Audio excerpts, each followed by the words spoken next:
I'm just going to go on ahead and go live, even though we have 10 minutes. Gives people I'm it gives TP. Yeah, that way it gives everybody time, to come in. I'm just going to go on ahead and go live. I also put up the what's it called? The artwork. People Yeah, so I gathered up all the artwork that you wanted me to show off, and I put it as part of this before stream screen thing that I show at the very beginning. Ah, cool. Thank you. Yeah, no problem. I'm gonna say something scandalous on stream. Yeah, and I love the title, Belly of the Beast. Yeah, Jordan also wanted me to start including the actual titles of each session. Yeah. So he gave me the titles, so I went on ahead and I edited them in. But for the most part, yeah, he's gonna give me those updates, so I'll be, getting all that info in there as well. Yeah. So, this is something that I have been doing, but this is just something we started adding for the VODs. Let's see here. Yes, please go follow Synthwave Cat. She's one of my good friends. Mm-hmm. I made sure to at least try and link up the right people. Yeah, thank you for that. Hang on, where is Mimi's token? For that picture of Ricket, if there's anyone watching, go follow Jade Ketu, JadeKettu, on Twitter. Yes, brilliant artist. Follow all the artists that we're showing. Including Jordan. Yeah, including Jordan. Including Jordan. Oh, yeah, I guess I'm an artist too, aren't I? Hi. What do you mean, you guess? Well, not a lot of people talk about it, so... I used to think it's a given, because you do the art, you're the artist. Or a artist, rather. Fair enough. So, glad you guys could join us for tonight.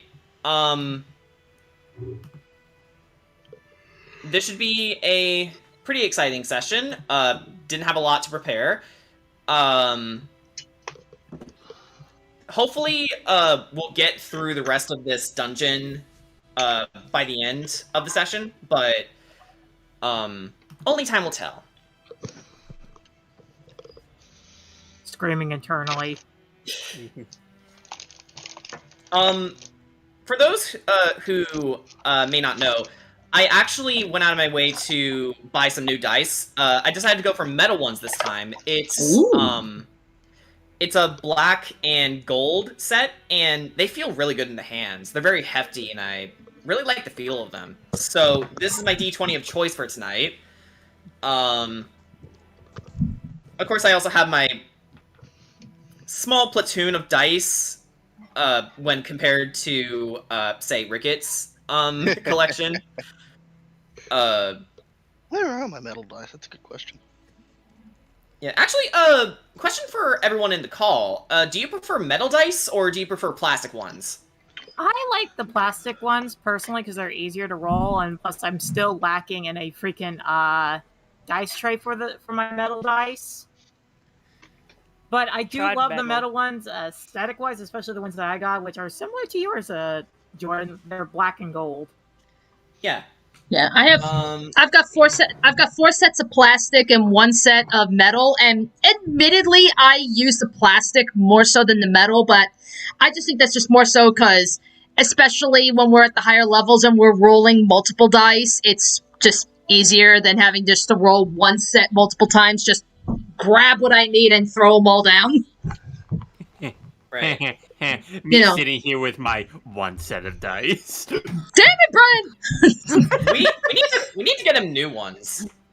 You don't have to roll all that dice. What's up? I prefer collecting plastic dice simply because it's actually cheaper than just getting more metal dice. Yeah. Fair enough. But for rolling, I actually do prefer metal. Yeah. They're nice and heavy. I will say, technically, I actually have a lot of different dice. The thing is, they're all D6s because they're all from the Elite Trainer Box Pokemon stuff, because they come with dice. Actually, you know what? You could very well use them for any D6 rolls you need to make. I could. Yeah. Like, they'd be... You know what? They'd be really good for Divine Smite, actually. Honestly, the dice that you're gonna need the most of is just d6s. Very true, very true. I can't believe it. I'm breaking out my deck box just to get Yeah. D6s. And how many... Speaking of which, how many things do you know, besides the Barbarian, uses D12s? Right. Yeah. Magic. I think unless you're Very true. yeah, I think unless you're a spellcaster, and even then, it's higher level spells. If you're talking, no, we can't. Your mic is muted. Yeah, I think you muted yourself. Oh, wait. I'm Here a we go. fucking moron. We love you. We can hear you now. Hi. We love you. Hi. Boone is Hi. here. Hey, Boone, The it's okay. Belmondo is here. Boone, it's okay. We'll just blame Tencent. Yeah, let's blame 10 cent for that. No, Okay. no, Tom, no. please fix. We blame Strudel. We blame Strudel. Yes. Oh, It's speaking, the curse of Strudel. Okay. speaking of And- Strudel, Strudel Rickett, you cursed my remember- mic, dude.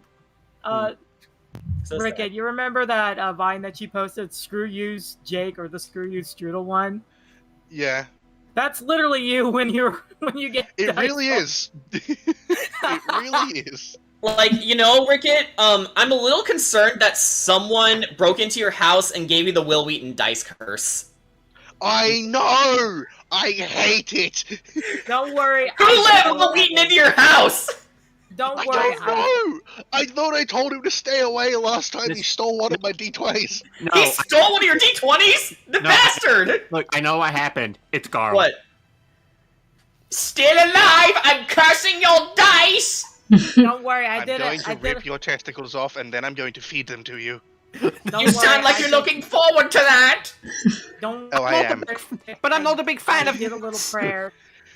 I did a little Yeah, prayer over his dice. Yeah, Kira did try to bless Rickett's dice, so hopefully things will go well. But only time will tell. Anyway, So to answer your question, Green Star Galaxian, is there anything important lore-wise from other episodes I need to understand? I need to know right now, because tragically they haven't watched any of the other parts. So, Jordan, would you like to give like a quick summary from the very beginning as to? okay. Yeah, because I'll give it a I shot. mean, fortunately, we're only 5 sessions in, so I mean, you know, not too much has terribly happened. But it is a story-heavy, I'll module. give Okay. them the short. I'll give them the short version. So Yeah. there's this party of 7 individuals, as you can see in the slideshow. They were originally in the Forgotten Realms doing an errand for a noble, and then they got contacted by this Vistani man called Aragal. He gave them a letter from this noble who needed help in Barovia, which is a land far, far from the Forgotten Realms. Once they went to their destination, so people died, and then they got swept away by these mists that took them to Barovia, which is a sort of Poopy place. it's a sort of prison for anyone who lives there, and it's ruled by this vampire named Strahd Banzerevich. He's the big bad guy of this campaign, and it's the party's job to stop him. So they've traveled, and here and there, they finally made it to Barovia Village. Hi, Mimi! Just in time. And currently we're in the Durst Manor, which is sort of a retool, which is sort of a retool of this infamous dungeon that was in the original Curse of Strahd campaign.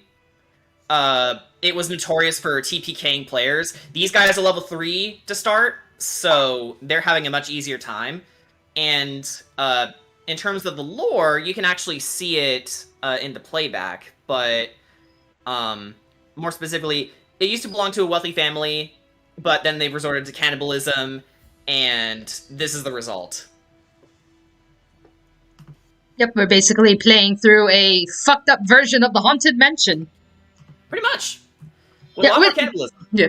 Which again, it's such a shame that like I haunted know it's mansion, which like- belongs to the child. yeah. Yes, Yeah. Rickett is now the owner of Durst Manor, so now it's Rickett No. Manor. Yeah, Yes. but that's what. But it's like I own the windmill, so we're probably going to drop by there and kick some hags out later. Possibly. Well, Absolutely. I don't think we don't even know the hags are there right now. So Yeah. For all you know, it's unoccupied. It did look a little sad and, No, barren. actually didn't Rakta it's tell us, us? but we don't know it. But you don't know Actually- that. You don't know that. Actually, Okay, didn't Rakta tell us so- that it's occupied by 3 old ladies? Somebody else, Yeah, some but old we don't know ladies. the hags. Right. I think he's just calling them hags like they're old hags. Yeah, how rude.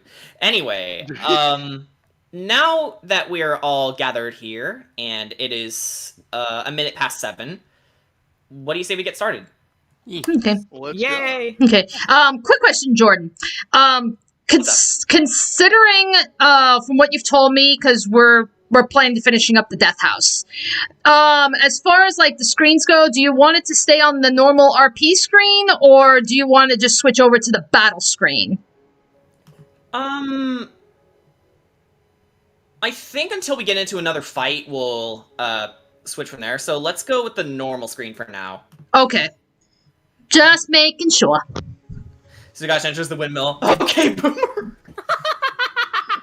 Oh my god. Okay. You know So- what's scary is I actually do have kind of a witch laugh. Yeah. An old hag Okay. lady laugh.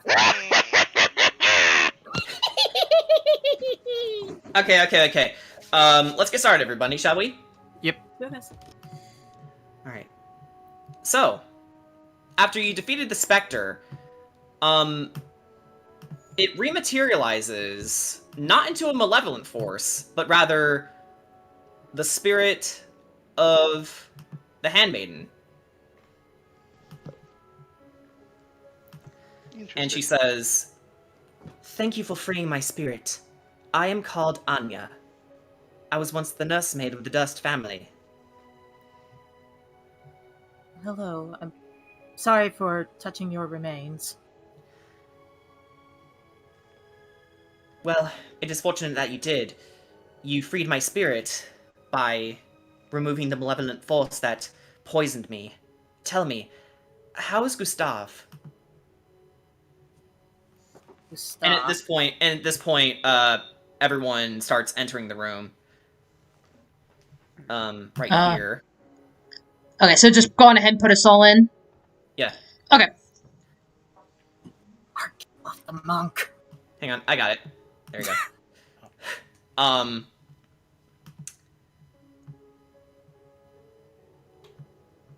She looks to the rest of you,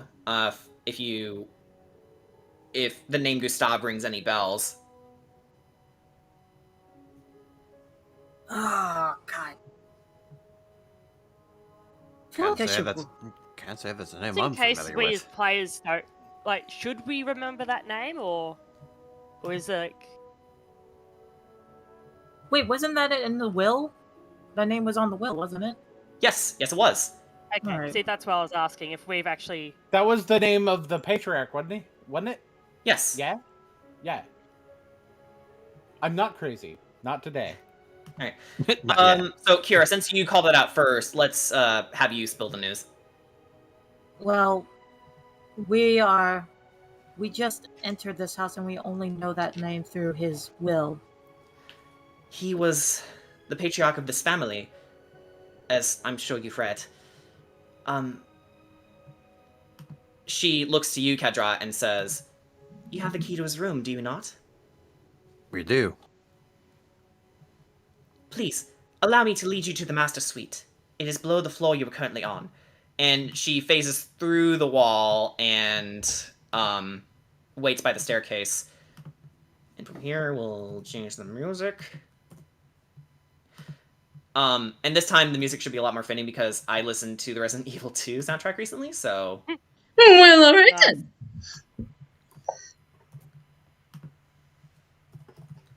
So, do you follow Anya? Yep, we'll follow her.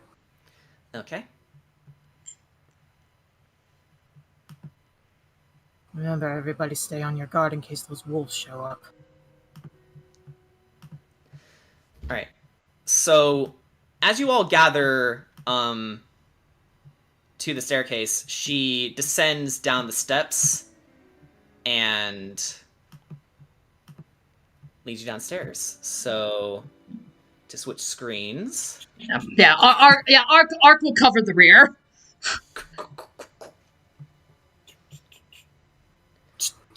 Alright, give me a sec. Jason. Okay, so yes, this is the second floor.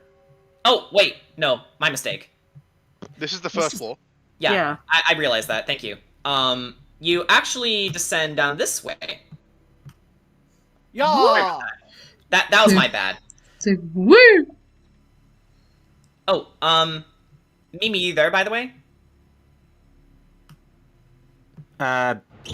Mimi is muted. Yeah, Mimi is muted, you're right. Might be AFK for a bit or something. God damn it, Ricket. She might... Fuck around and find out. Short, knife. Same Alright, sort of so attitude. you all make your way downstairs, and you know what? Hang on. Let's go by initiative order just to make things interesting. So, Kedrot, you are first. Kira is second, and Corey is third. Yep. Yeah. So, We're never gonna get a perfect rainbow.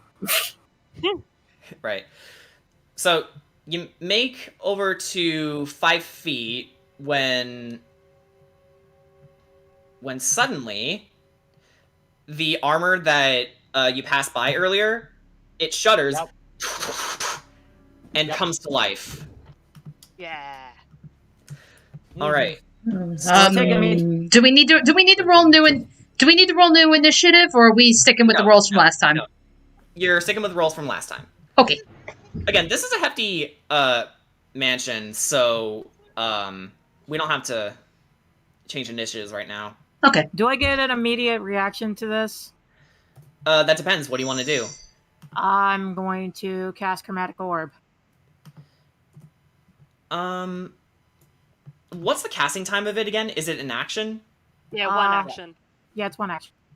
Yeah, okay, so from there we'll switch to the battle screen. One action? So it depends if you're allowing one action or if you're allowing like a reaction or something.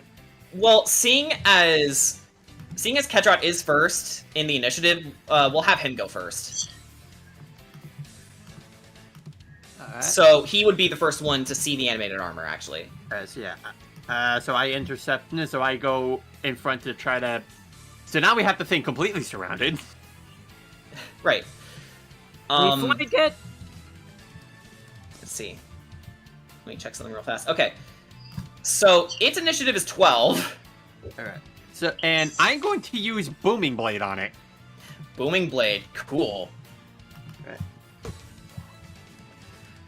And we have ourselves... Is an 18 gonna hit? That's its armor class. Nice. Alright, so, So yeah, I brandish my weapon. Yeah, I brandish my weapon, and the spell's cast, and it makes it. And I gotta make a melee attack with it against a creature 5 feet in front of me. Good thing he's directly in front You of me. already made the melee attack. Oh, I did. That's what the that's what the roll was, wasn't it? Yeah. Yeah, Booming Blade is essentially just an addition onto a normal melee attack. It's sort of like a smite. Yeah, pretty much, actually. More specifically... However, I think Booming Blade only really affects them if they move voluntarily. It's only when Yes. they move. It's only when they move voluntarily. Yeah, if they Then if it the target doesn't do willingly anything moves because it 5 can't feet move. or more before then, the target takes 1d8 thunder damage and the spell ends. It can't move. We have it surrounded. Yes. Actually, hang on. We've got you surrounded, at least from this side. Yeah, exactly.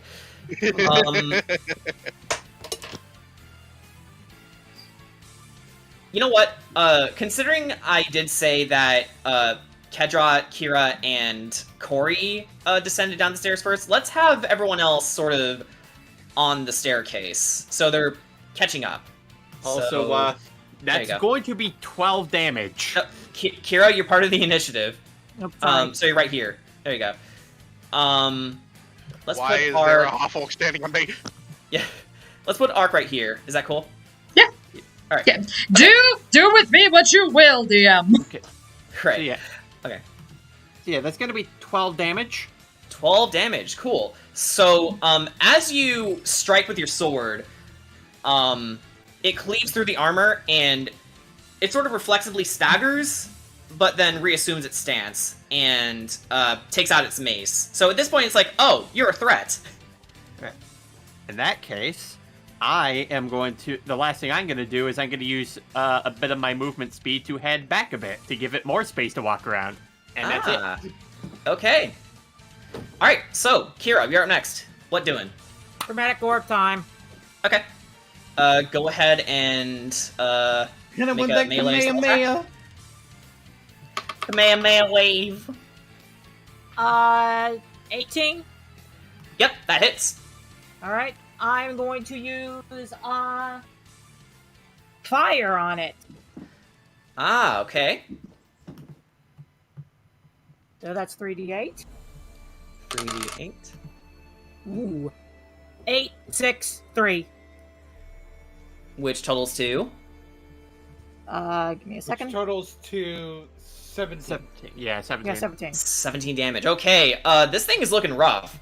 So, as Kedrot cleaves through this thing's armor and backs away in a sort of backwards jump, it only just barely notices your chromatic orb being activated, and as it turns its head, it gets emblazoned with a flurry of fire, and it's getting a little toasty, All right, actually. Yeah, before anything, I'm also going to move. I'm going to move a little bit towards the stairs. Okay.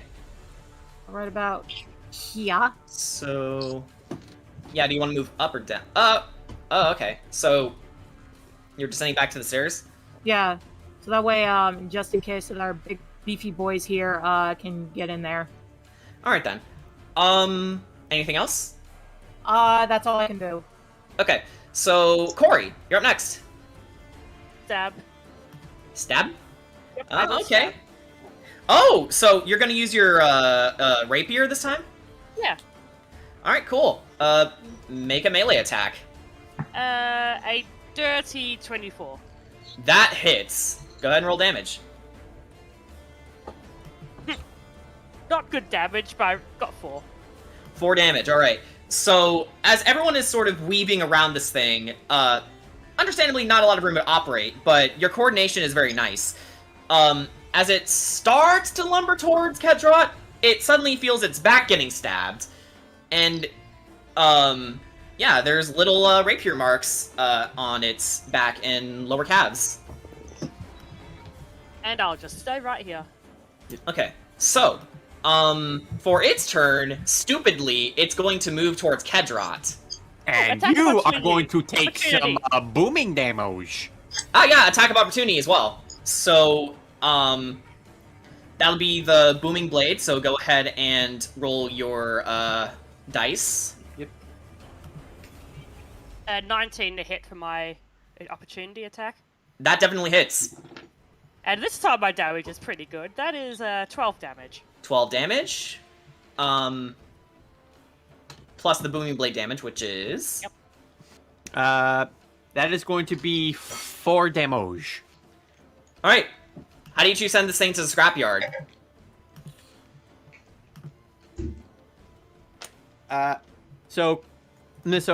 Corey, yeah, you did your attack of opportunity? Yep.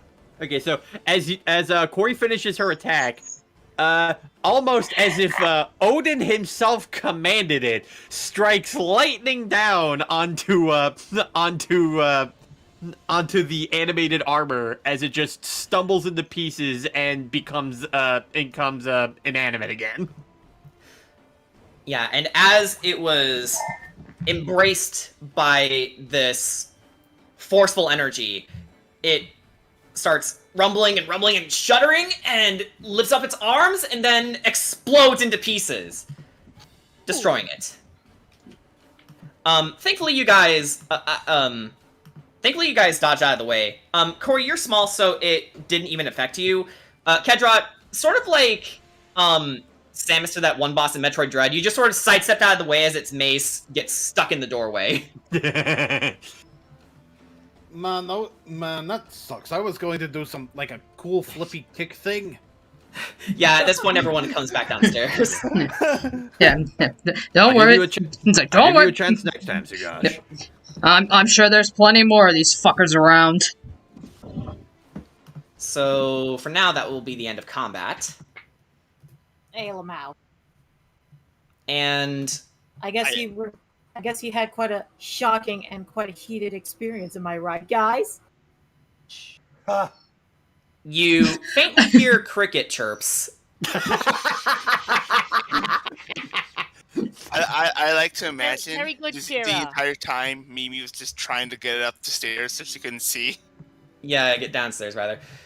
Get downstairs so she didn't actually see the thing. So... Yeah, and as this is going on, Anya shows herself again, and let's see where you are. She motions over to you, Kadrat, and says, "There it is. It's his room." You notice that you're standing right next to the doorway, actually. So, Would you like to use your iron key and open it? yes, I will. Okay, so the room opens, and give me a sec to get notes together. So, all right. I also need to reveal the room, so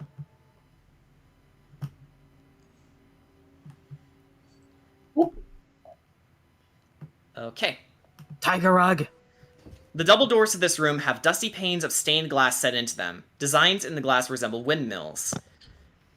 The dusty, cobweb-filled master bedroom has burgundy drapes covering the windows. Furnishings include a four-poster bed with embroidered curtains and tattered gossamer veils, a matching pair of empty wardrobes, a vanity with a wood-framed mirror and jewelry box, and a padded chair. A rotting tiger skin rug lies on the floor in front of the fireplace, which has a dust-covered portrait of Gustav and Elizabeth Durst hanging above it. A web-filled parlor in the southwest corner contains a table and two chairs. Resting on the dusty tablecloth is an empty porcelain bowl and a matching jug. I kind of want to check the jewelry box, see what's in it. Okay. Well, Rickett, it seems we found your master bedroom. As it would seem. So, we actually need to roll the treasure table for this. Give me a second.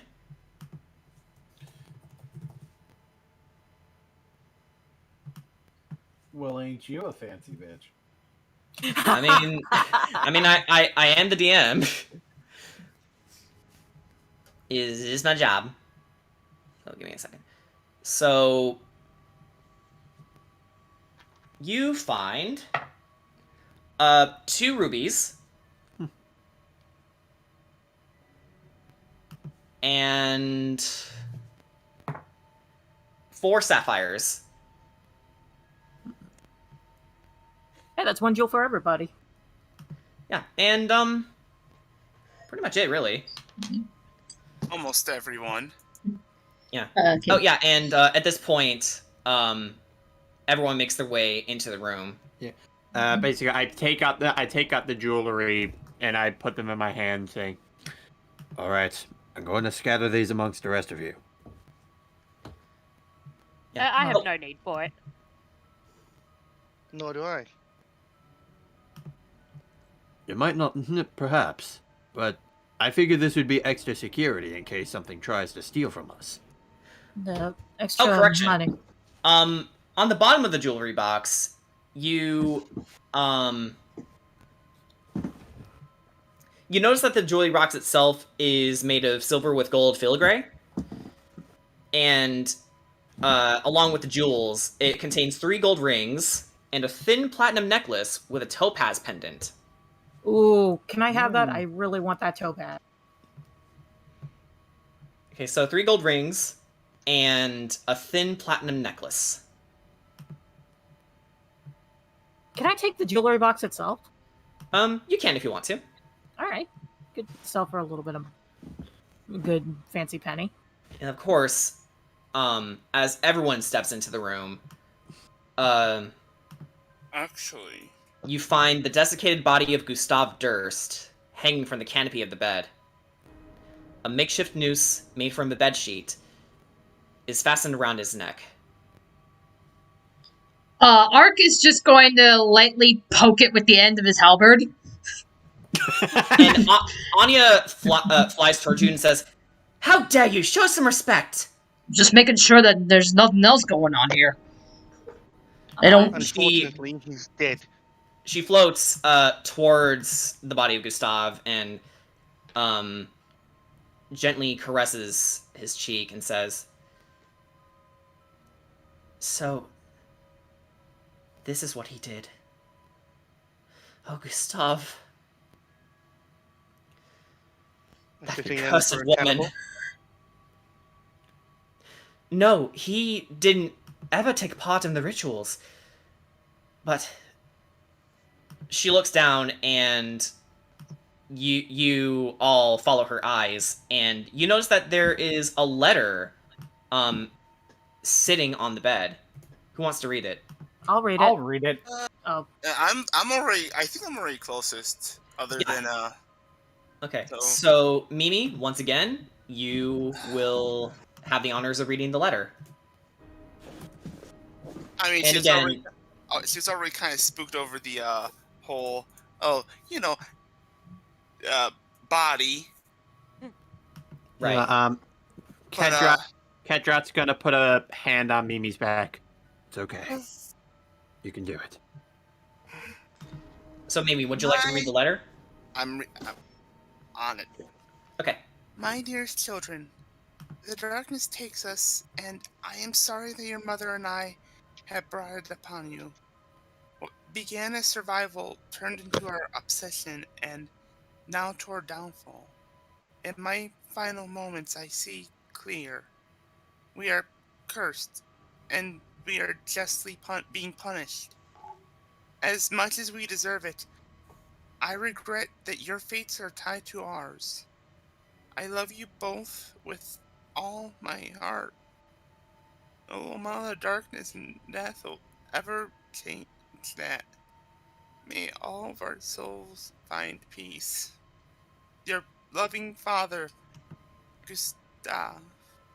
Never wanted any part of this. Kira, He's crying, I'm sorry, but the more and more she's reading it, the more she's beginning to tear up. Well, not exactly, as you said, Citrat. Unfortunately, I must be realistic on this matter. It's not that he never wanted any part of this. It's that he didn't know what he was becoming part of. It is something unfortunate that happens to quite a few people. And only until he realized what he was doing, there was no turning back from it.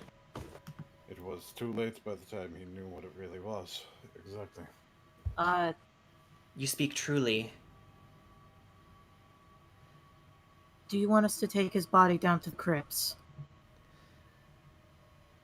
Anya hesitates a bit and says,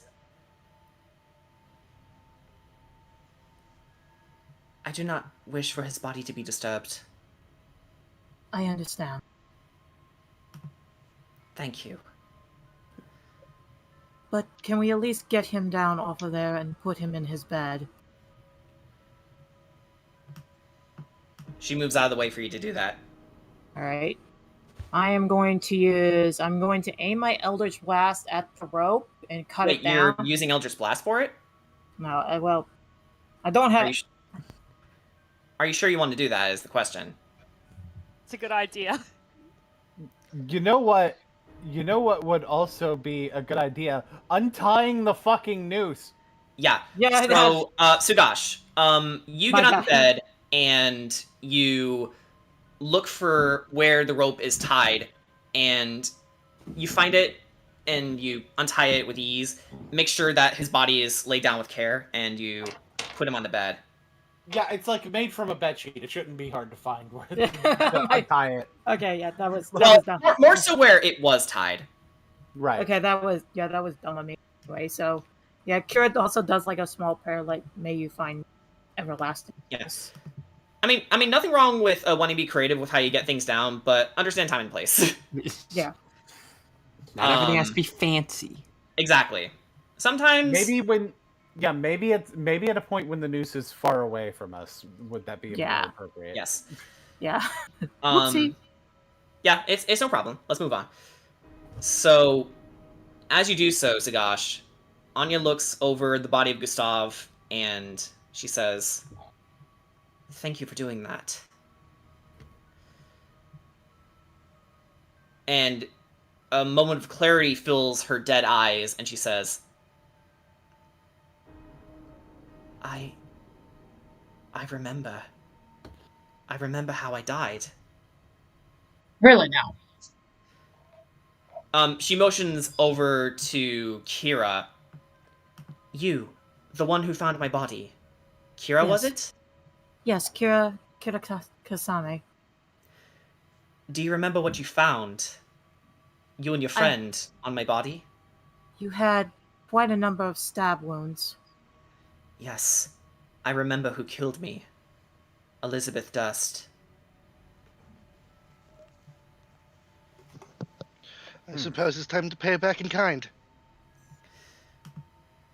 No. Elizabeth has grown more powerful in these past few decades. But on the circumstances of which she killed me, when we put away the children to bed, Walter and I, one night, we sought to comfort each other. And 9 months later, I became pregnant with his child. Elizabeth found out. And on the night of the last ritual, she stole herself away into my room, and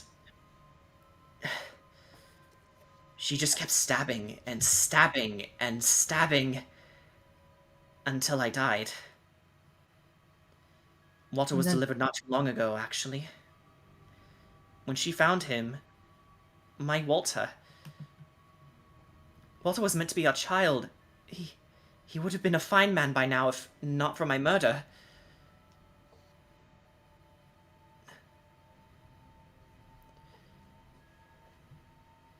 She stole my Walter away and brought him into the ritual cave down in the basement. I dread to think what my lady did to him, but I know she brought a curse upon our house somehow.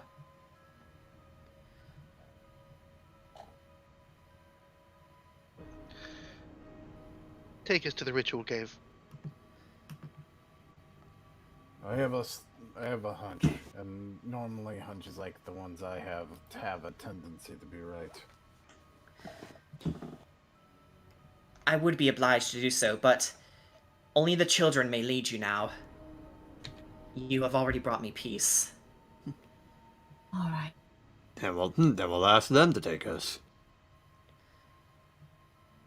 Yes, just call upon their names, and they will come to you.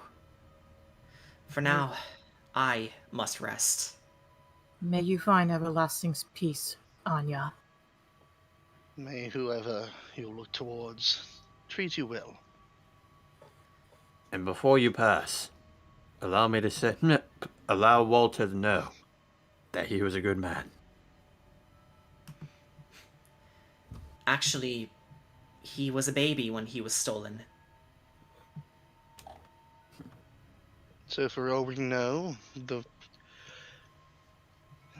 witch may have just decided to raise him. I do not know his fate, but it is up to you to find out now. Goodbye. And fading into mist, she passes on. And you look over to the bed where Walter laid, and you see his body crumble to dust. Wasn't it Gustav? Gustav, yes. Gustav. Yeah, Walter's- I meant to say Gustav. I don't know why I said Walter. Sorry about that. Yeah. I understand. There's a lot of characters going on here. Yeah. Thank you for your sympathy, if you can call it that. So- Anyway. So the wife got jealous because the nursemaid. I'm not sure it was jealousy, more so a sick, twisted desire to get revenge. Jealousy, revenge, somewhere in between, somewhere far off from those. Either way, the motivation was, to put it bluntly, dark, something evil. Needless to say, we're going to kill her. Right, we are.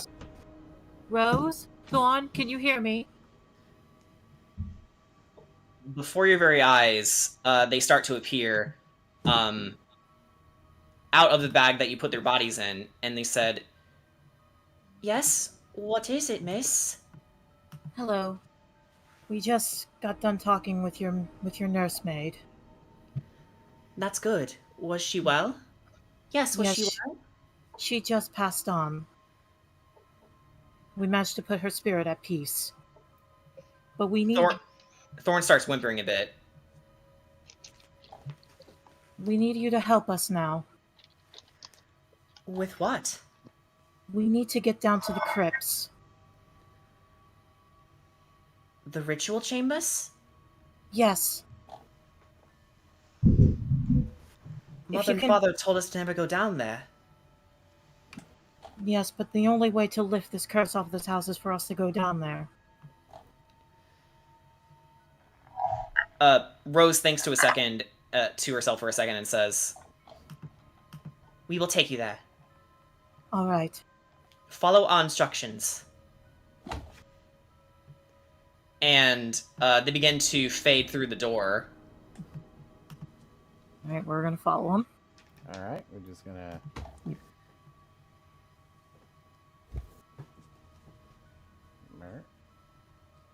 Give me a second here.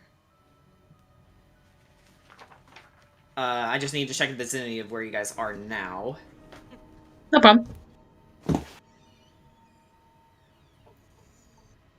Okay. So, I can easily reveal these areas to you. We'll say that the door is ajar to this one, and this is where the bathroom is located. You can explore it if you want, but I'll just give a description. This dark room contains a wooden tub with clawed feet, a small iron stove with a kettle resting atop it, and a barrel under a spigot in the east wall. A cistern on the roof used to collect rainwater, which was borne down a pipe into the spigot. However, the plumbing no longer works. Oof. So I can't puke in there. Yeah. Oh, actually, Rickett, seeing as you open the closet, there's actually not a lot here, but, this is the storage room. And now right? Rickett has come out of the closet. Yeah. Yeah, actually, sorry, I messed up. You open the door to reveal, a dust-choked, closet, and, that's it. Kind of a lame description, actually.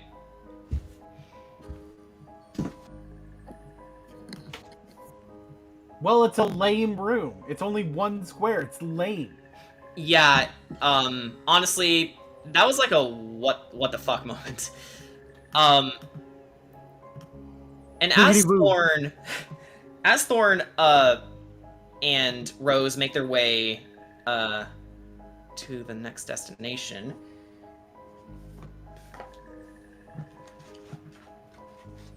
be patient with me. This is, again, my first time actually reading from the module for a dungeon.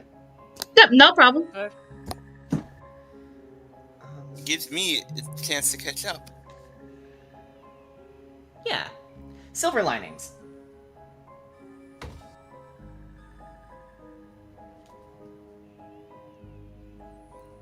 Let's see. Alright. So, as they make their way towards there, Kira, you notice to your left, to your right, rather, yeah, your right, there is another room known as the storage room. Yep. Dusty shelves line the walls of this room. A few of the shelves have folded sheets, blankets, and old bars of soap on them. Oh, and there's an old dusty broom. Yep. Kira kind of doesn't want to touch anything, like, especially after that spooky moment with the specter. Yeah. But actually, as you take another look at the broom, I want you to make an Arcana check real fast. Ooh, I'm good at those. What is my Arcana real quick? It is a +4. Just Kira. Okay, not a natural 20, but that is a dirty 20. Dirty 20, okay. Actually, I need to give this its proper introductions. Give me 1 second as I give you upon Is closer it an inspection. enchanted broom? Upon close inspection, this is indeed a broom of flying. Nice! Oh, the witch aesthetic. Please. Please tell me I this could make a stupid base hunter joke. I can make so many little. Let Jordan finish. Yeah. You notice that from your inspection, you realize that this broom, dusty as it may be, is actually an old broom of flying. You dust it off, and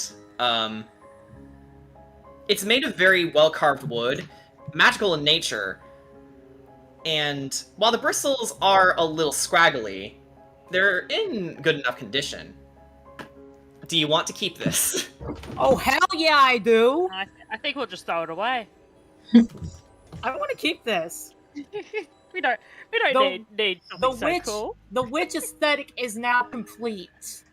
Also, the many Little Witch Academia jokes we can make. Yes.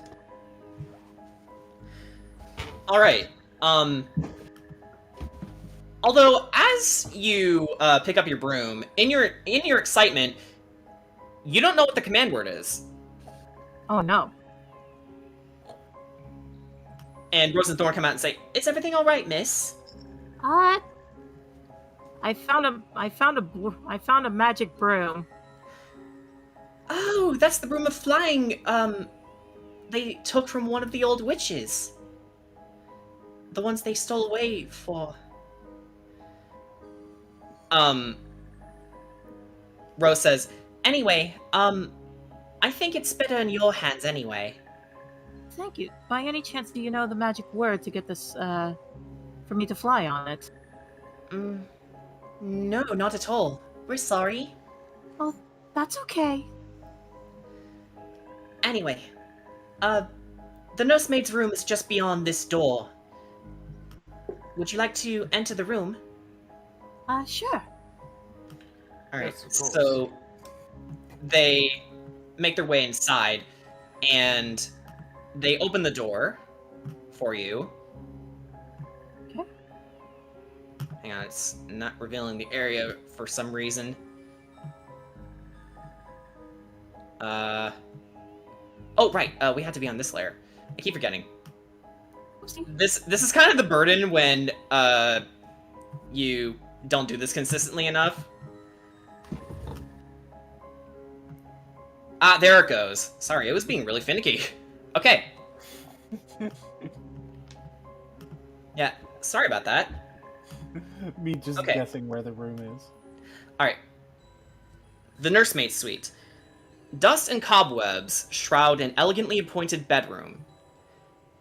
But, as the doors are indeed open, for Kedron and maybe to squeeze in. There's also a nursery and obviously a heavily boarded up balcony, like down to the fences and also the roof. The house is determined to keep you inside. And of course, the balcony is introduced with a set of double doors with panes of stained glass. So, as you enter the room, Rose interjects and says, "This bedroom, as I'm sure you can imagine, used to belong to the family's nursemaid. And when Father and Miss Anya had the baby,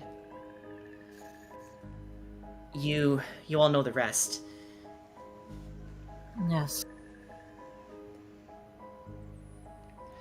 You can also see that the bedroom contains a large bed, 2 end tables, and an empty wardrobe. Mounted on the wall next to the wardrobe is a full-length mirror with an ornate wooden frame carved to look like ivy and berries. That actually sounds really pretty, not gonna lie. Who's in front of the mirror right now? Sorry, it's a mite crowded. I think... Yeah, it looks like Corey. Corey. Yeah, Okay. where's the mirror, sorry?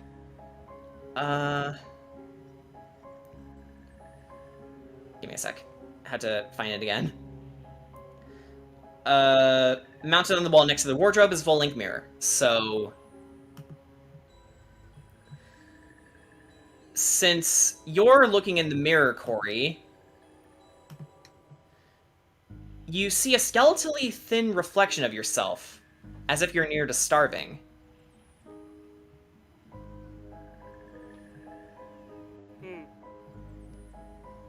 That's unsettling. That said, I want you to go ahead and make a perception check since you're the closest. Yep. Oh, not bad. 14. 14. Alright. With a 14, you notice that there's eyeballs among the berries. And as you sort of dart your eyes away from them, you notice that the wall behind the mirror has a bit of a hatch to it. Move the hatch? Yes. So, you remove the hatch just fine. And, yeah, this actually opens the door to the nursery. In the nursery, you find a crib covered with a hanging black shroud. I really don't like the looks of this. I'll sort of like move the shroud a bit with my rapier. Okay. You see a tightly wrapped baby-sized bundle lying in the crib. Well, we found the baby. Yep, I'll point that out. That's not possible. Walter was taken into the ritual chamber. That might not be Walter. Who wants to unwrap the blanket? I will. I will. Alright. Kedrot, you unwrap the blanket and you find nothing inside. It just falls apart. Tom. You're alright, Rickett.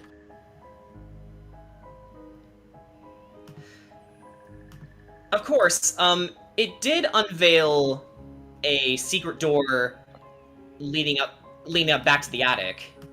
So, in a way, you sort of unlocked a shortcut for yourselves. Nice. So, let's say it's right here. Yeah. You could draw a little mark or something on it. Yeah, yeah, good idea.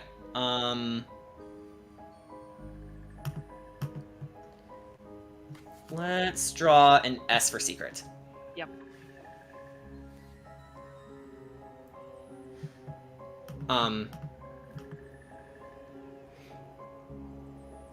So if you want to continue exploring the attic, you can.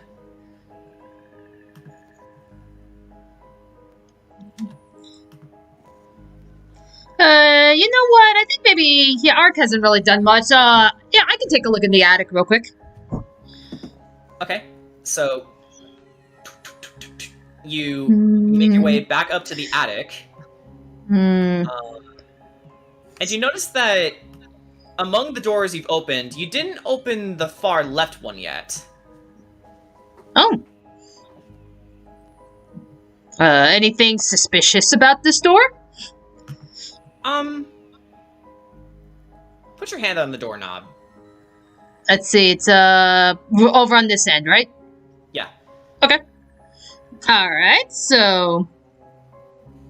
Yep, I will do just that. Okay. So, you notice that the door sort of falls flat on itself, opening the way to the spare bedroom. This web-filled room contains a slender bed, a nightstand, a rocking chair, and an empty wardrobe, and a small iron stove. Not much else. Alright. Okay.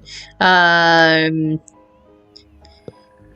guess, can I just do maybe like a quick investigation just to doubly make sure that there's nothing in this room? Alright, go ahead. You can certainly try. Alright. That would be a 14. A 14. With a 14 investigation check, you realize...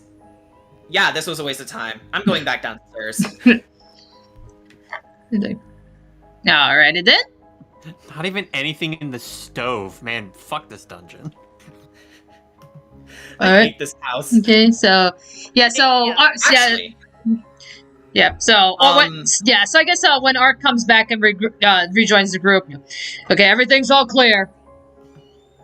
Actually, you do realize one last thing. As you exit the room, that doll you found way earlier, it's sitting on the floor just in front of you. Like in front of me, like in the room, or after I left it? In front of you after you left it. Yeah. He's like, yeah, Art's just kind of like do like the little like thing that birds do, like tilt their head, just like what? Aww. The doll does nothing. Cutest.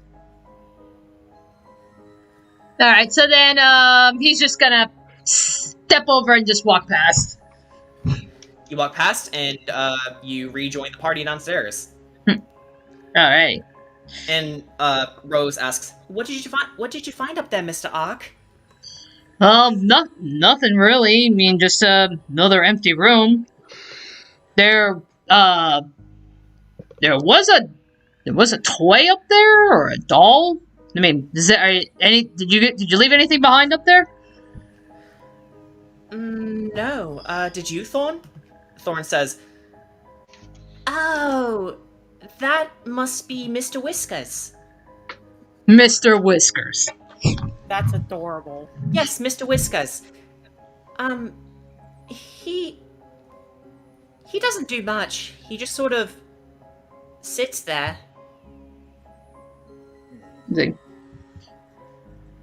Well, yeah. Hey, compared to all the other shit that's been going on in this house, Mr. Whiskers, he's cool by me. Swear. Yeah, just as long as he doesn't do anything else, I don't mind him sitting there. Yeah, and as you said shit, Thorn looks up to you and says, "Swear." Okay, Clementine. Please do not swear in front of the children. Okay, fine. Party pooper. Fine. Frick. Better. Fricky. This house is a frickety frick mess. Indeed, a frickety frick mess. You mother hecker. I just remembered. Rose pipes up. I just remembered. Please, follow me back up to the attic. Where you found Anya? Yes. Back to the storage room. Follow us. And you make your way back up to the attic. And Is Mr. Whiskers still on the floor where I left him? Mr. Whiskers actually just popped up roughly around here where you first entered this room long ago. Like, at this point, everyone in the party sees it. Hello, Mr. Whiskers. Right, that's not strange at all. Hello. Mr. Whiskers just sits there, looking at you with its lifeless, doll-like eyes. Ricket's gonna pick up Mr. Whiskers. Okay. Oh, figures. The creepy doll picks up the creepy doll. Exactly. This is my friend now. You're my We are friend friends. now. Do I have any rope? Are you gonna tie I'll up talk Mr. Whiskers? No. Oh. So, as you do that, Don't whatever have you any plan rope. to do. Okay. So Rosenthorn, look over this way, and they said, there was always something about this wall. But I believe Thorn thinks that this is where they entered the ritual chamber. We just don't know how to open it. Do you mind if I take a look? Please. Go right Punch it. ahead. Okay, so they float out of your way, Sugash. I want you to go ahead and make an investigation check. Question. What's up? This is cult related, yes? It is. So I would like to use my Inquisitor feature in order to add a D4 to this roll. Yeah, go right ahead. So Finally, someone using Grim Hollow mechanics. yeah, it's crazy. So yeah, My go ahead and make your entire roll. character is Grim Hollow mechanics. Yeah, go right ahead. Make your roll and then add a D4 to that. Also, technically, I was also using my Grim Hollow feature when we got the I voice. didn't even need the D4! What'd you get? Natural 20! That's my boy! He did Okay, it. so his Okay. first roll is a nat 20, and the rest of them are gonna be alright. I guess I'm not doing well this time.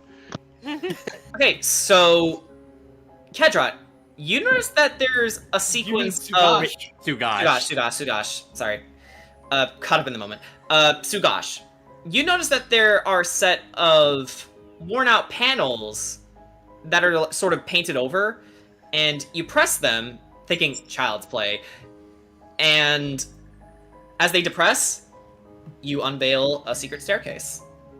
Secret door, secret door, secret door, secret door. That's what I What do you thought. mean this house?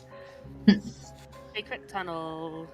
The children notice this, and Rose says, "Outstanding! This is where it is. Good job."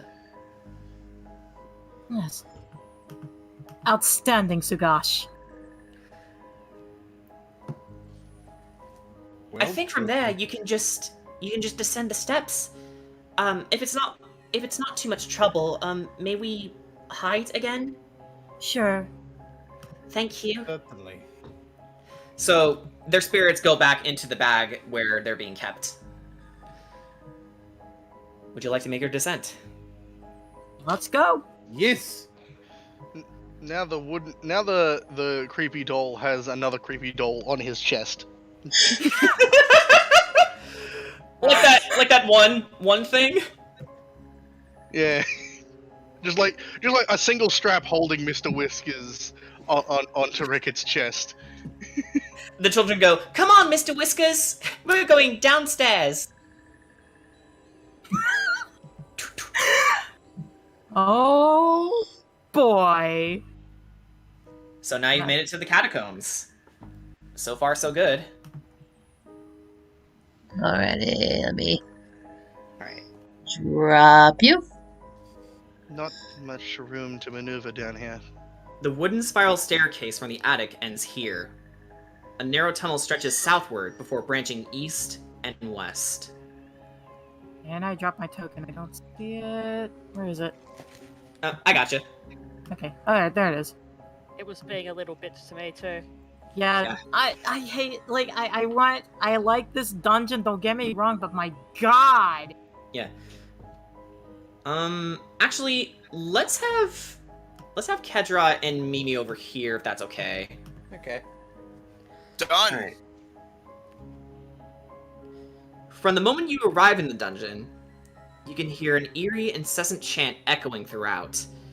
It's impossible to gauge where the sound is coming from, but faintly you hear, "One must die, one must die, one must die." That one is going to be you, whoever the fuck you think you are. Get out of my house.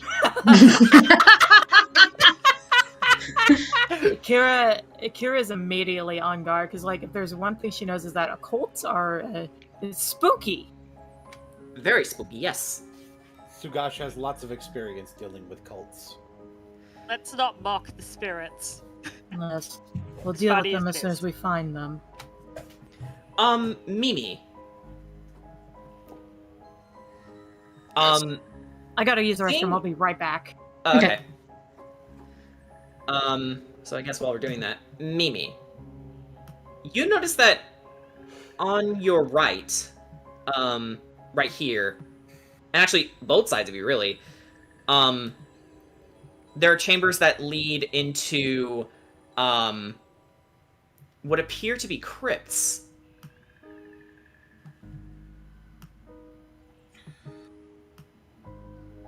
Ben! Oh no. Several crypts have been hewn from the earth. Each crypt is sealed with a stone slab.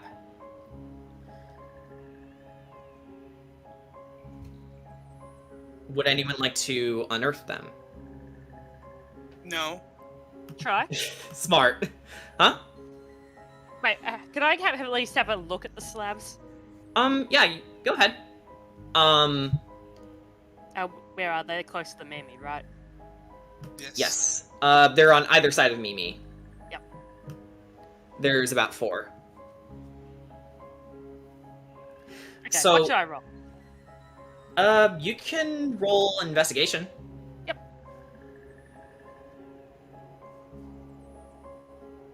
Oh, no, I don't see anything. Don't worry. At least say what did you roll? 1. Oh, no.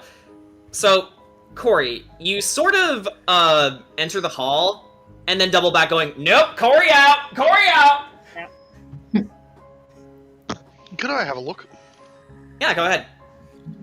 Investigation? Yeah, go ahead. Ah! What did you get? What did you get? Okay, so it turns out that both of the curses that happened in last sessions are over, because that's a fucking nat 20! Woohoo! He's back, baby! He is back! Alright. So, Rickett. The crypt that you're standing in front of right now, at this very moment, is Rose's crypt, actually. So the stone slab is etched with the name Rosvalda Durst. The chamber beyond contains an empty coffin on a stone bier. Or B-I-E-R, I don't know how that's pronounced. Bear. There, thank you. So you have one of the children's corpses. Would you like to put hers to rest in this one? Kira, Yes. I found one of the children's coffins. Yeah, Alright. right in front of Ricket. Alright. Okay, she goes over. I'll go look at the others. Okay. I'm betting the one in front of me, maybe. And he just looks right at it. Mm-hmm. Let's see. Sugash, can you get Rose's body out of your bag of holding? Yeah, Sugash, seeing as Ricket rolled so well, you get the impression that, okay, so this is Rose's crypt. The one on the bottom must then be Thorn's. So, you pass the children's corpses around and then place them in their crypts. And with that, you see their spirits ascend, and they each look to you all and say, "Thank you for putting us to rest." You're very welcome. Yes, we don't have to worry anymore. Please, if you find our mother, tell her we still love her. We will. May you find peace in your next life. The children smile, hold hands, and then you see them rising up into whatever counts as heaven in Barovia. Kira has lived up to her promise about putting the children to rest. Okay. I'm gonna come over to this side and investigate these ones now. Okay. Ricket, go ahead and make an investigation check. And Sugash, you can do the same for the other one. The curse immediately comes back. Oh. I rolled a 2 for a total of 6. Can I provide a help action to Ricket? You can if you want to. Yeah, go ahead. Well, Okay. you got a total of 6. What a coincidence. I also got a total of 6. Oh. Alright. Okay, with advantage thanks to the help action, that is a lot better. That is a total of 19. 19. Okay. So, you can see that this crypt was actually meant for Gustav. But, you know, obviously, as you've, noticed, his body wasn't, you know, ever put to rest here. These crypts must have been made in preparation for the family's deaths. And his is empty.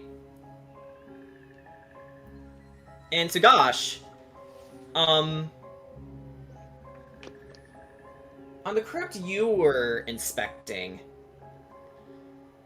the stone slab is etched with the name Elizabeth Durst, but that's all you can get when suddenly the crypt bursts open, and a swarm of insects just sort of speeds towards you. So they just sort of skitter out. Now this is a party. Bugs. Other than that, not much to find here. You can either just leave them alone or squish them. Are any of them termites? No, they're all centipedes. Okay. Good. Just gonna close the door. Yeah, that's a good response. Also, now the Shout at Simple music's back.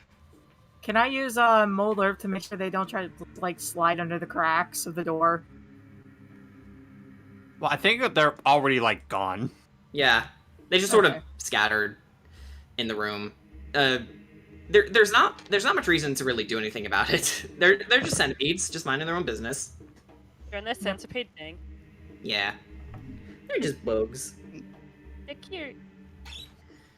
Does Corey want one as a pet? I want one as a pet. Corey, I'm not sure. So guy's just like, well, I don't know the bodies in there, but there's enough bugs that probably. Alright, so... We should keep exploring. Yeah.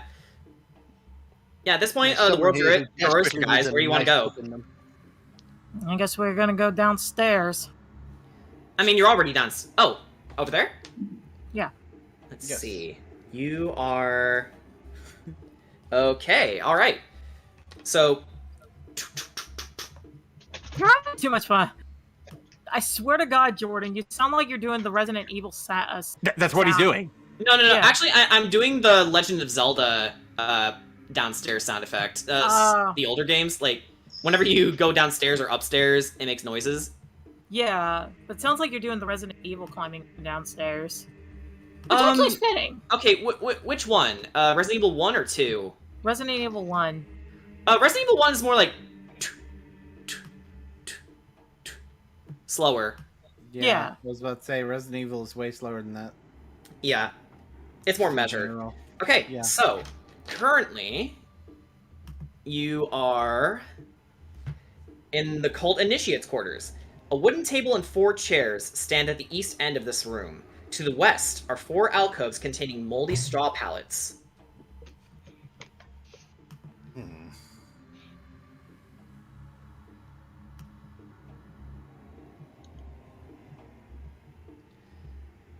Although, Ricket, you do notice further down the hall, there are some other steps descending downstairs.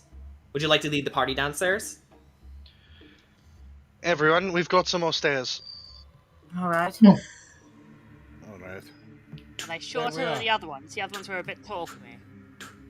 I have to practically jump up them. I'm just... That I'm to me short is a really as- cute I'm visual. I'm about the same height as you. You're far more athletic. You know what? Man, I like how Who's Sugash the and rogue Ricket just here? keep going. You have a I like tail that you can use to gain extra height on your jumps. I like Yeah. how Sugash and Ricket just keep going to the same spot. I'd imagine like Ricket is riding on Sugash's shoulder. It's weird. It's weird. No matter what campaign you're in some way, you and Dion are like blood brothers. Oh yeah, DM. Similar humor. Yeah. Yeah. Yeah, DM. Kedra wants to look at Corey and be like, "Well, the background helped get you up the stairs. Hey, what say? Well, the background helped." Oh, he wants to offer you a piggyback ride. It would. All right. So Alright, yeah, everyone. you get on. You know what? Hang on, Kedra. Right click your character for a bit. Go to the bottom symbol. Look for a yellow orb. That's or orange orb rather. Orange orb. That's Corey on your back. Okay, there we go. Okay, Sick. now we need to plot this out for art. Kedra So- giving Corey a piggyback So ride. yeah, we got Kedrock giving a piggyback ride while Ricket is holding on to Mr. Whiskers. No, like, because Ricket's now at this point ridden on 2 people's shoulders. Ark during the first session, and Sugash is now. There. What? Yeah, while he's holding. Yeah, yeah, yeah, Genius. yeah. And while, Genius, yeah, perfect. and he's holding Oh Mr. Whiskers. my god. Yeah. Yeah. It's like a meme on top of a meme on top of a meme. I could see just Yeah, Ark dragons. swooping in and picking up like Sugash and Ricket, just holding them up like He's like, Simba. yeah, he's like, It's the circle of life. So cute. Okay, so with that out of the way, you've entered the well and the cultist quarters. Alright, everyone, be very careful. There's one thing I know about cults. They like to carry little surprises. Yes, A traps 4-foot are- This Sorry, entire Dad. house has carried nothing but surprises. yes, but cults have a knack for traps for some reason. Of course. Obviously, they're gonna need people for their rituals. A 4-foot diameter well shaft with a 3-foot high stone lip descends 30 feet to a water-filled cistern. A wooden bucket hangs from a rope and pulley mechanism bolted to the crossbeams above the well.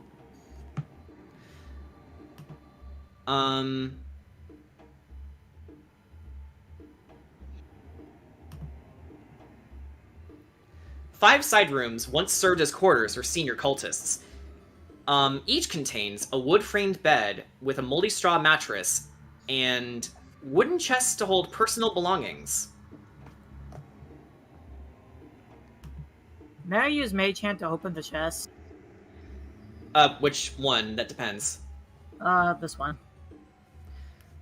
Oh, the one directly across from you? Yeah. Let's see here. Just want to make sure. Want to make sure I'm reading the right one. Okay, yeah. Go ahead. Alright, I use Mage Hand to open the chest.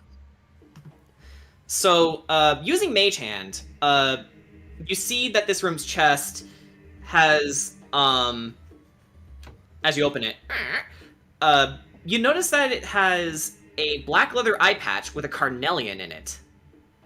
Ooh. I'm gonna use I Mage sort of Hand. want to check what's down the well. I'm gonna use Okay. Mage Hand to also pick that up. Yeah. Okay, Ricket. Go ahead and investigate if you wish. No, I'm jumping in. Oh, you're jumping in. Well, okay. As you're jumping in, you hear a faint hiss and realize, okay, maybe I shouldn't have done that. As a ghoul starts popping out at you, skeletally thin. I use my singular free cast of Featherfall on myself. All right. And to do what? Slowing down my falling speed. Okay. So you slow down your falling speed, and let's get some combat music going while we do that. Kedrot, actually, since you did make your way around to the well, you doubly agitated this thing. So let's go to the combat music now, actually. Oh, we gotta Give me fight a second. ghoulie. Yep. All right. Oh my god, is this a reference to Phantom in the Forest? No, it's not. Okay. No, I my goals are very different compared to these things. Alright, let me switch over to the battle screen real quick. Yeah, thank you. Let's see here. Just want to make sure I get the. Goes to goo. Hello. Okay, someone- so this is Ghoul Yellow. It's take our word for it. It's under Ricket. So let's see. Seeing as it rolled a 21 for its initiative, from the top of the round, Kedrot, let's have you go first. What doing? Well, first I'm gonna have to ask Corey to get off my back for this. Mm-hmm. Hop off. So, okay, for the purposes of this, let's have that take an action to do. Alright. And then,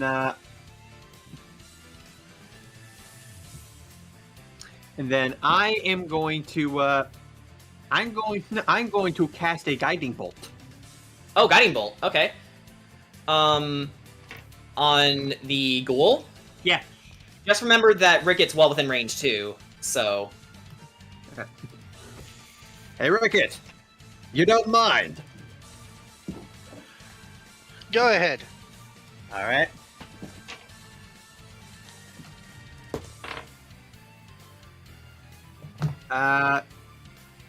So I rolled an 18. An 18 to hit? Yep. Okay. Oh, let me double check. They don't have to make saves, do they? No, there is no save. I just have Okay, to cool. roll and take a hit. So, alright. You rolled an 18, you said? Yeah. That's what I thought. That definitely hits. Go ahead and roll damage. Alrighty.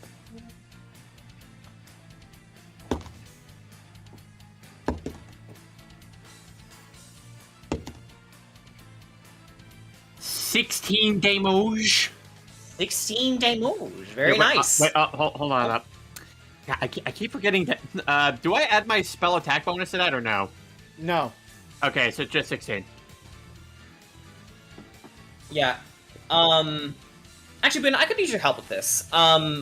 Usually, when do spell attack bonuses apply? When do they apply, usually? Okay, the spell When attack making an attack bonus roll. is it's when making an attack roll. If Just an a attack roll? spell- Yeah, if a spell Okay. says to add your spell casting modifier, you would just add the modifier for the stat you cast spells with.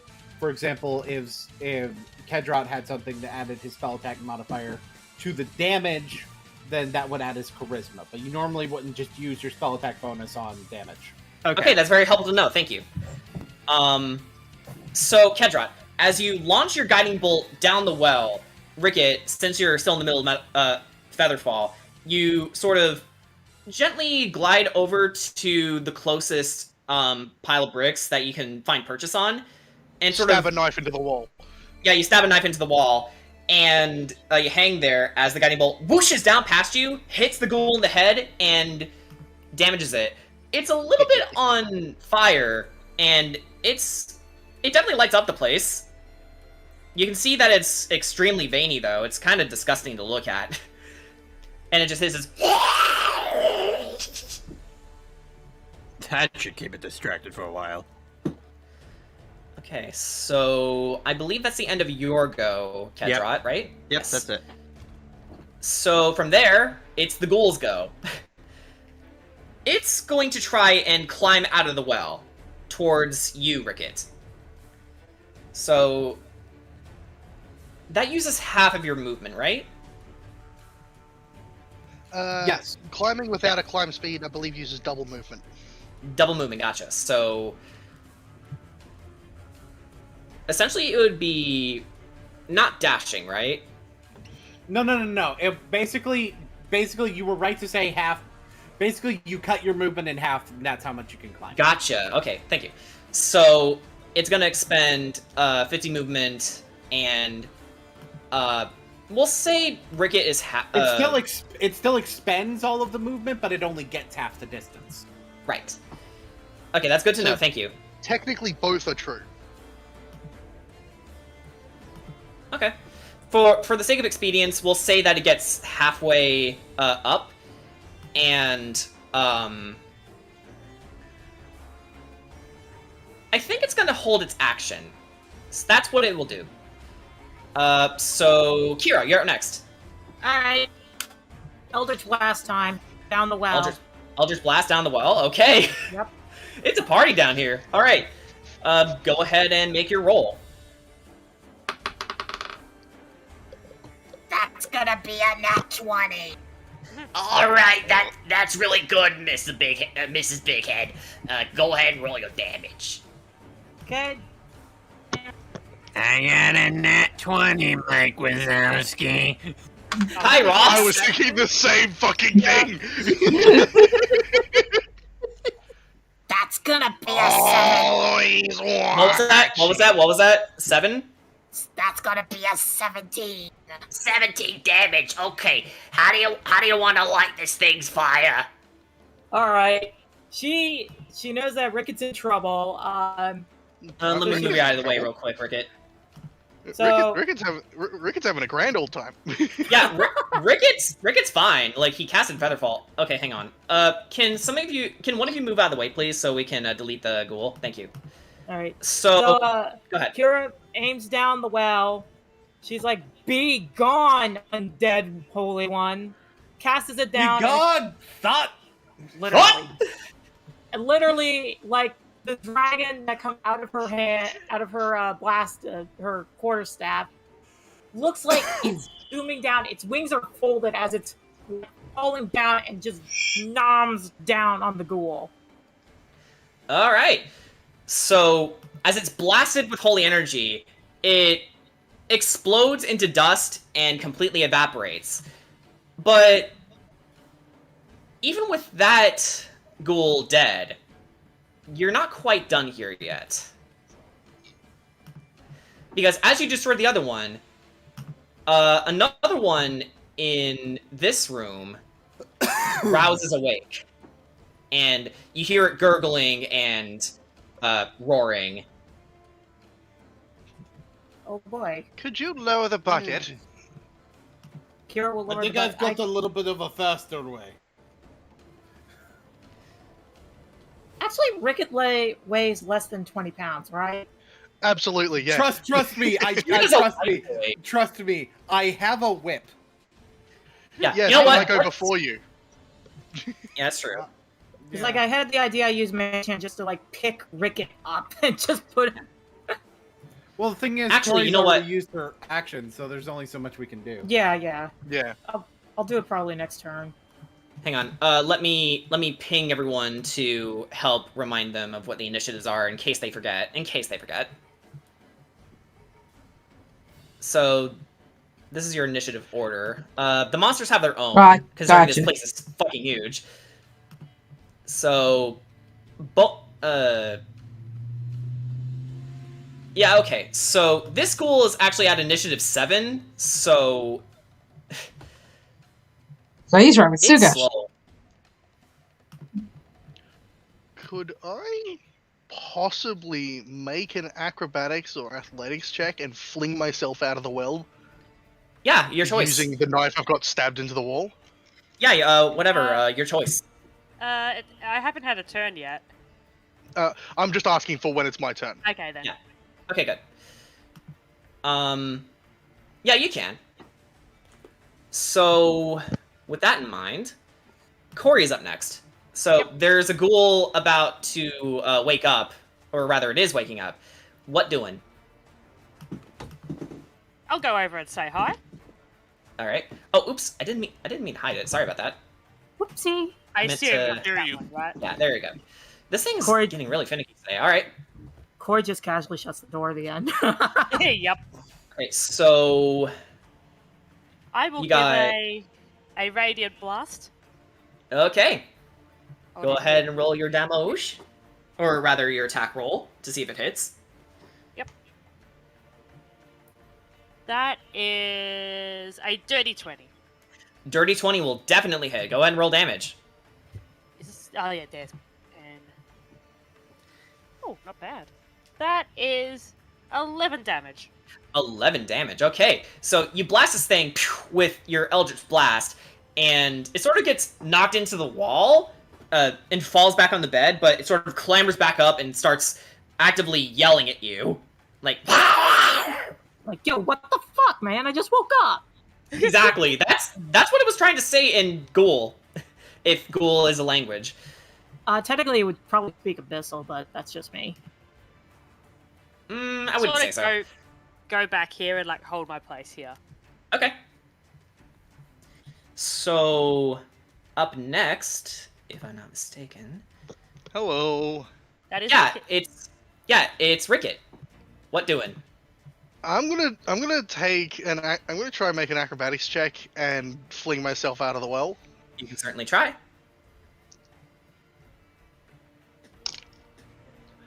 Okay, so where is the rolls chat so I can pop this down? Would by chance a 15 work? 15 will definitely do it.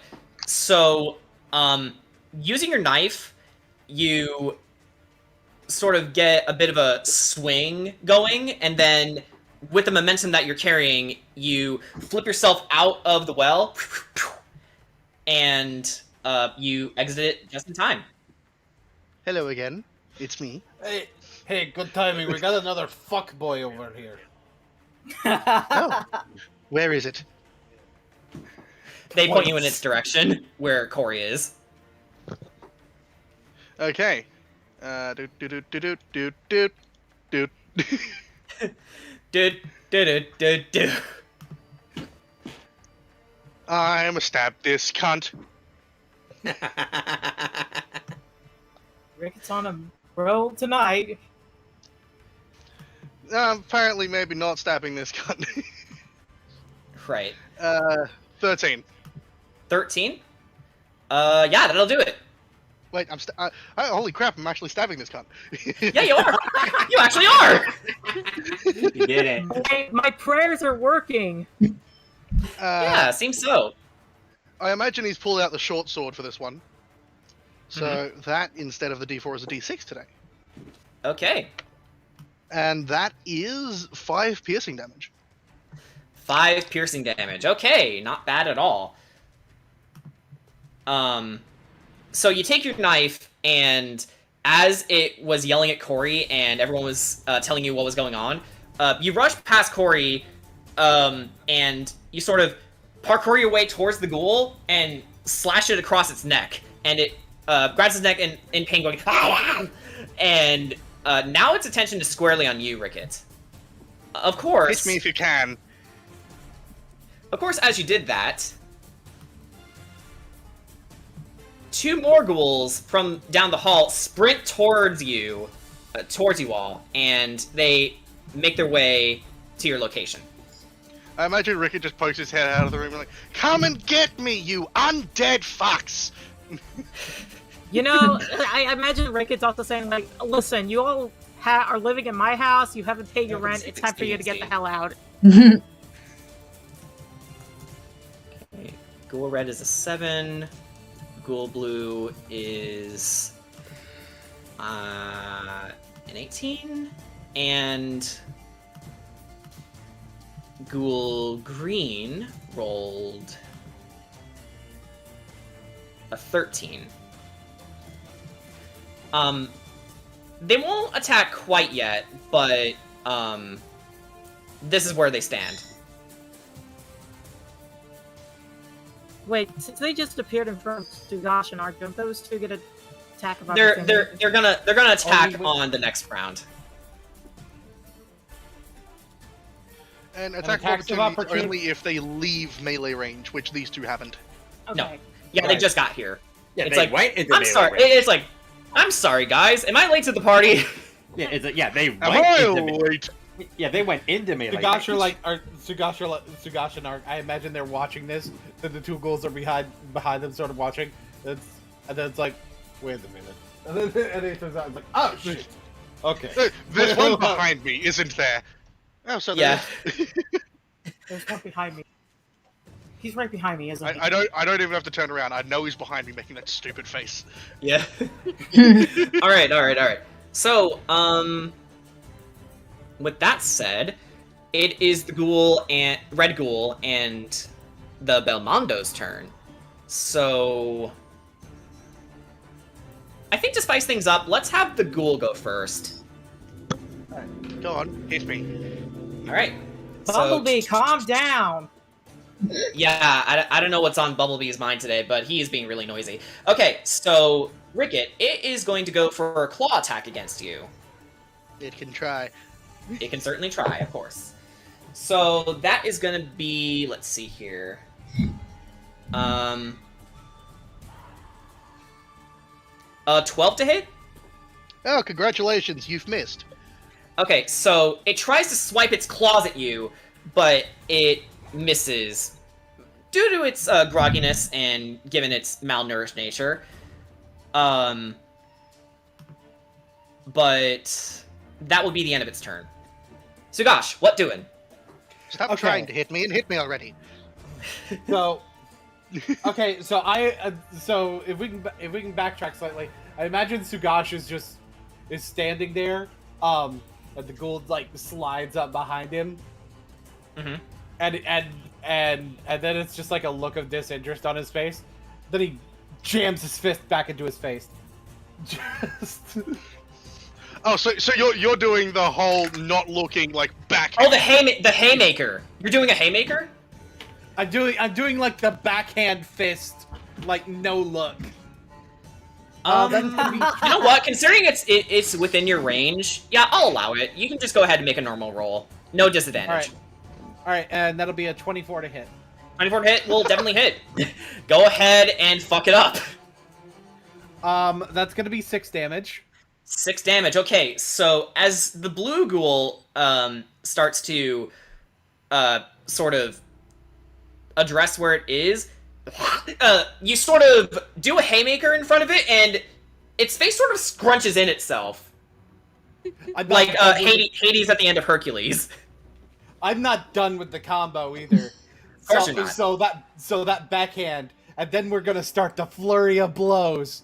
All right. Oh no. The way the flurry is gonna go, like he's gonna like actually like drop down and like go back onto that hand as he like windmill kicks him. Cool. That's not gonna work. That's gonna be an 8. An 8? Ooh. Yeah, but he's gonna like spin around with another backhand as he comes up. And that one is gonna be an 18. Okay, so we'll treat the one that you missed as a feint. So yes. Go ahead and roll damage. And the one I hit got 7 damage. 7 damage. All right. So as you do the haymaker, you give the ghoul a bit of a feint attack until, cracking on its rib cage. That's an ouch, if I do say so myself. And up next, I believe it's Ark's go. Alrighty, well, I'm going to use my bonus action to bird up. Alright, bird up! Alright, and then I am going... let me make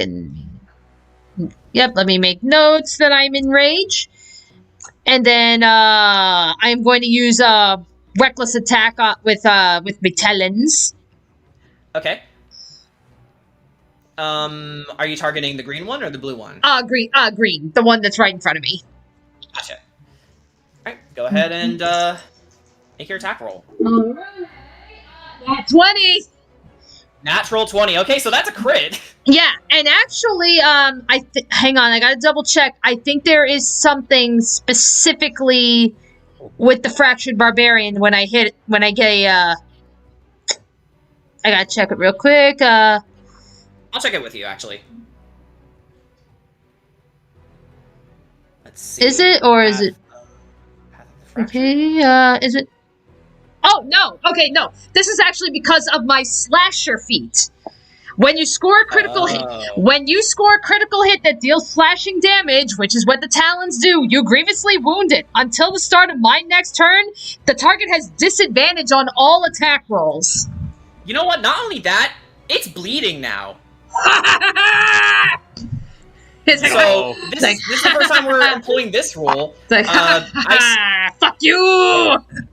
I sort of ruled this as, for bleeding, it's a random chance whether or not, after you score a critical hit, it causes bleeding. Which, here, we ruled it as, on a random chance on a critical hit, it starts bleeding. So, basically what bleeding is for Grim Hollow is, you basically cannot, regenerate health.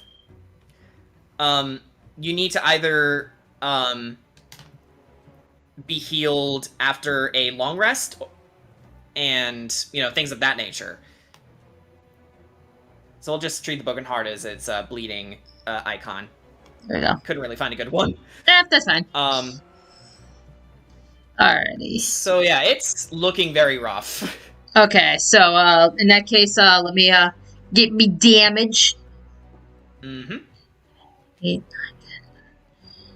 10. Okay, so I've rolled a 7 plus my attack bonuses, so 12? 12 damage? 12 damage. Oh yeah, it's looking very, very weak. In fact, you sort of flayed its face down to its pectorals, so you expose quite a bit of flesh and bone. It's pretty nasty. Nice. Alright, but that will end my turn. Okay, Mimi, what doing?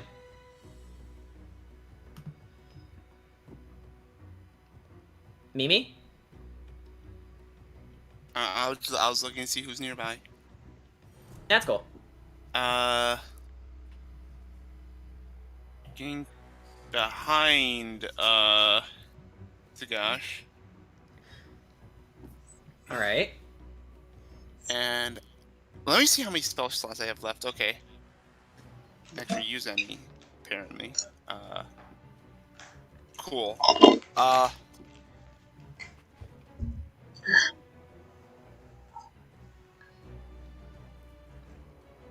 I'm going to cast... Yeah, I'll do that.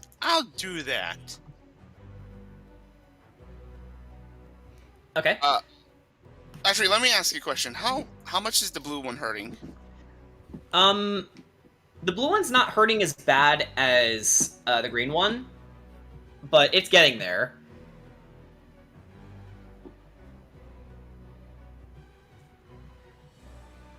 Alright. Then let's do...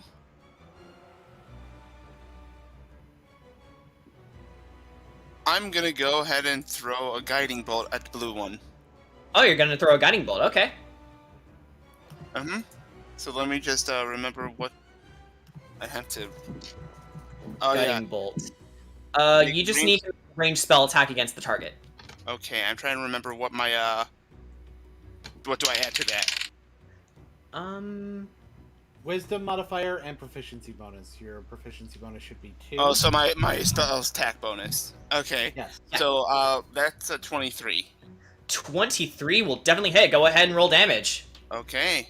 That's And on a hit. This should be 46. 46 and Yeah, for next D6 attack- for the record, not 46. I know. I was just telling the chat. Because, you know, phonetically it is hard to say. It's like Kisk Cave, not Kiss Cave. All right, that's 19 damage, and next attack roll against it gets advantage. Okay, very nice. So, okay, you know what? Since this one has disadvantage, let's have a tornado be disadvantage. I don't know. Didn't Mimi attack the blue one?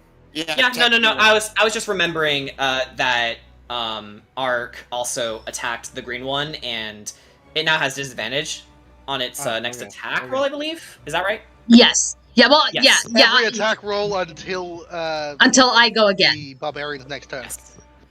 Okay. Okay. That's what I thought. Yeah. So for this friend, what should the guiding bolt thing be? This. Alright.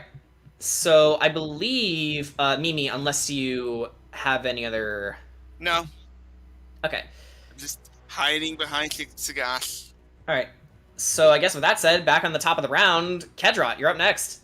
What doing? So I'm gonna make my way to this room with Mr. Red Ghoul. Alright. And then I am going to I think I'm just gonna go for a straight sword swing. Straight sword swing? Okay, so you'll have to walk past Ricket. Okay. I can. Oh, and just for the record, everyone make sure that they're keeping track of their movements. I believe that you are, but just in case. I'm using the right-click thing with movement, so I know how far I'm actually going. Right. Which is a good tool to have.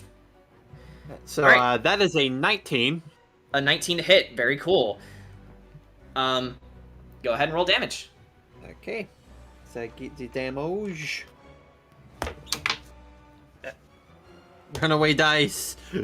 Runaway dice. Ooh, that's gonna be a whopping 9 damage.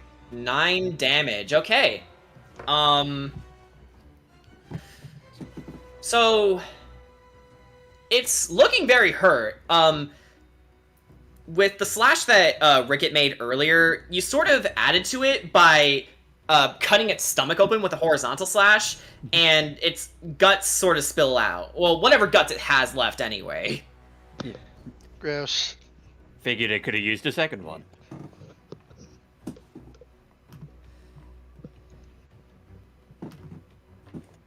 Alright, so...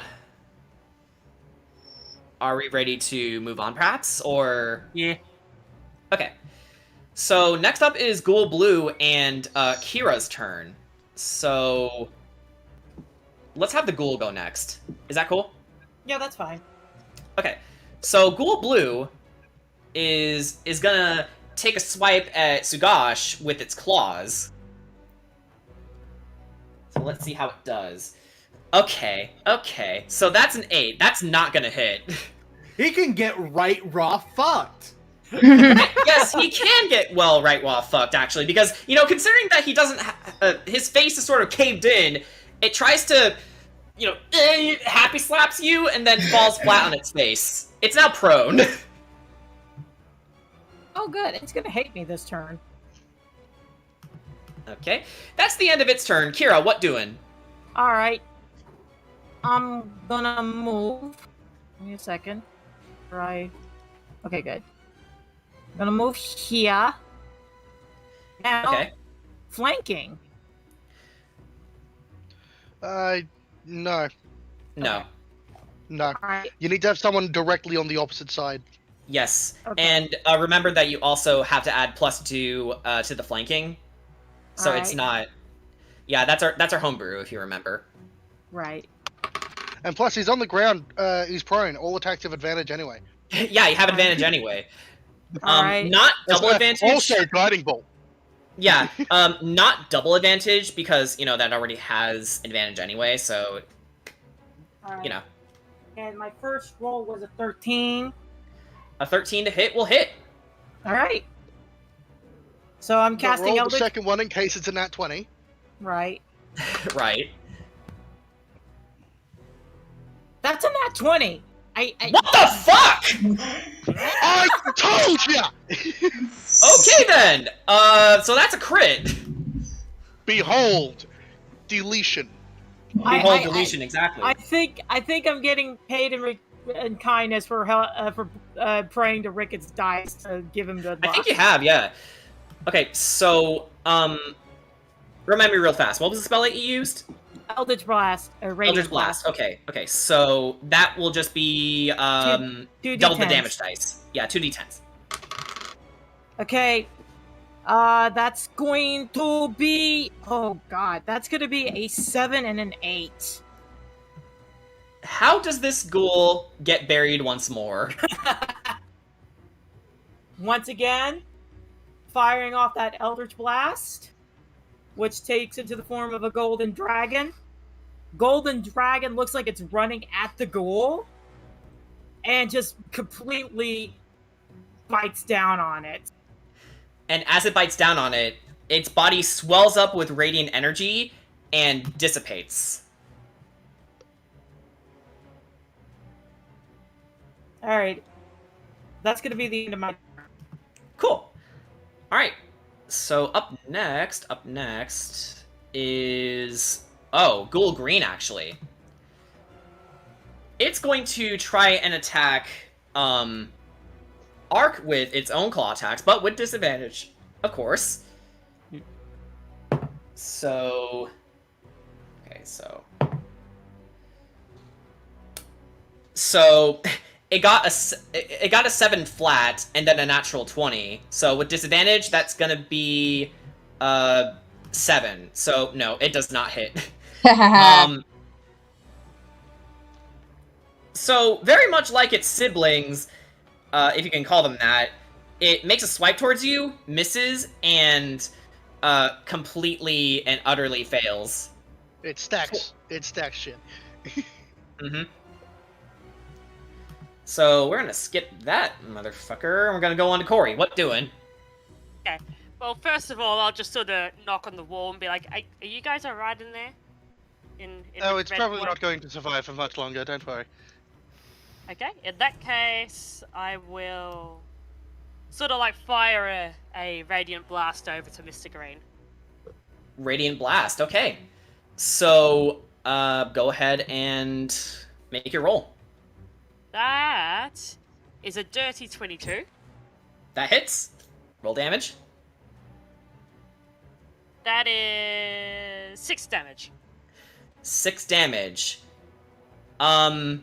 This thing gone, by the way. He fizzles. Just fizzles Yeah, away, sort of like an enemy in Legend of Grimrock. After you kill it, it just sort of disappears in a pile of glittering golden ash and disappears. He's dead! He's dead and you killed him! And that's my turn. Mm-hmm. Ricket, what doing? Well, I'm going to use my bonus action to curse him. I need him to make a charisma save. Charisma save, yes. Oh, it has a -2 modifier. This is gonna be fun. Alright, so Please not a 0. That's gonna be a 10. Well, it's cursed. I was hoping to be a 0. Mm-hmm. I was hoping for it to be a 0. So now So I'm going to attack it. Okay. That is a 13 to hit. 13 to hit. Okay. Go ahead and roll your damage. Oh, wonderful. Oh, wonderful. Just as a warning, it's going to be taking an extra d12 along with the sword damage because, you know,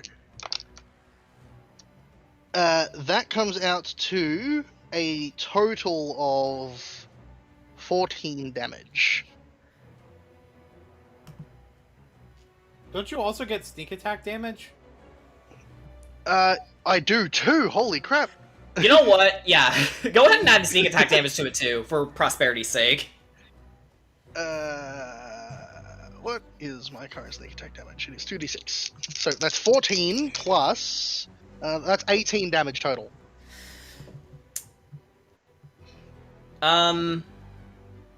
It's not feeling so good. In fact... It's dead, isn't it? It's dead. Okay. How do you kill it? Feeling kind of dead. Well, it's dead again. It's Rickett dead. Rickett turns to Cedrot and says, "Hold up your sword for me, please." No, Oh, bro. is this a combo attack? Rickett then hops up and kicks off the wall next to him onto the sword, using that momentum to spring into the air and come cleaving down with his own sword. Very, very cool. You bisect this thing, and its remains pretty much cover the bed in dark, dark crimson, with a little pink and green here and there, but It's yeah. mahogany color. Yes, it's You know what? mahogany color with a bit of a green accent. You know what? Beautiful. For that maneuver, it's like, yeah, Kedrat's just gonna hold a hand up to Rickett. Okay, yeah. so He jumps up and he jumps up and high fives Cedrot there. suffice it to say, all three of these ghouls are dead. So we are out of combat now. Alright. Okay.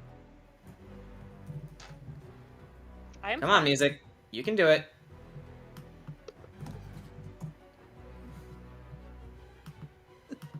Music? There you go. Sorry, I was getting a little too excited. It's like, oh my god, I can't believe he did this! That's awesome! And it was. Kira high fives Sugash and Ark as well. Like, yeah, we kick ass. Yeah. So you are out of combat now. Give me a sec. Music is being a little silly. There it goes. It's being a winky. It is being a winky. But with that, you're free to explore each of these rooms at their leisure. So, Kira already opened the chest of this room, but there's 4 more of you for you guys to open. Can you send me where it was again so I can write it down in my notes? I already got it. Hang on. Just I making might, sure. I might as well open the. Was it this one? Yeah, that one's already been opened. Okay, I'll open this one. Hang on. Hang on. You'll have to do it again because I'm trying to make sure. Okay, so Kira, the one that you opened contains a black leather eye patch with a carnelian sewn into it. There you go. I drew an X over the box, so we know that one's. We got that one. Yeah, good idea. How do you Thank spell you. that? How do you spell that? Hang on, I'm gonna PM it to you. And Mimi, you wanted to go for this one? Okay. So in this one, okay. This room's chest contains a peculiar crystal. It has this pulse to it. But you also have a 1-use scroll of purify food and drink. 1 use. So it's like a one and done, a one-off. So let me just. And strange crystal. PM'd it to you. Perfect. I Yeah. open my one here. Okay. So you opened yours, and that is this one, which is It contains an ivory hairbrush with silver bristles. Well, that's not useful for me. I mean, you can use that as a selling item. Yep. Yeah, I'm Suppose it's PMing my turn everyone. then. Okay. Ricket, the one you opened contains 11 GP and a 60 silver pieces in a pouch hastily made of pig skin. Kira, Yeah. you have hair. Do you want this brush? Sure, I'll trade you my eye patch for it. Oh. Okay, where are you? There you are. Alright. So I PM'd that to you. Wait. So... Can I search the upper room since I was already there?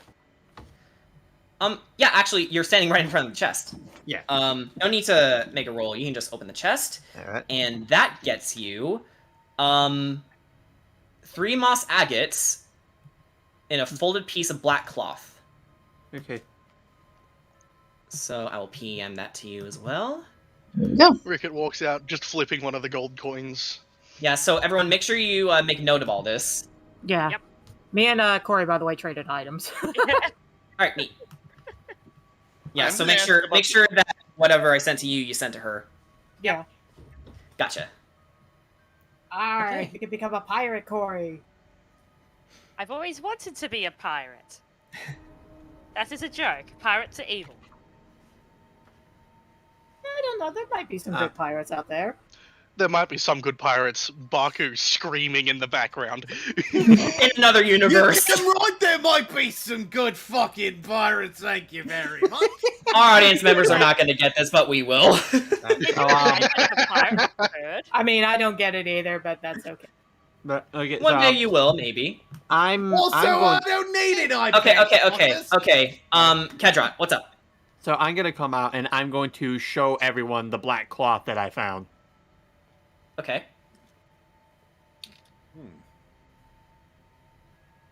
I don't know. Yeah, I found this in one of the chests, and I couldn't help but remember back to the cradle that we found. Is it the same cloth? It could be.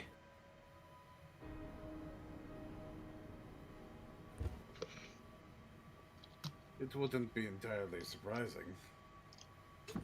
Given what Rose and Thorn. Either way, we still have a lot more work to do.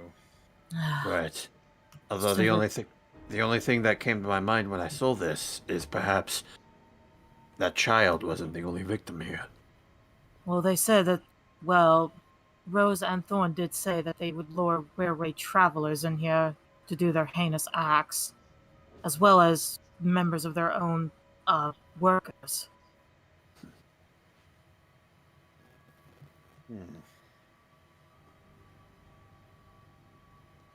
Nobody not- was safe from what these bastards did. That's why I'm hoping we'll go this break way. the There's a lot more things this way. That's why I want Alright. to break the curse of this house as quickly as possible. Put the Alright. spirits to rest. Ooh. So, Okay. So as you guys are exploring, actually, I do want to ask, would I know anything about this crystal?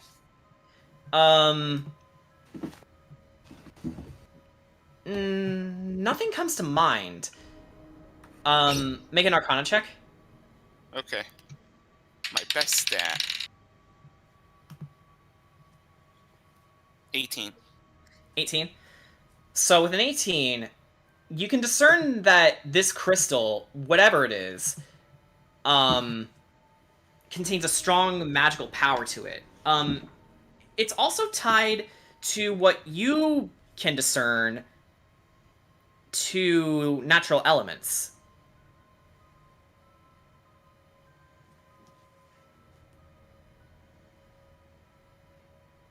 There's a strong nature vibe about this.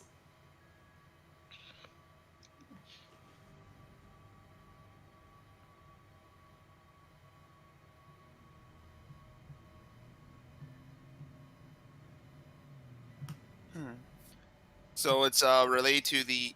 Can you repeat that? So I can write it down? It's related to natural elements, so forests, the earth. Okay. Mostly So nature. flora. Yeah.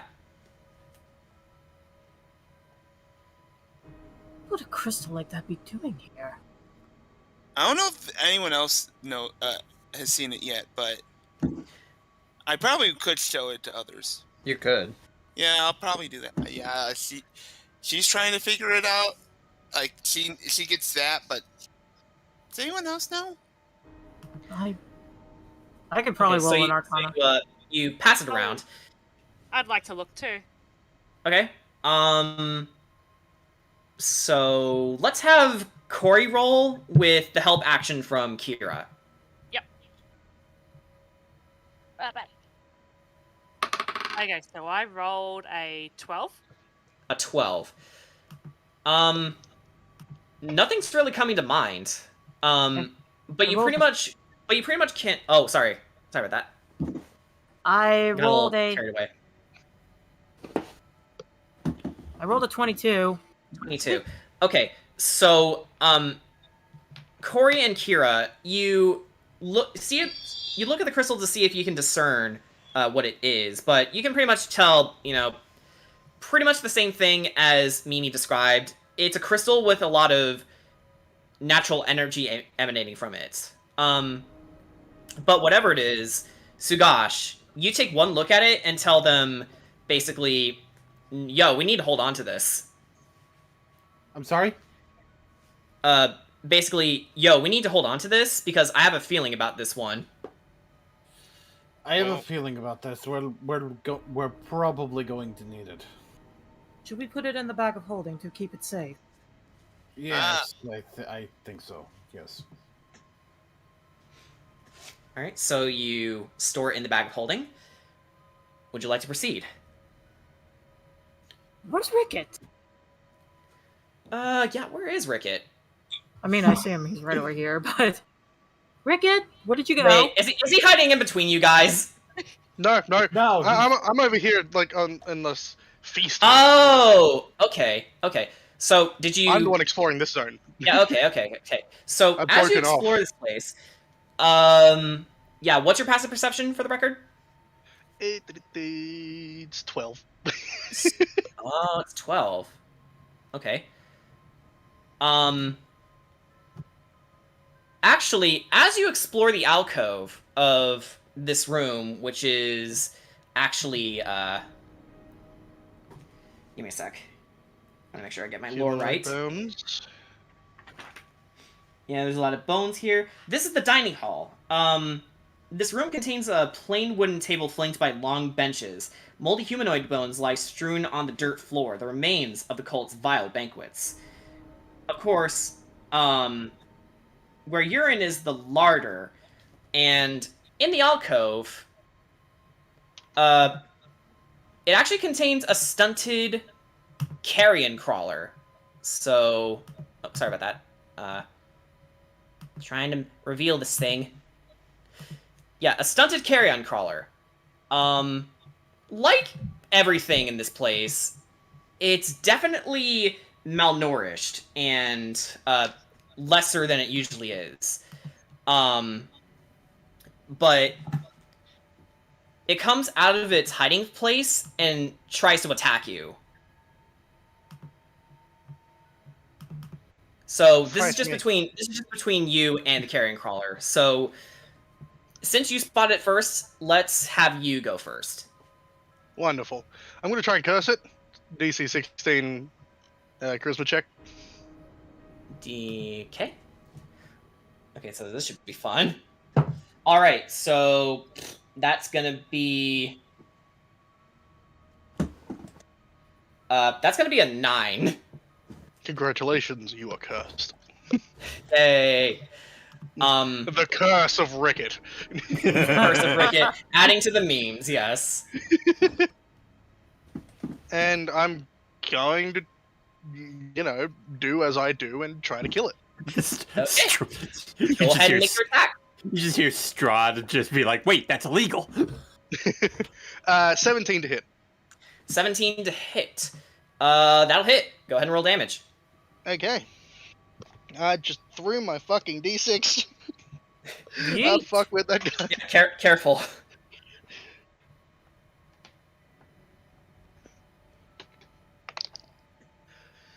That is 2 piercing damage.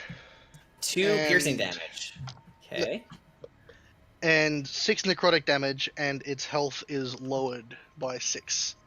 Health is lowered by 6. Alright then. Like, its max health is lowered by 6. Yeah, its hit point total is lowered by that. Okay, cool.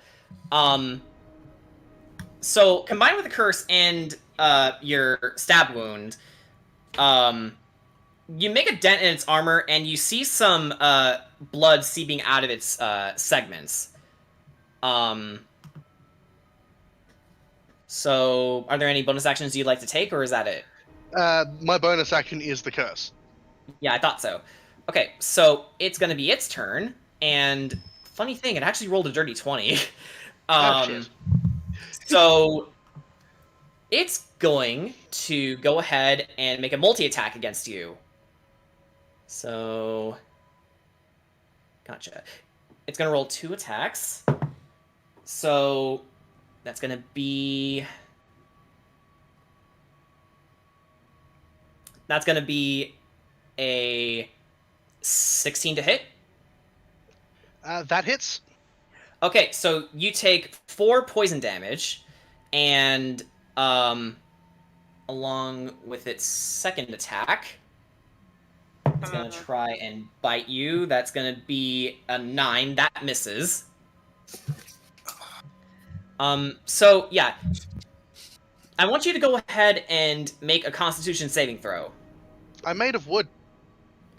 That's true. You, I think, immune to poison? I think they're immune to poison? Hang on, let me pull the book up. Yeah. Let me double check as well. I think at most they're actually just resistant to it. Yeah, I would say resistant. I mean, I have. Yes, you have resistance to poison damage. You have resistance to poison damage. Of course, I don't take 4, I take 2. Yeah. Actually, of course, you also have advantage on saving throws against being poisoned. Okay, so this is a saving throw against being poisoned, right? Yes. Wonderful. Time to have advantage on this. Okay. With my con mod being 0, that is 15. 15. Okay. So, you begin to feel your body seizing up, but you fight it off and sort of brandish your weapon again. Unfortunately, I know you can't understand me, because his voice is projecting into its head. I know you can't understand me, but you can't poison something that isn't alive. It makes a disgusting gurgly sound. Can anybody guess what my response to it trying to poison me is? Well, yeah, you know what? It is your turn. Curse it? I've already cursed it. Yeah, he already cursed it. Oh, are you gonna poison it? Oh shit! I just remembered. I didn't roll my sneak attack on it because it's got cursed by me.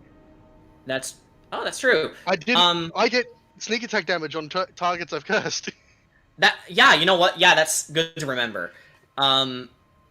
You can roll it on the next turn, or you can roll it now. It's your choice. I'll roll that damage now. That's an extra 10 piercing. All right, yeah. It's definitely in the midway. It's definitely in the midway point of its damage now. And I'm just going to attack it again. Okay, go ahead. That is a dirty 22. Dirty 22. All right, that hits. Wonderful. So I'm going to roll 3d6 and 1d12 and use my last jinx point for the day. Okay. Okay, that comes out to 22 damage. 22 damage. Yeah, you're just giving it a series of slashes and gashes, and blood is spurting everywhere in the larder. It's not looking very nice. Of course, in response, I believe that's the end of your turn, right? Yep. Okay. So what it's gonna do is make another multi-attack against you. Bite me. Alright, so that is gonna be a 15 to hit for its tentacles. That hits my AC, so it hits me. Okay, so that's gonna be another 4 poison damage. You mean 2 poison damage? 2 poison damage. You're right. Thank you. Totally forgot about that. 2 poison damage. You'll have to make another con save, which should be no problem for you since you have advantage. Yeah, crap. I just dropped one of my d20s. I'm losing all of my dice today. Oh dear. Stop doing that. Okay, that is a 19 on the con save. Yeah, you succeed. And it's going to make a bite attack this time. And... I did tell it to bite me. Let's see. You ask and you shall receive. Okay, so that is going to be a 15 to hit again. Yeah, that hits. So you take 7 piercing damage. Oh, wonderful. Oh. Do we hear the commotion going on, by the way? Yeah, at this point you start hearing the commotion now. Okay. I'd like to try and run over there. Okay, Mimi, you run over there. Okay. Kirill will follow. Okay, 1, 2, 5. It's just Mimi right now, actually. Okay. Because I hear all this. What did you say? It's my turn. Yes, it is. Okay. Since you got there first. I got it right where I wanted. Don't worry. Don't worry, everything's under control. Everything's under control. All I need to do is stab it in the eyes. Yeah. Although, Mimi, let's give you a free turn, regardless. Okay. Well, if I can get a few feet closer. Because I was here. 5, yeah, 15, took, 20, Yeah, you 30. took about 30 feet to get here. You can dash if you want to. Okay. But that uses the action. Yeah. That's true, actually, yes. Okay. I could cast healing words because it is a bonus action. But you can go ahead, yeah. So I'm just gonna do that. Okay, so that would be a healing word? Yes, healing word. Healing word, okay. Yeah, so you take 1d4 plus my spellcasting modifier, and based because of my other class feat, you get an extra 2 plus the spell levels, which is 1, so you get an so spellcasting ability modifier, which is I believe my it's my crit. I was looking at the wrong page. Wisdom. You're a cleric. Yeah, so wisdom. So you get a plus 7 automatically. Add 2 to that, so that's 9. You get hit for 9 damage. Well, you get 9. You got 9 hit points back. Yeah, that's cool. you know what I mean. Almost back at full. I love having incredibly low health. Yeah, that thing almost took you out. I was on 5 health. I would have finished it off this turn. Yeah. But thank you, Mimi. Thank you, Cleric. Thank you, Cleric. You've ensured that if I don't kill it this time, I will kill it next time. Okay, so I believe we're going back to Ricket. So I'm gonna stab it again. Mm-hmm. Naturally. If that wasn't obvious. That is a 19 to hit. 19 to hit will definitely hit. The dice are working in my favor today, everybody. They really are. Okay, don't jinx yourself. Welcome. 8. That is 14 piercing damage. 14 piercing damage. Okay. So, how do you add this bug to your collection? As I said, I'm going to stab it in the eyes. Okay. And then, using the sword, try to rip its head off.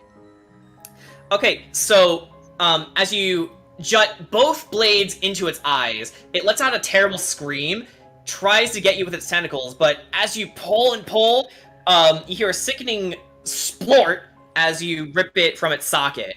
and you see the rest of its body keeling over and its legs sort of skittering across, trying to find purchase until it dies. Are you okay, Rickett? Yeah, at this point, everyone Everything's is fine, back in thanks this to room. Mimi. Okay. I'm gonna throw the head onto the table. And Right. because I'm, not an idiot, at least not a complete idiot, I know how to move like that. All right, I'm gonna cast Eldritch. I'm gonna cast Eldritch Blast on Rickett and heal him. Okay. All right, so For the one health point I need. Yes. Yeah, okay. I mean, there's no kill like overkill. Yep. Well, So I- overkill in this case. Yeah, I heal you back with Eldritch Blast. Very nice. I'm going to need to get a lot more supplies to repair myself after today. He's just spending the time inspecting the damage he's taken.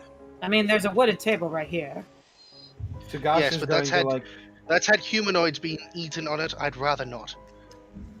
Tagash is going to rub the bridge of his nose. It's like, Rickett, it was probably a bad idea to, given the tight space, it was probably a bad idea to go that far out on your own. If I can,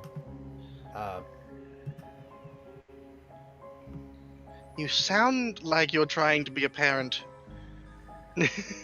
Arthur, get out of the tank. You're not my dad! In the back. Okay. You're not my dad and I have a knife! I have a sword! All this begs the question: if Rickett would Rickett survive? Would you survive in the bag of holding, because you're wood? I don't breathe. You could just put me in there. And Yeah, I'd he's a stay construct. Okay, so you guys were saying? there. You sound like you're trying to parent me, and yet I'm probably older than you are. It's I'm saying concern. that- Yes, it is simply concern. That could have gone way worse. Let's just put it that way. But it didn't.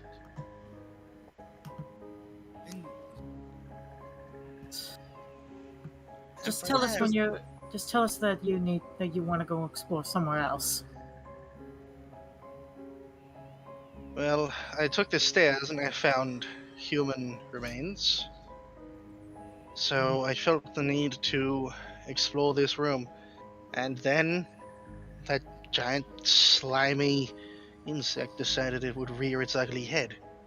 Ew. Corey, from this point, you can gather that this area is, as he's explaining, a banquet hall of some sorts, and you feel pretty sick to your stomach. Yep. Kira Alright, feels we're just sick. going to move on. Yeah, Kira doesn't like this. She. Now, is there anything else in this area here? Here. Predominantly no. It was just that carrion crawler. So this is just a wall here. Yes. This bit here. Okay. Yeah, it's just a wall. Following. We should get moving. Actually, as you begin to move, you begin to hear once again, "One must die." And this time it's louder and louder. You get the feeling that you're getting closer to your destination, wherever that might be. We've killed more than just one. Get out of my house! You see, look, that is part of the reason I was saying that us separating like that was a bad idea. That's all I'm saying. We're in a clearly hostile environment. We're trying to make it not hostile, obviously, but I feel like The more things we kill, the easier it will be later for me to clean the house. Luckily, with us going easier together kill to the them same. as a Yeah, group, that's all I'm saying. let Kedra finish. Well, since we're all going to the same place together, we won't have to worry about separating too much now, won't we? Follow the voice. Kill whatever's in our way. Kill the source of the voice. Oh, it's not a voice. It's voices. Kill the voices. Kill everything. I don't know if this is residual haunting or there are still surviving occult catacombs, so we should be very Considering there careful. were ghouls here, I'd say there are still people here. Could All right, be then. both, or Ricket. something worse. Oh, So- was that Kedra? Yeah, so Ricket. Ready for some spring cleaning of your house? Absolutely. All right. So, who's leading the way this time? It looks like it's Sugash again. Okay. Yeah. So that leads you to this room. Oh, fun. Oh boy! Yeah. Oh, Hey, what Hey, it's a in double the colorless name? energy.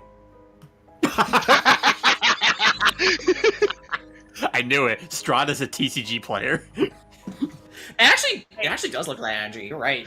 It really okay, does. so- yeah. Worst huh. kind of TCG player. I mean, it was developed by Wizards of the Coast, so maybe that was a homage to themselves. I don't know. It's least it double doesn't play rainbow, it here. double rainbow energy. Okay, back on No, track, it's guys. just Back on double track. colors. Back on track. This is the Dark Lord Shrine. This room is festooned with moldy skeletons that hang from rusty shackles against the walls. A wide alcove in the south wall contains a painted wooden statue carved in the likeness of a gaunt, pale-faced man wearing a voluminous black cloak, his pale left hand resting on the head of the wolf that stands next to him. In his right hand, he holds a smoky gray crystal orb. The room has exits in the west and north halls. Chanting can be heard coming from the west. And for the record, west would be up from here. Okay. I want to take the orb. You want to take the orb? Yes. Where'd Rick go? Oh my god. I don't see him. He's Right under here. Suga. Okay. He's riding Sugash's shoulders. Again. Mimi, what are you doing? Okay. Are you trying to- I thought it would be funny for a second. Okay, so, Ricket, as you take the orb,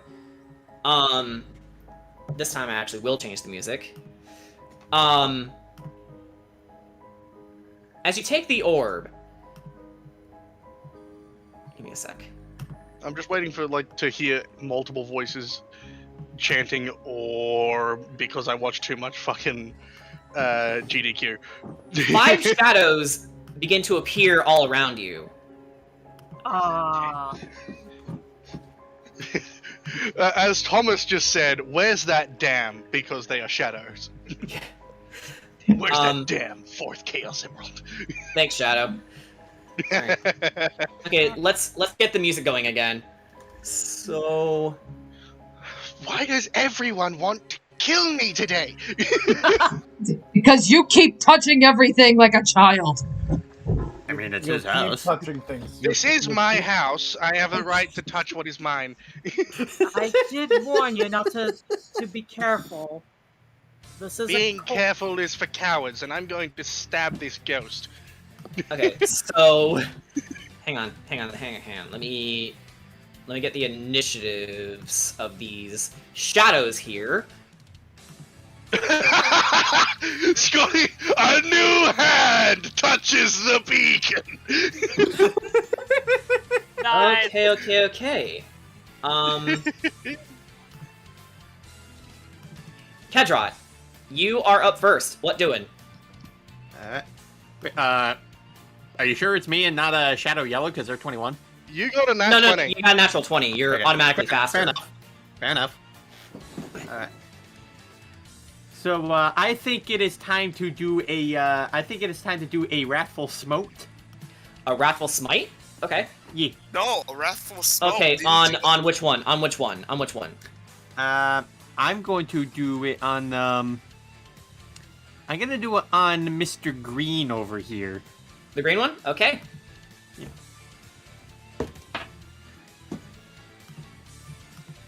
And that is an 18 to hit. An 18 to hit? Yep. Oh, actually, Brian. Wrathful Smite works like this. That would be a bonus action. The next time you hit with a melee weapon attack, during the spell's duration, your attack deals an extra 1d6 psychic damage. If the target is a creature, it must make a wisdom saving throw or be frightened of you until the spell ends.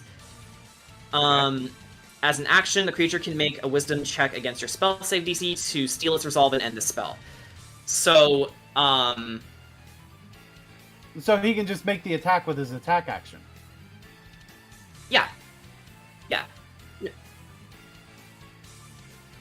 Okay, and yeah, that's an 18 to hit. Okay, yeah. Go ahead and roll your damage. Alrighty. That's gonna be a 5 damage. 5 damage, okay. So, surprisingly, even though these are shadowy blob-like creatures, your sword does find purchase. Sort of like how Aku gets slashed by Jack's sword. It sort of tears into it a bit until it reforms quickly, but it does shriek in pain. Yeah. Well, at least we know we can harm them. And is there anything else you'd like to do? And no, that be it. Okay, so up next is gonna be Shadow Yellow. Shadow Yellow is going to make its way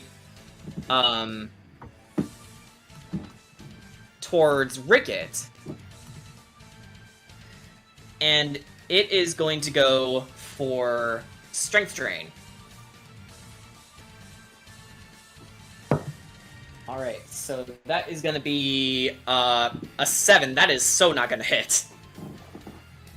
So as it sort of tries to embrace you, Ricket, you duck out of the way and prepare your weapons. And yeah, that's going to be the end of its turn. Pretty lame. Up next is Kira. What doing? Alright. I see Ark is kind of pinned there, so I'm going to help him out between the two shadows. Also, actually, wait, Kira, where are you? Actually, I'm right here. I'm right here. Oh, I don't see you. It's Refresh? right under Ark, and right above Sagash. Hang on, yeah, maybe I do need a refresh. Give me a sec. I apologize for almost interrupting earlier. I had the comment. Okay, yeah, I just needed a refresh. Thanks. Yeah, I was gonna say like that was disappointing, maybe for you. For us, as the team cleric, I'm thankful. Yeah. Okay. Kira, what are you doing? I'm gonna help Ark out here, and I'm gonna get Purple over here, Purple Boy. Okay. That's gonna be a 22 to hit. Yeah, that hits. Go ahead and roll damage. All right. 10. 10 damage. Okay. As you blast this thing with your Eldritch Blast, it definitely almost seems to like disappear until suddenly reforming. It's very nearly dead, actually. All right. I have a bit of a thing. Since radiant damage, I imagine it gets like really bright in this room as well. Like, and I imagine like the other shadows like kiss. Wait, are you saying that as like a side thing or an ability thing? Side thing. Okay. Okay, yeah, good to know. I think, unless you have any bonus actions, that's the end of your turn. Yeah, that's all I can do for now. Okay, so up next, Shadow Purple is going to ignore Kira and go for an attack on Ark. Alrighty. So it's going to go for a Strength Drain. Hang on. You know what? Hang on. Let me move my chair this way because this angle I'm sitting in is really awkward. Okay, there we go. Is Ark still in bird up mode? That depends. Are you still raging, Ark? I'm under the assumption that our rages end when battles end. Oh, Rage doesn't exactly end when battle ends. Rage It ends ends after a minute of not attacking an enemy. Yeah, raging also ends when you choose it to end. And I believe you mentioned you wanted to do a reckless attack during the last combat. Yeah. Okay, so I think for the sake of expediency, we'll let you use the benefits of reckless attack. Okay. All right. So yeah. By the way, this thing rolled. Let's see. Rolled an 11. It's not gonna hit you. Yeah, nah. Sort of doubling over in pain. It also tries to grab you, but then no, actually no, because the blue one, yeah, it's flanking you actually. Let's see. I think even with a +2, it's not gonna work. The only person in this entire party it would realistically hit at 13 is me. Yeah. Yeah. So yeah, that's the end of this thing's turn. So in its place, next turn, Shadow Green is gonna go up next, and it's going to attack Kedrot, with another Strength Drain. So, alright. So, I'm rolling really low tonight. That's an 8. Nope! There are currently 3 people in the party who are flanked. Yeah. Oh, yeah, okay. Even with the thing, it's not gonna work. Yeah, no. It isn't gonna work on anyone. Yeah, not even close. Yeah. Okay. Wait, who's the third one that's flanked? Kira. Diagonal flanking. Oh, yeah. Yeah, that's actually true. You're right. Red Before and the purple. other one moved, Mimi was also flanked. Yeah, not a lot of room to operate in this place. Doesn't matter, still gonna stab them. Yeah. That's the end result for all of these things. Okay, so I think it's Corey's turn now. What doing? These two wouldn't be considered within, 5 feet of each other, would they? I think that's 10 feet, isn't it? Yeah, that's 10 feet. Yep, Yeah. just making sure. And can I point blank range, spell attack, or is that I think you with can. disadvantage? Yep. We've been allowing it thus far, so. Yeah. There's no Sorry, minimum that's range for spells. There isn't some You can- tables. Some tables, but most spells don't have a minimum range, so you can cast them even if you're forced to share the same square with a target. Yeah, I think this is just one of those unspoken things at our table where if you want to shoot point blank with a spell, you can. Yeah. I thought so, but I'll just double check. Yeah, So alright. I build Eldritch Blast the guy right in front of me. Cool. Okay, go ahead and make your attack. Yep.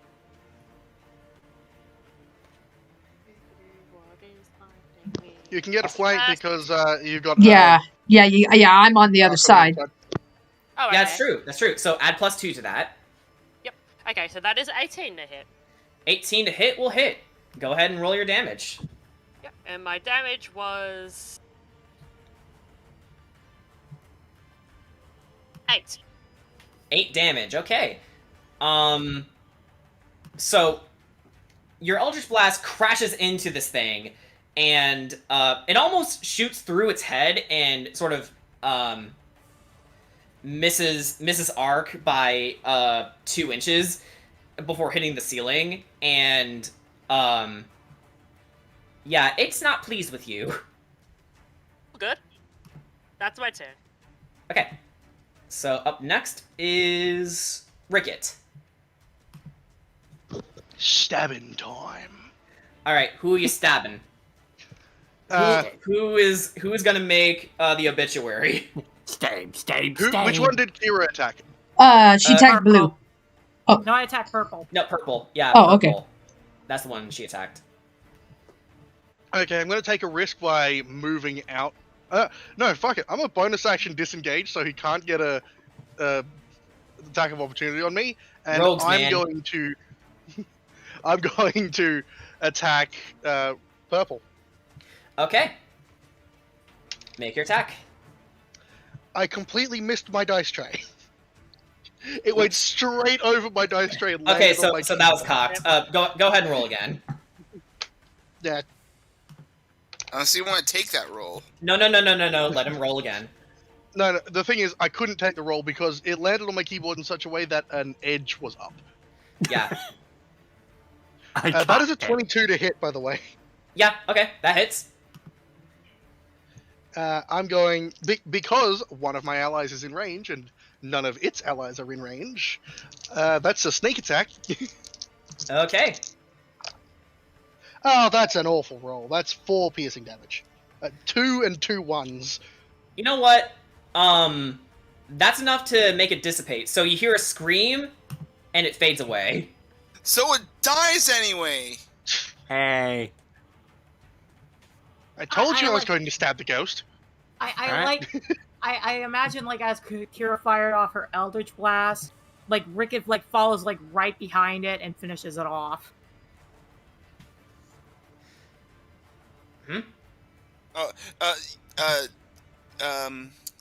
Kira saying, as like the idea of Rickett using the Eldritch, following the Eldritch Blast to finish off the shadow.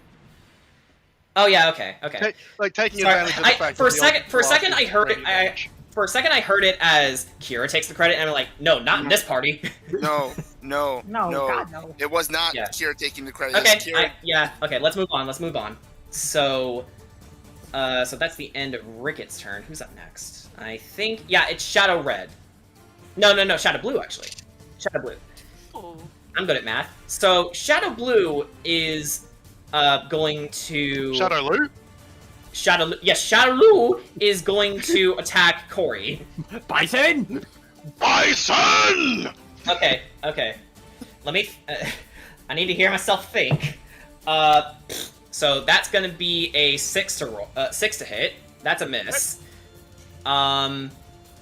So we're going to give it the biggest dishonor and just completely skip over to Shadow Red. So Shadow Red is going to attack you, Kedrot. Right. And let's see what it gets.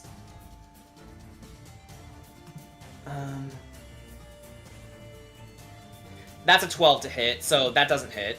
Nope. Skipping over to the next one. Sugash, what doing? Sugash is going to wind his fist back. Okay. I think I know where this is going. Hold it there for a second.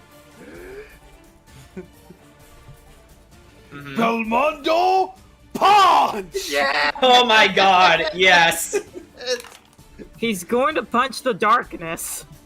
Oh god damn it. That wasn't my best roll though. That's only 10 to hit. 10 to hit. Okay, that misses, unfortunately. So That's as what you get for using a big stupid move. You know, as you call out your attack, the shadow hears it and just sort of tilts its head. If it could express itself, it would give you this raised eyebrow of disapproval. I imagine the shadow just spot dodges it. I can't believe this. That's exactly what it did. I did leap up and knee because fuck you, that was a feint. Okay. Oh god damn it, that was a 9. Okay. And again, it weaves out of your way, so it completely ignores Kedrot and is focusing on you now. You know what? Kind of what I wanted. All part of the plan, I think. No, really, no. I think that's kind of part of my plan here. Okay. I'm just imagining that's just part of his plan. I meant to do that. Yeah. All right, if you say so. It's like, he was hoping to hit, but he got his attention, and that was the goal. Okay. Where am I in the... Okay, there am I. Don't you know fighting types can't hurt ghost types? Sugash threw a ring target on it now. Yeah, okay. Now it's So, Sugash, is that the end of your turn, or do you have any bonus actions you could take, or...? That is... The second attack was my bonus action. Okay, that's what I thought. Ark, you're up next. Alrighty. I'm trying to think,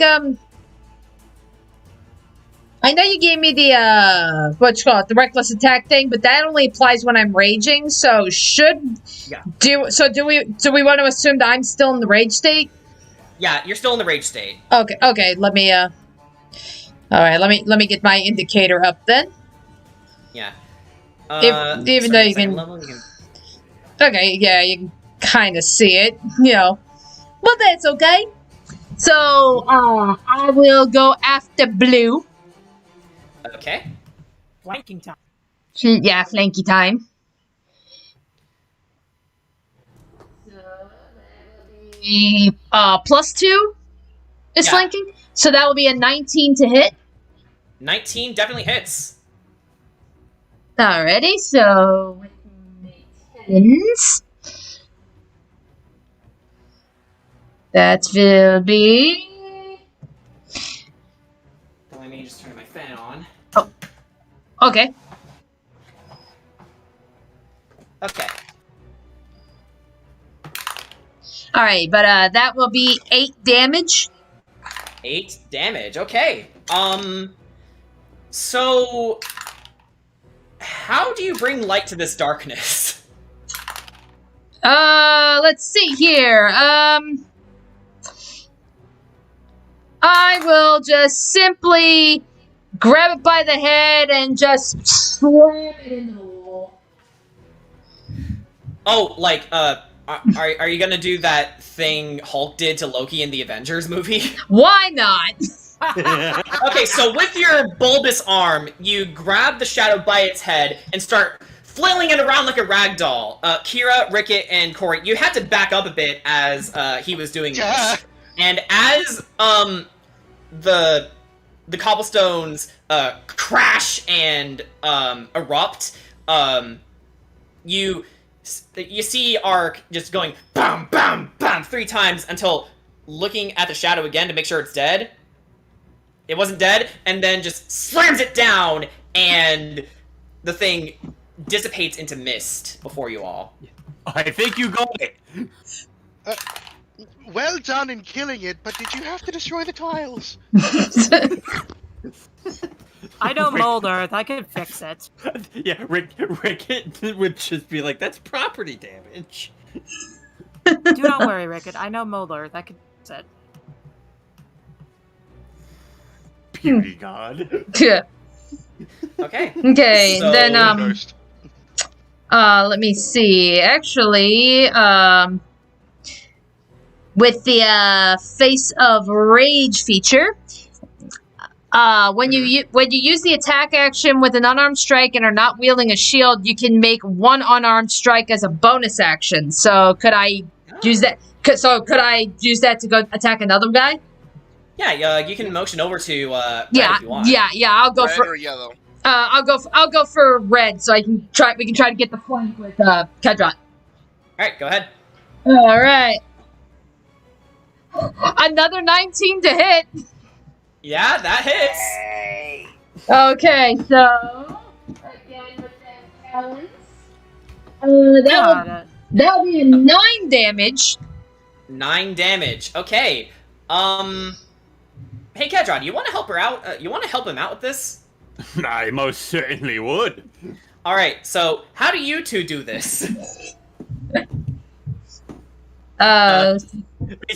Actually, something I want to do is, as Ark finishes off one of them, like, I like to imagine the shadows are just looking over the other, going like, "Oh God."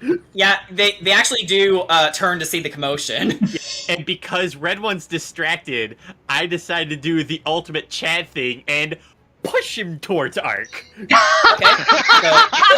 Yes. and how does Ark respond?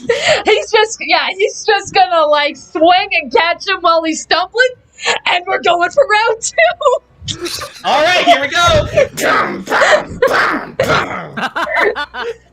I can't believe it. We're playing volleyball over here, and I'm the center. Ricket is still freaking out about the destroyed tiles. You actually have destroyed skeletons mounted on the walls too. Sugash just looks. It's like, see, that's what I was going for.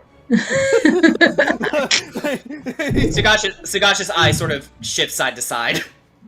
Yeah, like, I just set this shadow up like a volleyball, and here's Ark ready to spike it. Okay, Mimi, it's your go. Okay, so, I think the only reason I'm saying it's your go is because Matthew Mercer said it. cool. Critical Role Campaign 3 is great, you guys.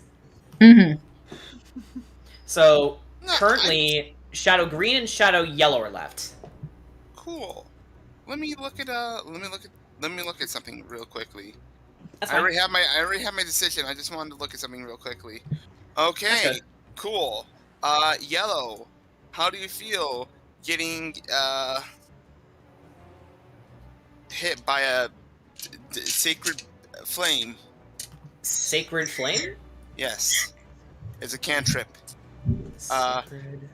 Hold on, I've got it. You must succeed on a dexterity saving throw. Dex save. That sounded familiar to me, so I just wanted to make sure. Dex save time. Okay. Thank you, Corey. Okay, so Dex save. That is gonna be a 4. It misses. Wow, that is absolutely not gonna succeed. Oops, looks like you're gonna take. That is a 5. You're taking 5 radiant damage. That'll be enough to completely wipe it away. Oh. So, as you do your Sacred Flame, you hold out your hand, and sort of blast it with, a single pulse of, radiant energy, and it totally dissipates in front of your eyes. So, as Fox would say, there's one more to go! Okay.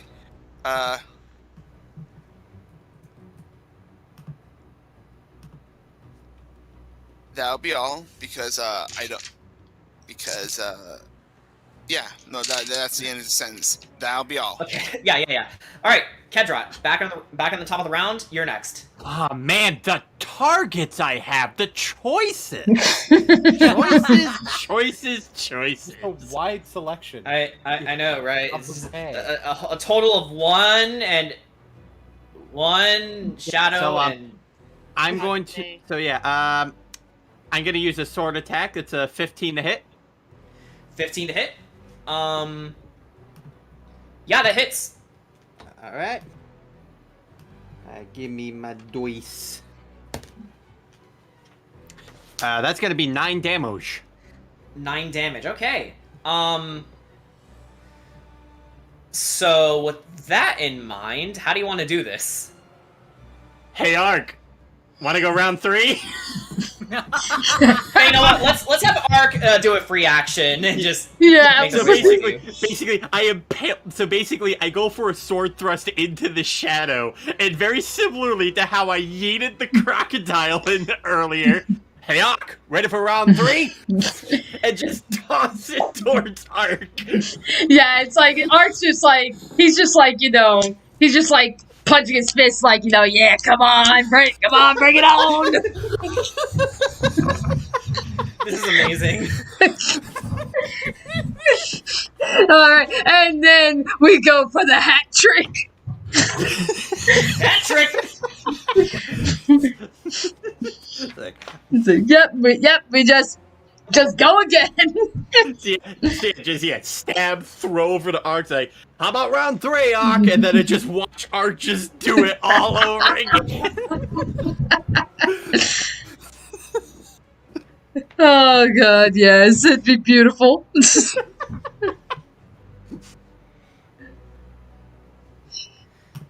And that's gonna be the end of that. Sorry about that, I was reading something. Oh, no problem.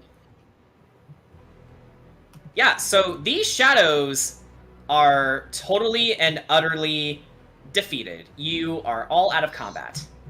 Alright. Yeah. I'm gonna use Mold Earth to fix the fucking floor. Yeah, you do that. And I'm gonna walk up to Ark and just be like, so how are you feeling after that? Pretty fucking good. And after I get done with that, I turn my attention to the big statue thingy, like, huh.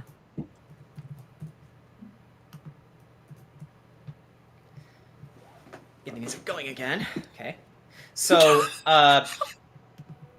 did you want to inspect the statue, or? I'm just looking at it. Okay. Inspect it. I guess.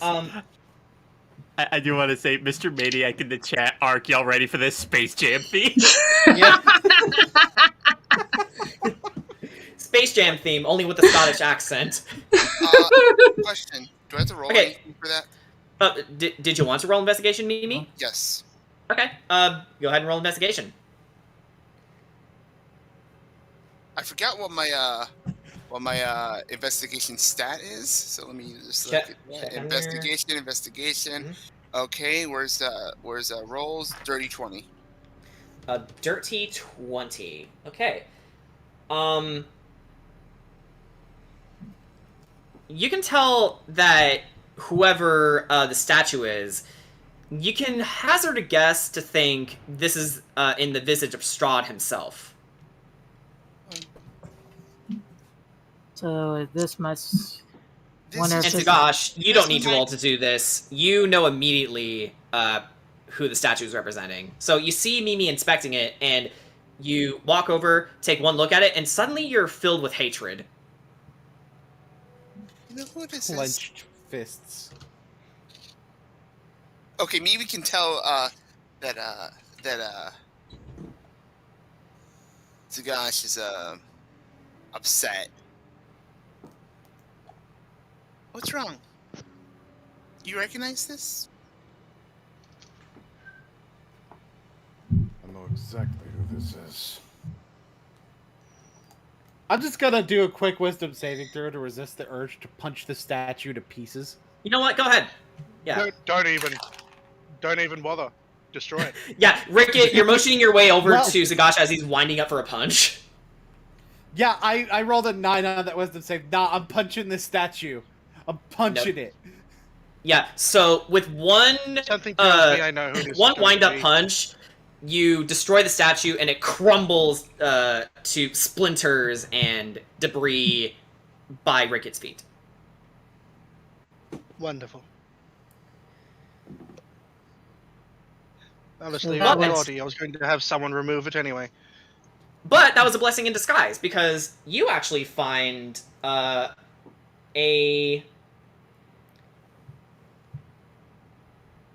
So that was probably the big man himself. You actually find that the crystal orb that Rickett swiped from it, it's worth 25 gold pieces. And it says here, it can be used as an arcane focus, but it's not magical. Okay. See, Ketrot just walks over, he's like, I'm bigger than the statue. And Corey, actually, let's have you roll a perception check. Yep. Ooh, not bad. 15. Yeah, so over here, you notice that there is actually a secret passageway here. And there's a bit of a hole next to the right side of the wall. You reach your hand into it. Feels kind of slimy. You find a lever. Do you pull it? It's a slimy lever. I don't want to pull it. Okay. I could pull it with Mage Hand. Yeah, okay. That's smart. Would you like to do that instead? Yeah, I will use Mage Hand to pull the lever. Alright. So, Kira, you make your way over there, use Mage Hand to pull the lever, and you actually find a secret staircase leading upstairs. Another one? Wouldn't be a mansion if it didn't have secret passageways. So let's do that. Was it just the extra slimy lever? Why was it slimy? You know, given that this place is underground, it's just natural moisture just building up over the years, and it's in the dark, so you probably touched some fungus. Curry breathed a sigh of relief. That wasn't what you thought it was. Right. Alright. Is everybody alright? Nothing broken here. Fine. I'm still in one piece, if you can consider the several parts that make me up to be a singular. Oh, if I go any further in this mountain, I'm gonna scream. Unfortunately, we have no other choice but to go deeper. And it's like we still. If you will. He's like, yeah, we still haven't hit these ritual chambers. Yeah. Sugash is just walking through back to his super focused. Yeah. Super So you make your soaker. way through this door. And it's actually through this passageway you discover what is known as... Let me get back to my notes. Bed. The cult leader's quarters. This room contains a large wood-framed bed with a rotted feather mattress, a wardrobe containing several old robes, a pair of iron candlesticks, and an open crate containing, with your passive perception, 30 torches and a leather sack with 15 candles inside of it. And at the foot of the bed is an unlocked wooden footlocker containing some gear and magic items. So... What kind of gear and magic items? I will tell you.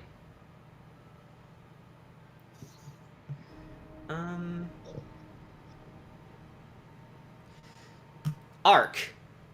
Yes. You find an amulet of health. Ooh. And Corey... Let's see here. You find a cloak of protection that's just your size. Oh, lovely. Yeah, this was probably intended for a child of the house.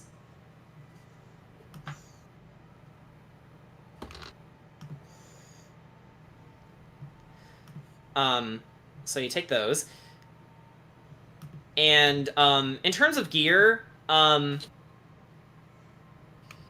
mostly just empty bottles. I like to take an empty bottle because you never know. Actually, Sugash, as they're inspecting that, you hear a growl from what sounds like a dog, but this dog has gone horribly mutated, and it sort of stirs as you approach it, and it starts slowly making its way towards you, growling. I think you said Sugash when you meant Kedrat. I don't know why I'm mixing them up. What the fuck? I don't know what it is. Kedrat. That's what I meant to say.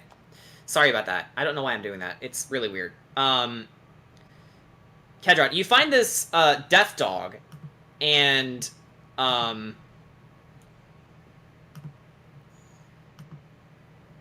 you all hear this happening, by the way. Mimi, something comes to mind as you look at this dog. Do you recall when you were back upstairs, when you were searching through those documents? Yeah.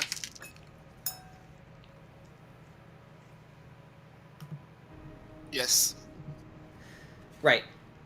So, would you like to make your way towards the dog? Sure.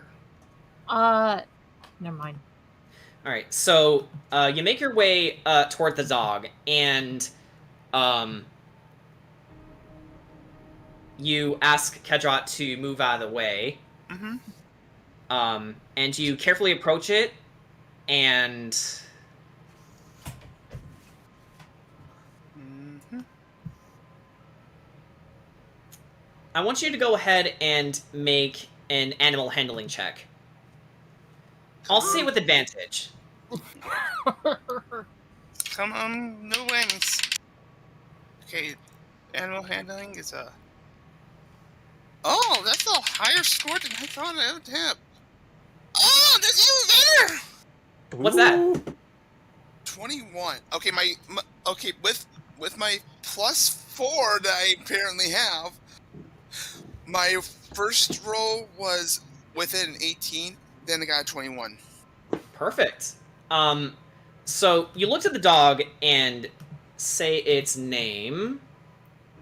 Let me post a quick reminder to you in PMs.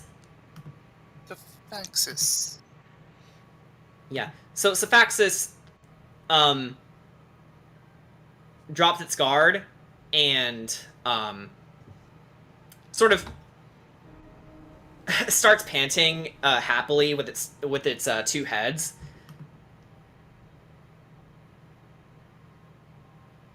And it stops attacking you.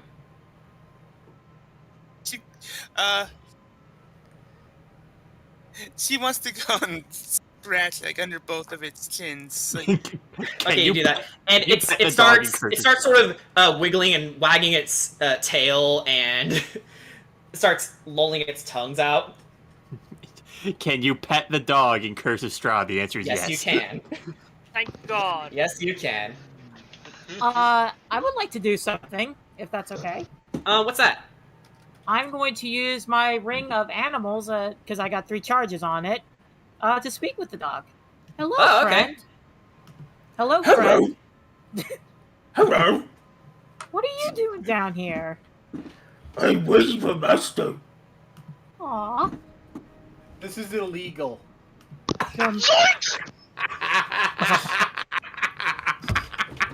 Master's supposed to bring meat soon.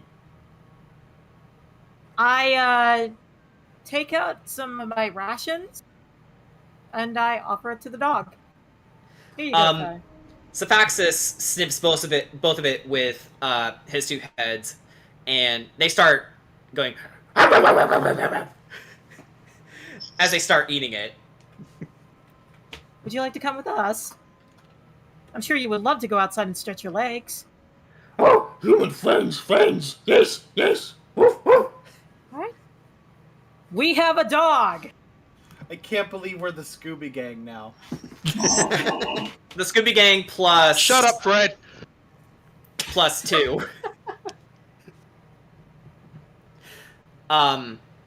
So actually, with the secret passage in mind, it's up to you what... Yeah. I call Sugash being Fred.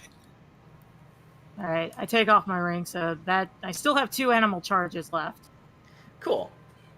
I like how you call me friend, and I'm specifically against us splitting up. Yeah. Fred, but smarter. But hey, you know what? I say Fred because I have a feeling you'd be obsessed with traps. Yeah, but see, here's the other thing too. He is Fred because he says fuck. Oh yeah, that's right. That's his catchphrase. Fuck. Jinkies, jeepers, zoinks, fuck. Fuck. Oh yeah. Wait, who's Daphne and who's Velma? Yes. Okay, so it's up to you guys what you want to do with Sephaxis. I want to keep the dog. Okay. I have to question why the dog has 2 heads. I would also be inclined to question why the dog has 2 heads. That's something we can ask later. Alright, so... I guess you have a tag-along ally for a little bit.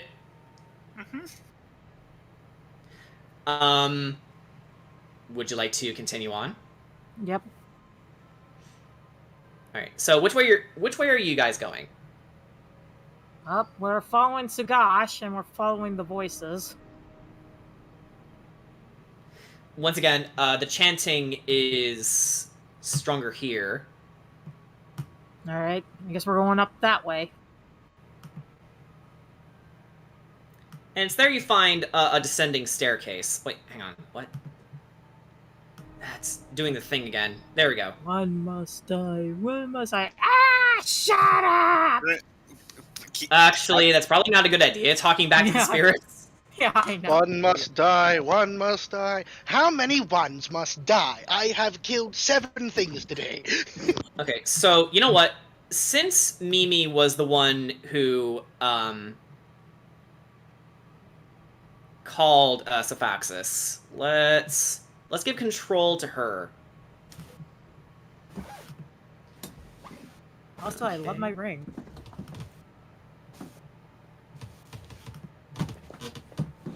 All right. So, I assume you all make your way downstairs. Yes. Yep. Mm-hmm. Okay. Here, boy. Oh, And with that, you guys make your way into the lower sanctums of Durst Manor. You start here. Oh god, I can't see! Ah! Alright. Yeah, I got the ping, don't worry. I know, but it And was like... if you guys are trapped in the void, I'll help you out. Don't Yeah, worry, I know. I know placed I'm in the myself void. the appropriate Yeah, place. thank you. Yeah, I gotcha, don't worry. Rickett is riding on Sugasha's shoulders. That's just that's just how things work Okay. now. Okay, yeah, make sure you all drop your tokens here. Let's see. Okay, so who's here? Mimi? I'm trying. My thing wasn't. My thing. Oh, There we go. Yeah, there we go. Okay. And I guess we'll also drop Sephaxis here. Mm-hmm. Doge. Sort of just happily walking along. Let's see. Want to make sure we're in the right place.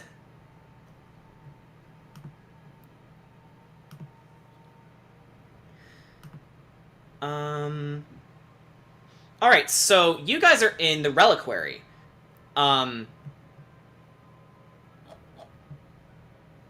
It's actually here where you discover all of these alcoves. Not only do they contain sorts of relics, but this is what you all find. A vial of coagulated blood. A lock of auburn hair, woven to a figure 8. A hag's severed finger. A sun symbol made from woven wicker. A patch of dried human skin. A vial of murky swamp water. The severed claw of a raven. A black twig with blood-red thorns. A dragon's tooth wrapped in silver wire. The tattered remains of a large bird feather. A shard of amber. A dried bouquet of wolfsbane. And the desiccated ear of an elf. I'd like to take that amber piece. Actually, it's protected by an invisible field. Ah. Can I punch the invisible field? You go to punch it, and it knocks you back like 5 feet. But actually,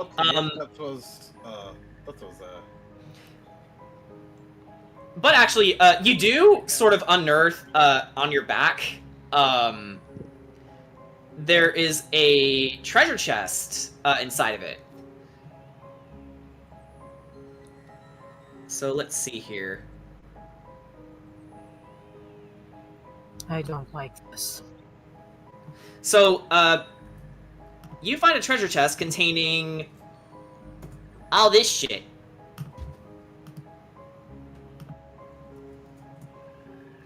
A small wooden coffer unlocked, containing 4 potions of healing, a chain shirt, a mess kit, a flask of alchemist fire, a bullseye lantern, a set of thieves' tools, and a one-use spellbook with a yellow leather cover containing the following wizard spells. And this is what they have. I would like that book. Yeah, I feel like I should get this in a DM or something. Or is it in the he put it in It's important things to note. Yeah, that's where I put it. All right, I can't use the chain shirt. I think I could technically use the mess kit, even though I'll have 2 mess kits. Fuck it. All right, so you take the mess kit. Alchemist fire. Alchemist fire. I'll take the I'll take this disguise self scroll. No, the all the spells are contained in the one-use spellbook. Oh, okay. And you know what? Considering that Kira had found a magic item already, we'll omit her from taking this. Wait, I did? Yeah, the broom. Oh, Remember? yeah. Oh, yeah. My bad. Yeah, the only thing you need is its magic word.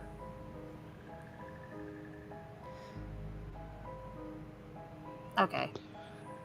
I kind of want that alchemist's fire.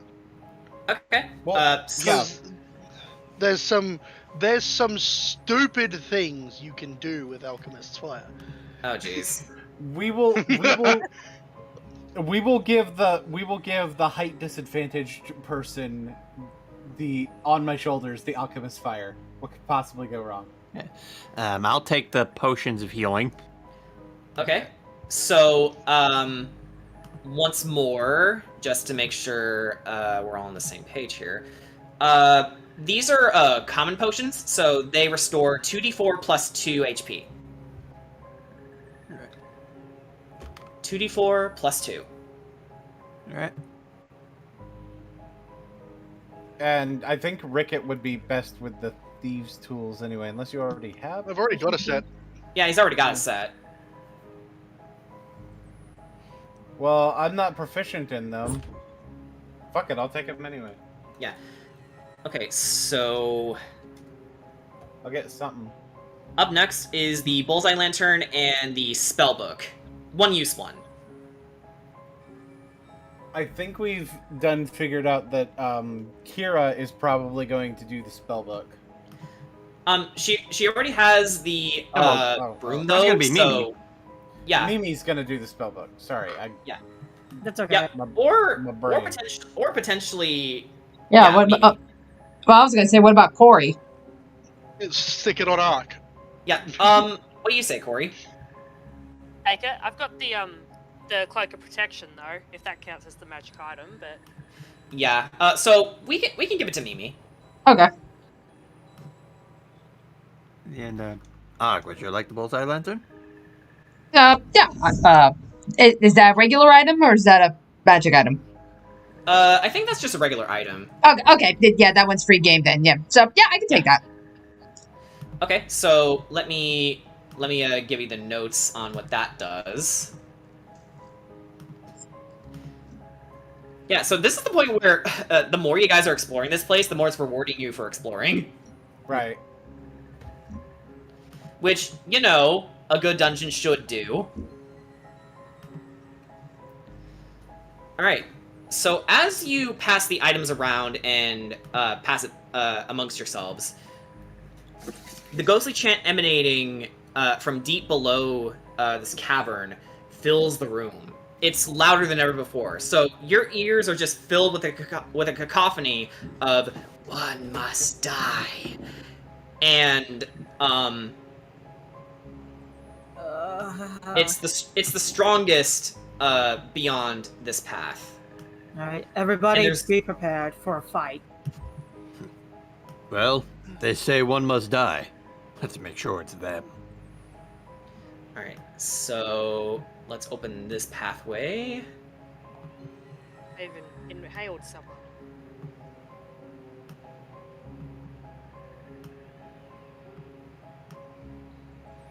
Man, this is actually really fitting music. Holy crap. All right. This area is... Let's see. Give me a sec. This is the prison. The cultists shackled prisoners to the back walls of alcoves here. The prisoners are long gone, but the rusty shackles remain. Let's see here. What a big closet that Ricket has now.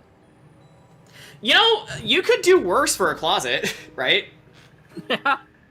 But he has to There's come some out shackles in there. just as long as he comes out of it eventually. It's like, oh, they can smelt them into decorations. It's fine. Yeah. Make a nice little Very Halloween well, I'm pop. likely going to imprison people down here if they don't tell me what I want them. What was that, Ricket? I am likely to imprison people here if they don't tell me what I need from them. Okay, you know what?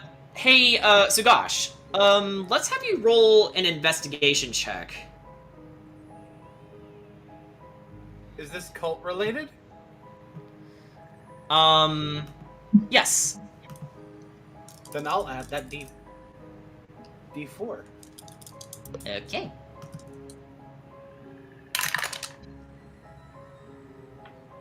That's gonna be a 13 with the D4. 13. You try to make your way into this room, but, there's something about it, you can't quite put your finger on it, though. Would anyone like to help him out? I'd like to help. Okay, yeah. Alrighty, roll a investigation. Yep. Okay. You know what actually makes sense because Kira's kingdom does not like cults. That's gonna be a 17. 17. Okay, so, you see Sugash was trying to pinpoint something in this room, but as he was looking along the, support beams in this place, right here, you notice that, one of them has a bit of a button in it, and you all hear, back in the reliquary room, something opening. By the way, I used Mage Hand to press that button. No, it's on the wall. You don't need to use Mage Hand. Okay. Alright, I guess we're going back.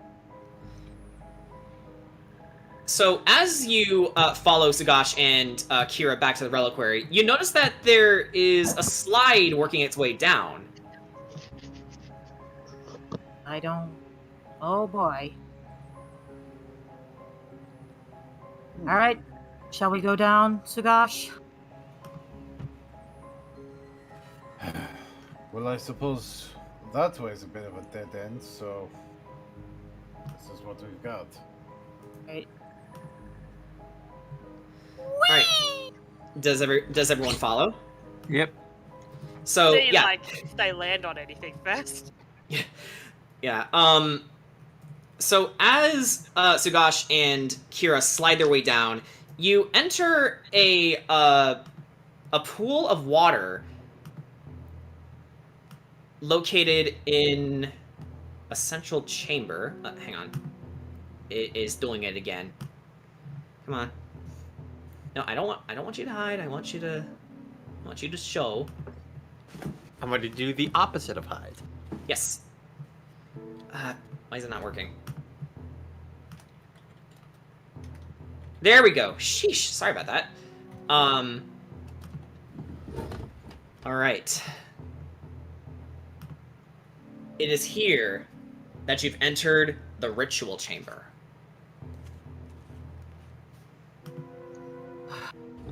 Don't like this. God. And it's from there that the chanting has pretty much reached its high point. You hear a cacophony of "One must die! One must die!"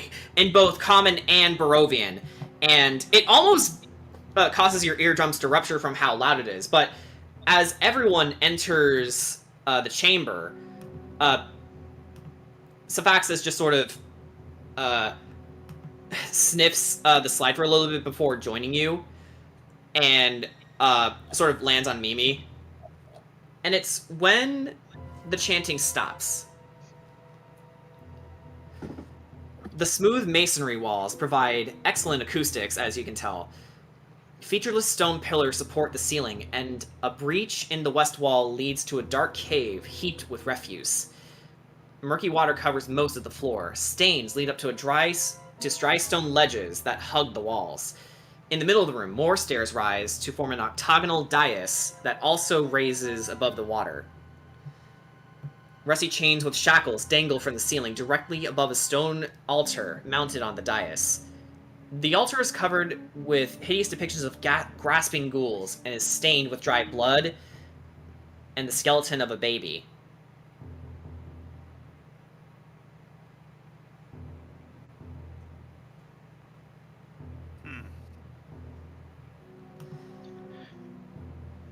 I'd say that is our missing baby. Yeah. Yes, that is Walter. Alright. I'm going to make this obvious. You have 3 minutes to get out of my house. They cut you off suddenly, and they shout, Do it! Make the sacrifice! So they want us to kill them? They turn their head towards the Faxis. They want us to sacrifice the dog. He's a good boy.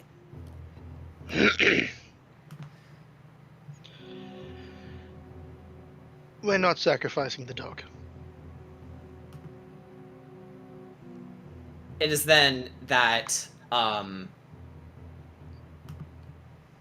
the spirits, one by one... Oh, excuse me.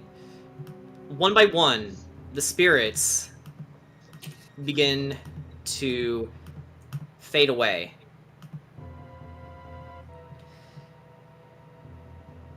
And as this chamber opens, the one spilling with refuse, I want everyone to make a perception check. Yep. Perception. Can do. Here Fucking nat comes 20. the actual TPK part of the dungeon. Yep. That's a 23. Okay. That is a 22. Yeah, I got it. 22? Yeah, let me. Yeah, go 16. ahead and put your rolls in the roll chat. All right. So, An investigation, right? Perception. Perception. Oh, perception. Okay. Okay. Okay, well, okay, yeah, no, that's still a 22 then. Okay. So, Kira, suddenly you hear loud gurgles coming from the pile of refuse over by the other end of the chamber. And you sort of point and go, "Everyone, what's that?" And Ark, Sugash, Mimi, Ark, and Kedrot, you all notice rising from the refuse is none other than an unusually large gibbering mouther. And it is from there that you hear the voices one more time, and they say, "The sacrifices must be made! Alright, Mother of our house, destroy them!" Okay, we're gonna sacrifice your monster. Okay, so I actually have an initiative ready for you guys, so give me 1 second to get that ready. Alright. Oh Boss my fight! I love this little monster. He's so Oh. large monster. He's so good. I'm scared. I'm scared. I'm scared. I'm scared. Yeah, me and TP have fought a gibbering mouther before. Yeah, it's not pleasant. Nope. Imagine, but he's cute. But here's the thing, this gibbering mouther is actually bigger than most. Yeah. Yeah. Yeah. Yeah. Again. Alright. Boone and I have fought one before. Okay. So, I think for the sake of prosperity, let's have the gibbering mouther go first.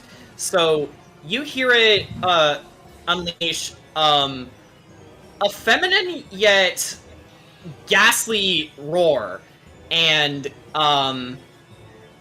okay. Well, I think we know what happened to the wife.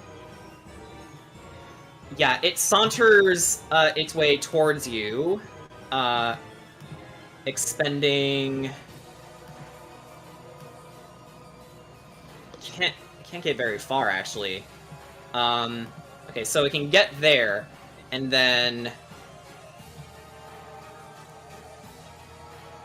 So, first things first, it's going to activate its Aberrant Ground ability. So, that's about 10 feet around it.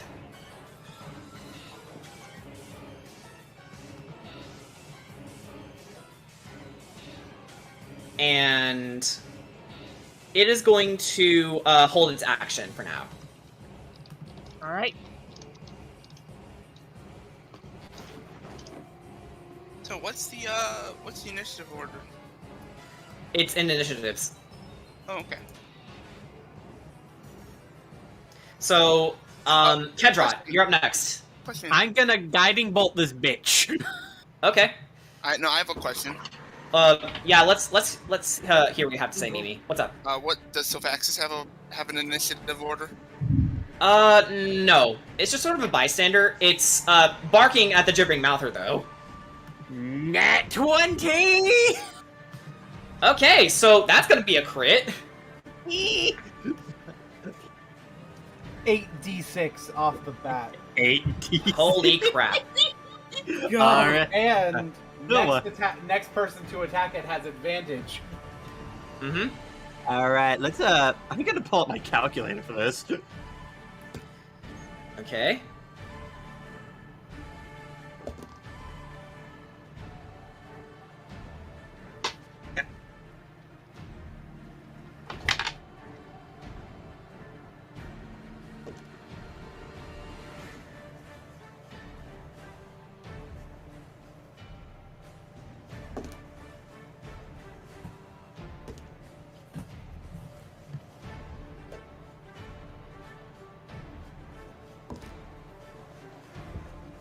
Don't worry, he's just calculating the damage. Yeah. He's fine. Yeah. That's gonna be a 26. 26 to hit. Very cool. So 26 damage. 26 damage. Yeah, I know. I was about to describe. So as you launch your guiding bolt, Kedron, how do you want to cast it? By the way, do you use your sword as a wand, or do you I hold my sword up like I'm Thundercat hoeing this bitch. All right. So you Thundercats hoe this bitch, and you give a wide vertical slash, and it launches into the creature, and as you hit it, it wails in pain, and by the way, you have advantage on its on attacks now on it. As it wails, though, you all begin to notice there are other things erupting from the water. So they bubble up and reveal themselves to be these are really nasty creatures.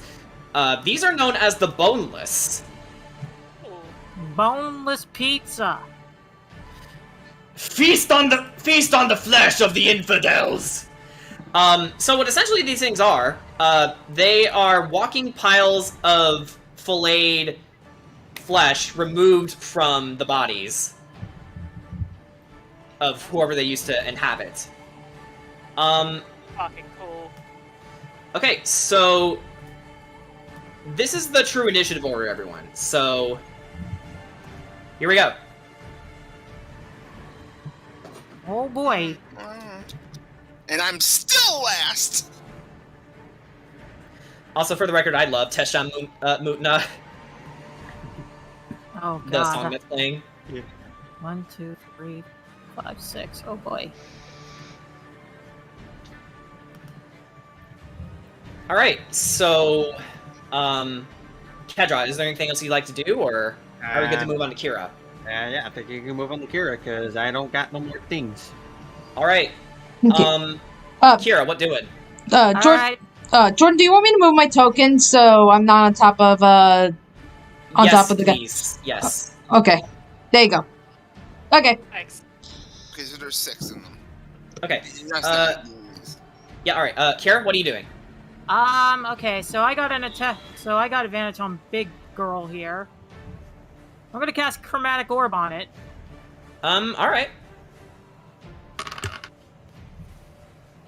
Jordan, remember how we talked about Chromatic Orb getting a nat 20? Okay, Oh, no. so for this, we're gonna change things up a bit. Instead of double the dice for this one, I want you to go ahead and just roll an extra D8. damage dice. Yes. Okay.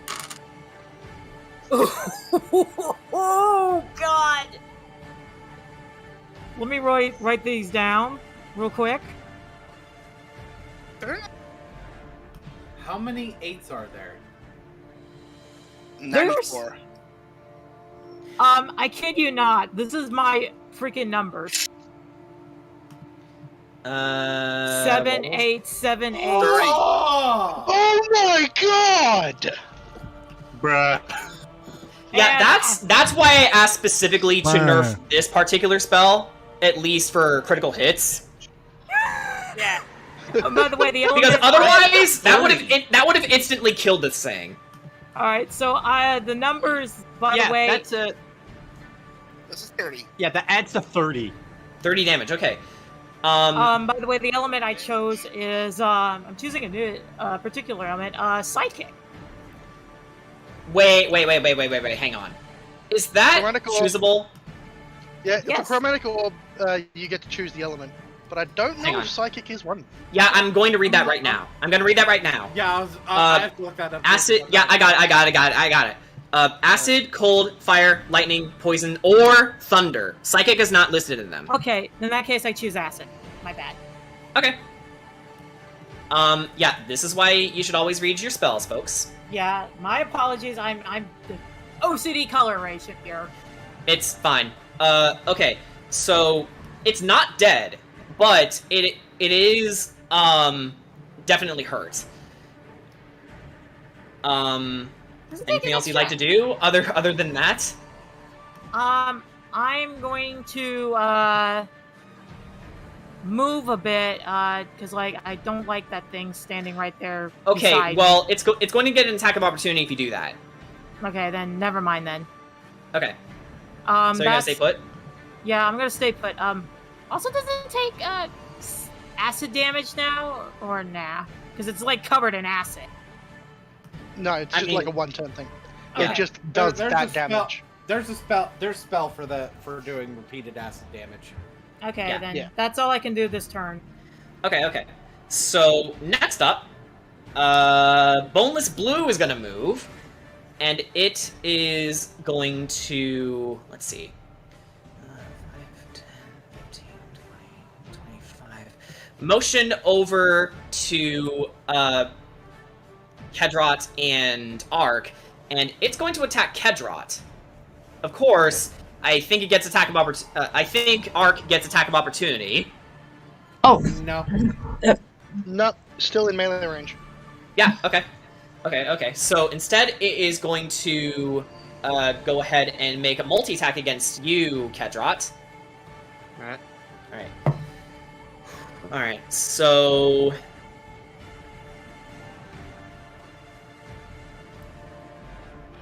So that misses. That was a 12. And the second attack is an 11, so that also misses. Kedrot just spot dodges. Yeah, pretty much. So Kedrot spot dodges as the creature tries to slam against it, but twice, but nothing happens. Actually, no. Kedrot spot dodges the first one, then parries the second one. Alright. Okay, so next up... Oh, you know what? I did mess up the numbers here. This is what you get for having dyscalculia, folks. Hang on. I can fix this easily. There we go. I think that's what I meant. So, next up is Boneless Orange. It's gonna motion over to... It's gonna motion over to Sephaxit. What? What'd you say? Can I get boneless orange, please? You know, these names are kind of stupid, not gonna lie. No, this one is orange specifically because can I get a boneless orange? Get it? Yeah. Oh. Okay, so... Okay. Back on track. It's going to motion over to Sephaxis, and it is going to try and go for a crushing embrace. Oh no, it's going for the doge! Okay, so Sephaxis is currently grappled by it. And it's kind of terrifying how it happens. So the creature wraps around wraps around Sephaxis and sort of begins smothering it. Sorry about that. It begins smothering Sephaxis, and it is sort of engulfing the death dog. Let's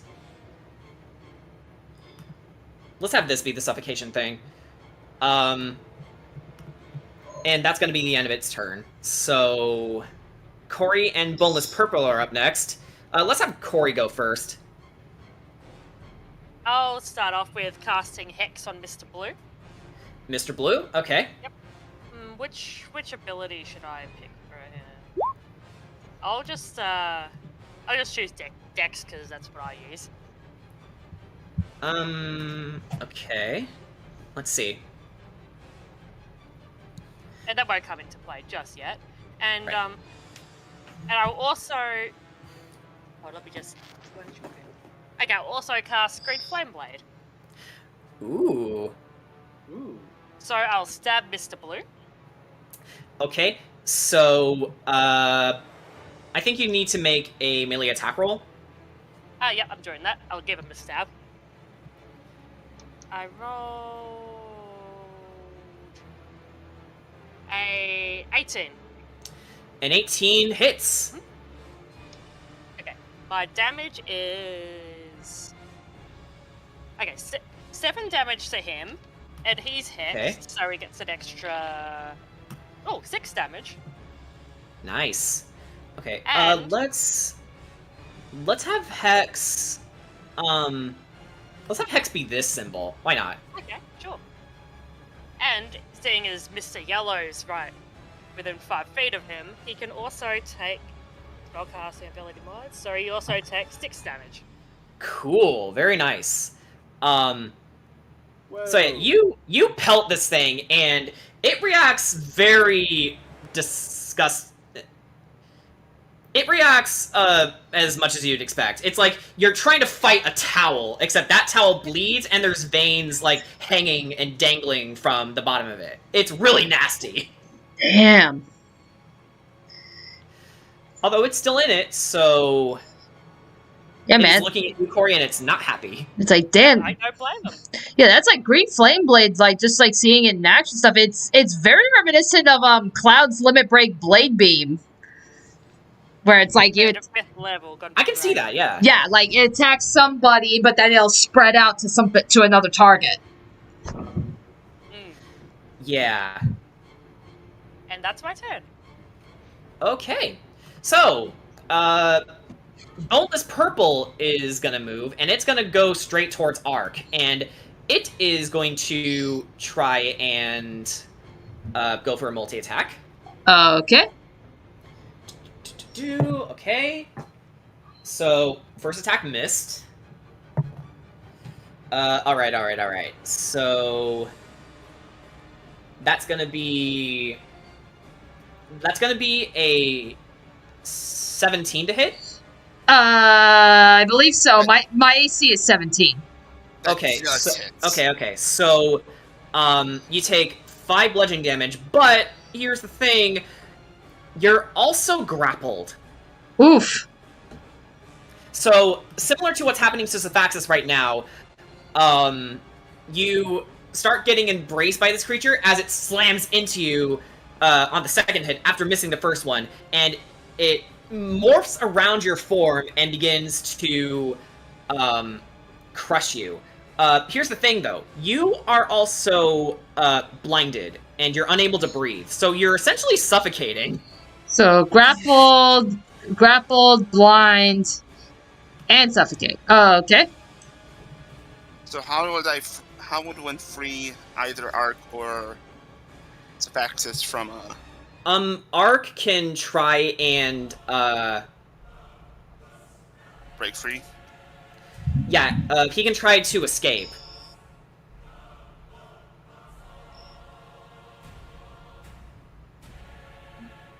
Let's say we'll have that be blind. And the stopwatch is the grappled. That's how I put it. Yeah, yeah. That's what I'm looking for. Actually, you know what? I think I put in the stopwatch for the suffocation thing. The grappled can be. Let's have it be this: the guy getting his back pelted with arrows. Yes.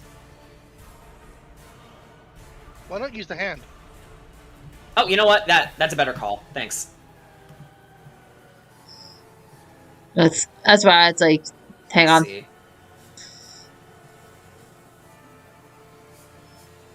Oh, there it is. It's like a Mario glove next to the okay. flexing arms. There you go. Okay. That's not flexing arms. That's screaming. I don't get that, but all right. Wait. Okay, wait. There we go. Yeah, I saw the. I saw what you were. There we go. That's actually a better hand. That's hard to discern. Then again, my screen is a little far away from me, so there it is. Yeah, okay. the icon is literally grab. There we go. All right. Okay. So, you're grappled and blinded. Gotcha. So, I think that'll be the end of this creature's turn. So, Ricket and Boneless Green, you're up next. But we're gonna have you go up next, Ricket. Well, I need that gibbering mouth to make a charisma saving throw, please. Oh, what's the range on your, It's whatever I can. If I can see them, I can curse them. Okay. So it needs to make a charisma save? Yep. Okay, that's what I thought. Which one? Gibbering Mouther. So, who is not so subtly Elizabeth Durst in this monstrous form. Okay, so that is gonna be... That's gonna be, a 5. Well, congratulations, you're cursed. And now I'm gonna pull out that hand crossbow I picked up. Oh, cool. Ho ho ho! I don't have to go anywhere near these fuckers.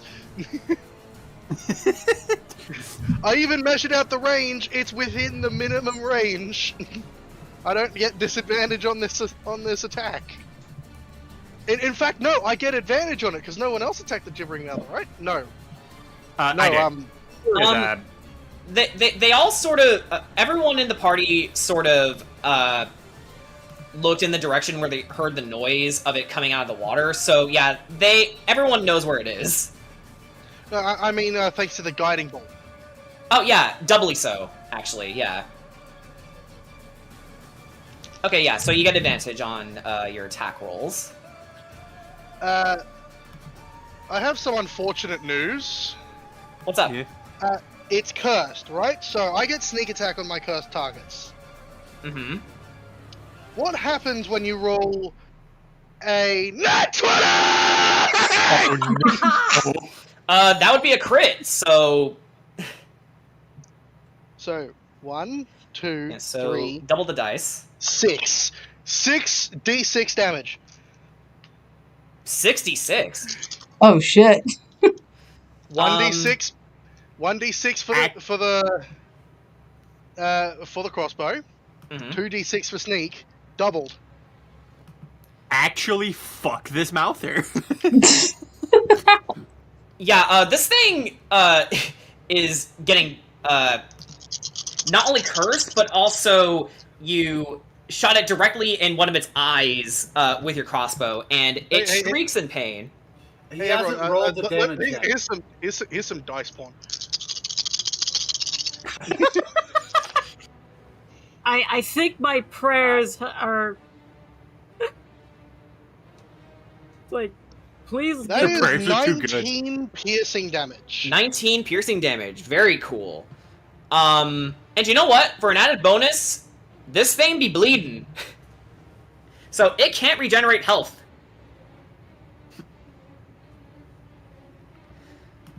I bet she's I not have looking. one thing to say to you all. Get out of my house. Can we have Ricket roll an intimidation? For No. that? No, he just says that. Well, here's the thing. These things don't have brains. Like, it's not that they're dumb, it's just they lack brains. Like, you're in a room filled with 6 filleted monsters, 2 of which are grabbing Sephaxis and Ark, and there's this giant monster that's ready to gobble anything that's in its path. So, how's the gibbering mouther looking now? The gibbering mouther is still hanging on. Like it's hanging on. It's not quite towards death yet, but I would say it's in the midway point now. Okay. Like, it did take 30 damage. Yes. That is my turn. Okay. So, Boneless Green is going to... What can it do, actually? Nothing. It's... Okay. So, it's going to hold its action. And that will be its turn. So, on to Boneless Yellow.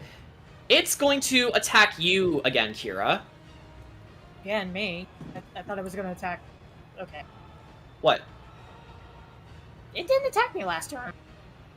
Oh. Well, it's going to attack you now. Okay. Okay, so it's gonna go for multi-attack. That misses. So it's gonna go for 15 to hit. That hits. Okay, so you take 5 bludgeoning damage, and now you are being grappled. Oh. Well, thank God for temporary hit points. Okay, so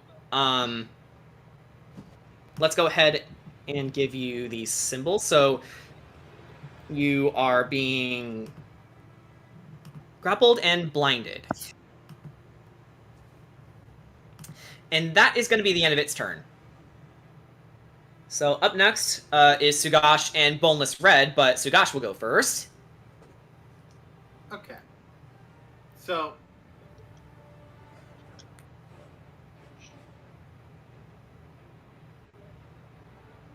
we're just going to take one step this way. Okay.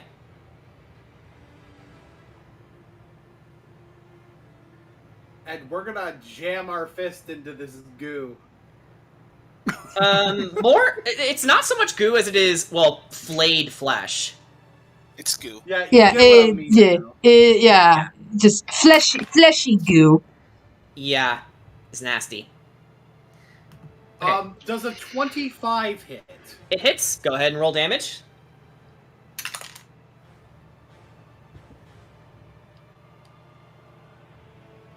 Wow, that's gonna be 7 damage. 7 damage. Perfect. What did you attack it with? Fist. Okay, so yeah, you're just punching it. Yeah. Okay, so you seeing Kira getting grappled by this thing, you notice that well, obviously it's not paying attention to anyone but crushing Kira right now. So you ascend the steps, and then as you ascend them, you go for a punch. You hit it in the back, while also nearly hitting Kira's face, while she is, like, grappled by this thing. And it just sort of wiggles a bit. It's weird. So, what's next on your agenda? Next is my bonus action unarmed strike. We're gonna keep punching it. That's a 22. 22 hits. So I have a question. Hang on. Wait until he's done. That's gonna be another 7 damage. 7 damage. Okay, lucky 7s. So you essentially go pop pop on this thing, and you're putting a dent in it. A very big dent, rather. So up next is going to be Boneless Red, I believe, unless you have something else. I think that's it, right? Yeah. Yeah, that's it. So Boneless Red is gonna mosey on up here and it's also going to hold its action. There's not much it can do. So going over to Ark, what are you doing? I want to try and get out of the grapple if I can. Yeah, okay. Go ahead and make a strength saving throw. Strength saving throw. Oh, my specialty. Okay, perhaps not. 11? 11 actually, doesn't succeed, unfortunately. Okay. So, hang on, let me make sure I'm reading this right.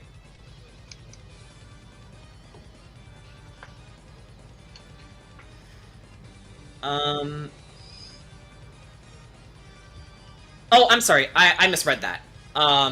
Yeah, you can still try to succeed the escape, but since you failed it, I think that's just going to be the end of your turn. Yeah, I mean... Unfortunately. Yeah. So, Mimi, what are you doing? Okay, So Vaxis is currently being strangled on top of you. So... Or before you, rather. Would that technically be 5 feet in front of me? Yeah, it's within 5 feet of you. Like, each square in your direction is 5 feet. Would bonus orange be 5 feet in front of me in that case? Yeah, it actually is. Alright then, Yeah, so technically you'd be attacking boneless orange. Okay, good. I'm gonna cast spiritual weapon then. Spiritual weapon, okay. Alright, so I have to make a melee attack, spell attack. Do I add any? I don't think I add anything. You could actually summon the spiritual weapon wherever you want, by the way. Yeah. Well, I'm making sure I'm summoning it where I can attack the you can, since it's a bonus action, you can summon the spiritual weapon, but you won't be able to attack with it until next turn, right?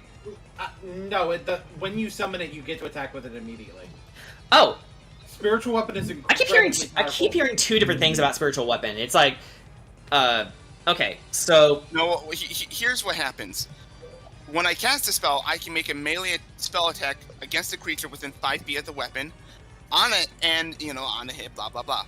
As a bonus action on my turn, I can move the weapon up to 20 feet and repeat the attack against a creature within 5 feet of it. Yeah, okay. So... What is your spiritual weapon, out of curiosity? Right now,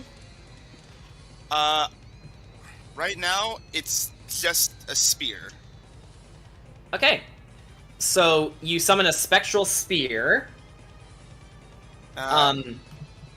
Let's see, what my...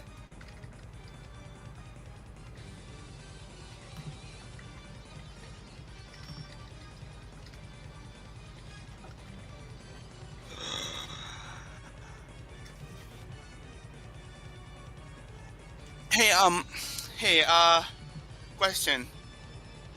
Does a nat 20 hit? Yes it does, and you can do double damage. Yes. Okay, so that's... sometimes I get the feeling you guys think natural 20s are funny, or it's either the best thing ever. It's like you laugh every single time someone lands one. Like, what is it? It's both.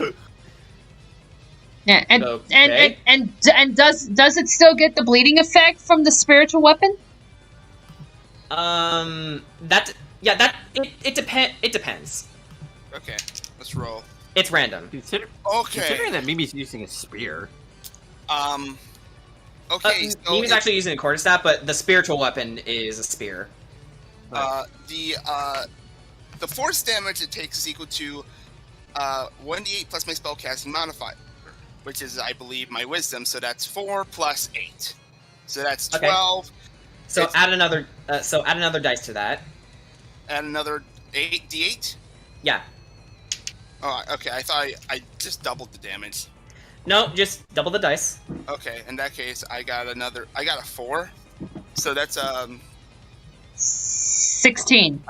That's 16. I don't assume we do double the spellcasting ability modifier. No, it's just the one. Okay, in that case, 16.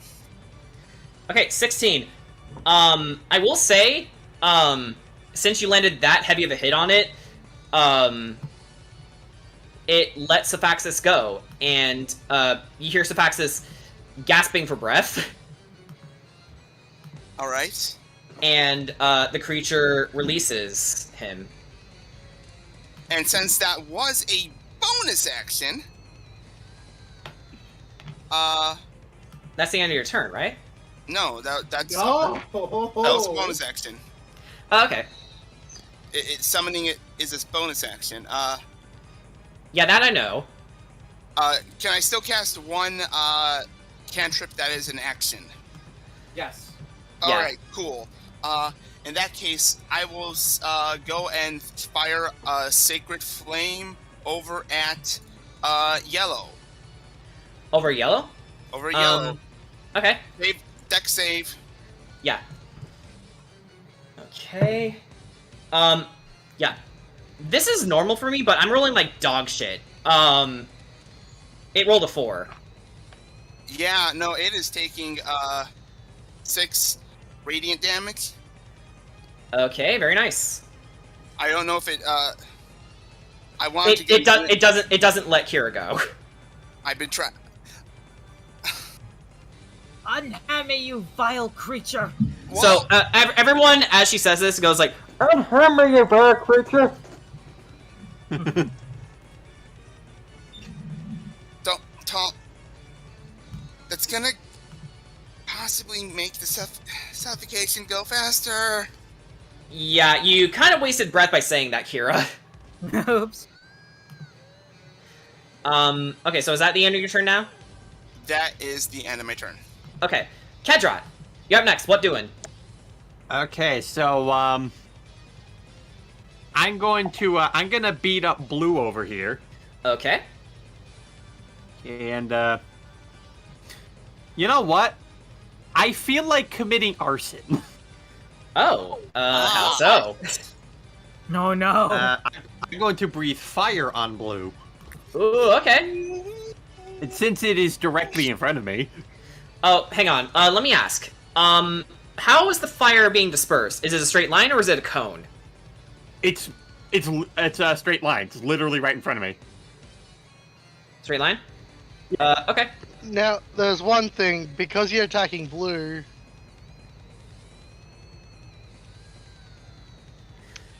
Yeah, technically it'd be in yeah, and purple. If it's a line, it would just be arc. Yeah. So purple would be fine. Yeah, no, okay. Like I can't really do this, but purple's supposed to be on top of arc. Wait a minute. That might be worth it. That might be at that point, yeah. I mean, Arc's a BB boy. Do you want to chance it? Like, Arc, what do you say? And Arc probably still has the temporary HP, doesn't he? Yeah, Arc, what do you think? You can go for it. I mean, technically, when I got grappled and stuff, it took the temporary hit points, but I got... but compared to the rest of you guys, I got 37 hit points. Yeah, he's got 37 hit points. Arc will be fine. Yeah, I should be okay. Alright, go for it. Yeah, okay. Simmer down, everyone. Simmer down. Go for it, Kedrot.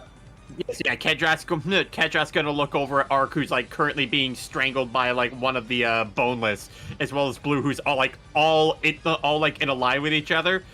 All right, brace yourself for this, Arc, and he's gonna sharply inhale. Oh!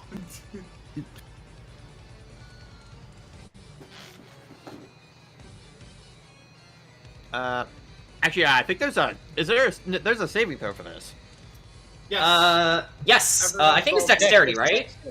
In that case, Mr. Blue has okay, so Mr. Blue has disadvantage.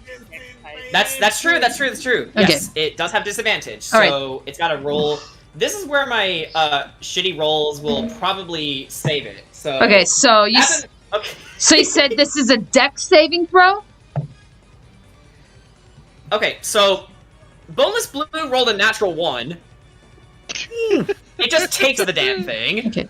All right. But you said this is a dex saving throw? I'll say because you're grappled,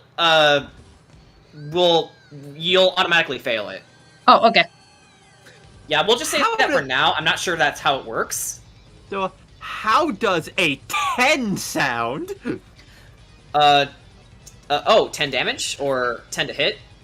Yeah, 10 damage. 10 damage. Yeah, that...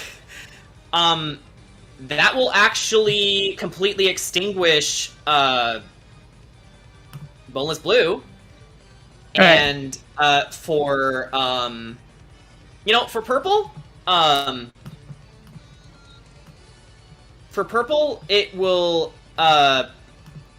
actually give Ark an opportunity to make his escape again. So go ahead and make another strength save. Come on.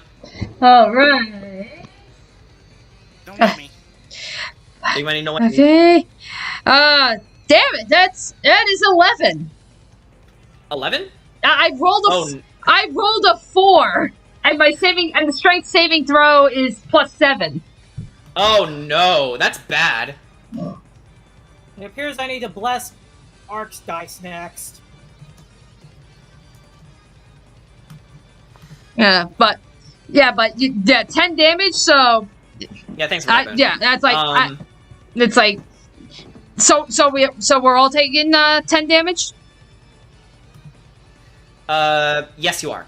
Okay, I'm good. I can take it. Yeah, of course. Yeah, purple also takes the damage from it. It's looking rough. It's looking very rough. But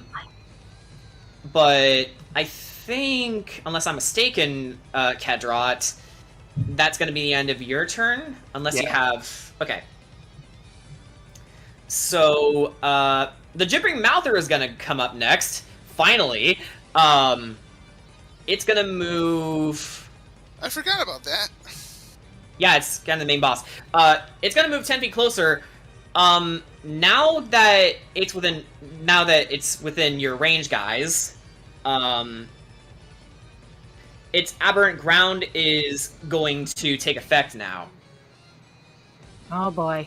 Don't wait a minute. So each creature that starts its turn in the area must succeed on a strength save, or well, you'll see if you fail. You should probably give it an aura so we can see the range. I did. I don't see it. We can't see that aura. What the fuck? I gave it an aura though. Yeah, but it's probably not on the player's layer. What? Wait, it has to be on. It has to be on the. I am so confused. Oh, okay. That was hidden. I have to give players permission to see it. Yeah. Okay. Wow. That's dumb. Well, it's in case you're a DM and you're sort of just recording it for yourself or something. But we're recording it for everybody, so I want to show this to everyone. Okay, so yeah, you can see the thing now. So good news, right now it seems to only affect 2 people. Bad news. Yeah. It also two affects... of our people. Bad news, it's still affecting Ark and Kedra. Yeah. Okay. So it's gonna move, and yeah. So it basically wasted its held action thing. So I think that's pretty much all it can do. So it's my turn. Give me a second.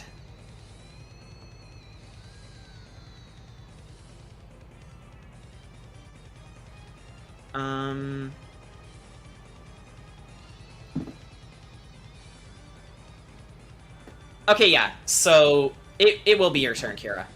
All right. So I gotta make a strength saving throw to get the hell out of here. Yeah, come on. Does a 17 make it? Yes.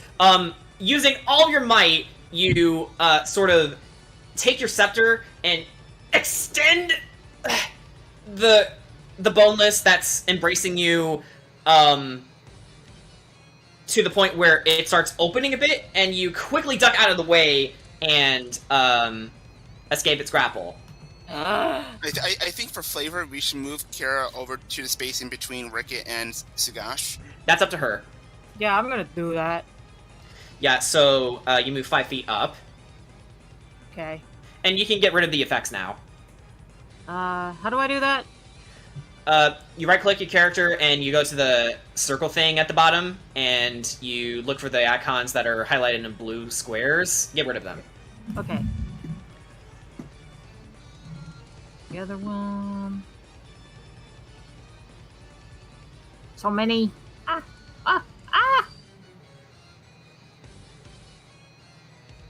There it is. Okay. Okay, so while you're doing that, I got it. Yeah. I'm gonna use Eldritch Blast on yellow here. Hold on. Since you had to escape the grapple, wouldn't that take your action? I don't think it would. I mean, that was my movement, I think. Hold on. Let me No, hang on. Let me look up the grapple rules. It was like, yeah, I thought that was, Okay. yeah, I thought that was the rules on case. the creatures say? Hang on, yes, hang on. a grapple creature can use its action to escape. Yes. Alright, so yes, it uses your action. Yeah. Okay. Then, that's You can take a bonus action if you can. I do not have any bonus actions. Okay. Okay, so that will be the end of your turn, unfortunately. Yeah. So it would be Boneless Blue's turn, but it's dead, so we're gonna go to Boneless Orange instead. So, it's actually going to, attack Corey this time. Ooh, yay. It's gonna go for a multi-attack. Wait, is he next to me? Just making sure. Oh, Yes. diagonal, yeah. Okay, Oh, is he okay, making okay. a range attack? Okay. I'm just like, do I need a refresh? Yeah, you may, you can if you want, but, Okay, just refresh to make sure. so But first yeah, attack, go on. yeah, first attack is a 19 to hit. Oh! Yeah, so that's gonna be a, 5 bludgeoning damage on your part. I'll take that. And it is going to go for another attack. Yep. I did misread some of the rules, so Okay. that's my bad. Okay. Oh no! Oh no! That's a natural 20! Can I still use... You my get shield? 10 bludgeoning damage from that. But, What was I've that? got a reaction. I've got a reaction. Oh, you do? What is it? Yeah. Shield. Shield? Oh, okay. Well, okay, so you can apply that to your to the first attack, but for the second one, since it's a natural 20, let's say that breaks through it. Okay. You know, just given the nature of these things. Yeah, So, yeah. So now that it's hit you for 10 damage because of that scary natural 20, it's embracing you now. You're grappled. How much damage does this one do, though, or...? Oh, 10 damage. Okay. Yeah, it skipped the... Yeah, it skipped the 5 damage previously because you casted shield as a reaction. Plus 5 bonus to AC, though, so... Let's see. Yeah, that was... Yeah, so I'm gonna mark you with the grab symbol and the blind eye symbol.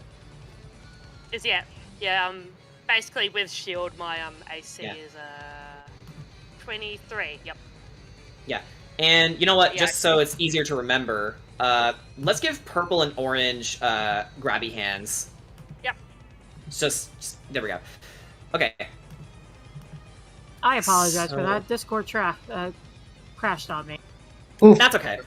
Corey got nat 20'd. Yeah. Corey got nat 20'd and now she's grappled. Oh no.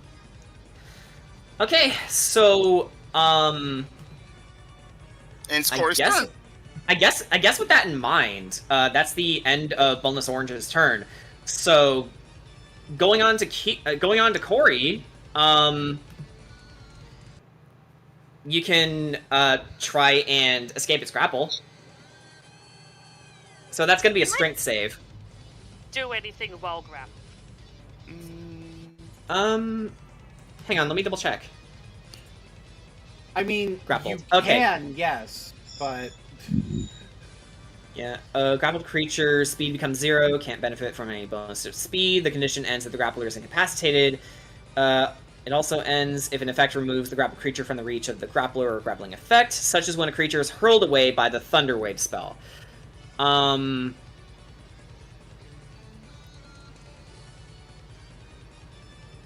The thing is, the wording is... Yeah, you can still do stuff if you want. Yeah. So you can either choose to escape it using a strength save, or you can attack it just from right there. Yeah, because what I was thinking... You are blinded, so your attack rolls will have disadvantage. Disadvantage, that's right. So if you want to attack, it'll be a disadvantage. Just remember that. Is it disadvantage even with a saving throw, though? Nope. Nope. Not with the saving throw. So. Okay, all good. In that case, I'd still like to move my hex over onto the guy right on top of me. Okay. Alright, yeah, you can do that. Yep. And I will cast Sacred Flame. So, oh! Inside the creature? Okay. Yep. So go for it. Who's ready for some and he's got disadvantage on that. Okay. Please roll high. I mean, both of them need to in order for that to work. Don't need to, yeah.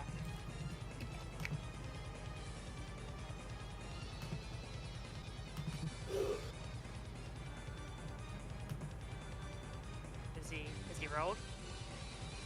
Oh, I'm sorry. What was that? He needs to make a dex save. Oh, I'm sorry about that. I was reopening something. Yeah, I get it. Don't worry. It's just I was in the middle of something. Yep. With disadvantage. Okay. With disadvantage? Yep. Yeah. Okay. First roll. Hang on. That seems cocked to me. Let me roll again. Okay, so that's better. 4. It rolled a 4. Okay, he does not make that. Yay! Is he gonna explode? Please explode. I stabbed him, please. Okay. And he also gets the d6 for the hex damage. Mm-hmm. Okay, so that's 6 damage total. How do you want to get this thing off you? I just sort of fire the Sacred Flame upwards to just sort of explode him from below. Alright. Man, that bitch! Alright, so, guys, as you see Corey getting engulfed, Kira, you obviously start freaking out because it's your best friend getting grappled. Right. But as it sort of engulfs around her, you see lights emanating from the bottom of the water it's in, and it suddenly just explodes and releases her, while also simultaneously dying. Are you okay, Corey? I'll be okay. That's my girl. Okay, so it is out of the battle. And you can go ahead and... There you go. Yep. Okay, so, let's see what's up next. I have a question. What? Can I use this time to instruct Sephaxis to move behind Kira? Yeah, alright. Oh, wait, up the slide? To right here. Yeah, okay. Yeah, you can. Yeah, you can. Protect the doggo. Protect Papa. Yeah, okay, so, you order Sephaxis to, go back to the entrance, where you all, entered the chamber. I'll say it moves, Okay, actually, no, it in the way of yellow. Yellow would have a... No, attack of opportunity? Yeah. I mean, it could just go, up behind you, behind Rickett, and then... Squeeze. I mean, either way, Sephaxis is in danger, so... What do you want to do? I assume that if it gets grappled... You know what, we'll do it, behind Mimi, behind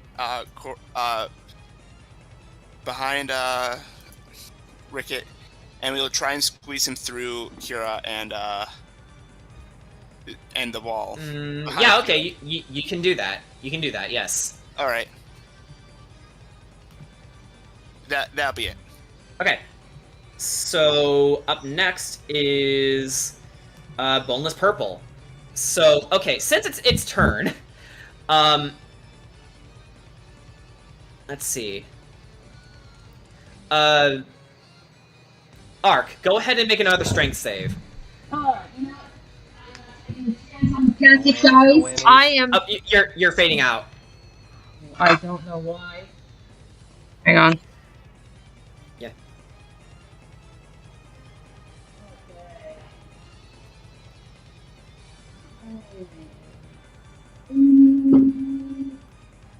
Oh, that's more like it. 10, 20... 1, 2, 26. Oh, a 26? I finally rolled a 19. Thank you, metal dice. Okay, so with that, you are no longer grappled. You have escaped its grapple, and it is not happy. Okay. So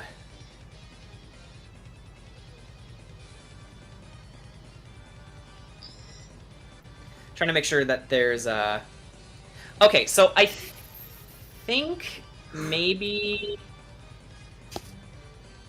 Sorry, the rules are a little flimsy here. Okay, I'll rule it like this. So since you escaped its grapple, we'll say it loses a turn. Just for now. I don't know if that's how it works, but that's how I'm ruling it.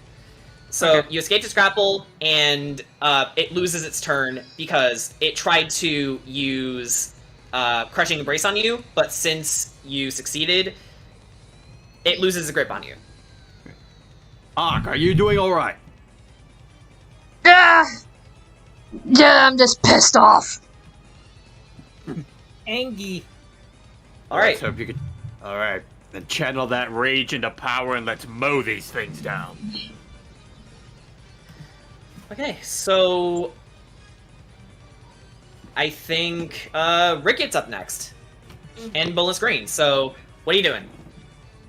Well, I'm gonna do the same thing I did before. I'm gonna go straight for the gibbering mouther. Gotcha. Okay, so does a 24 hit? 24 does hit. Yes. Yeah, go ahead and roll damage. I mean, he's a rogue, If I had any jinx points, I would have turned that into a crit. Right.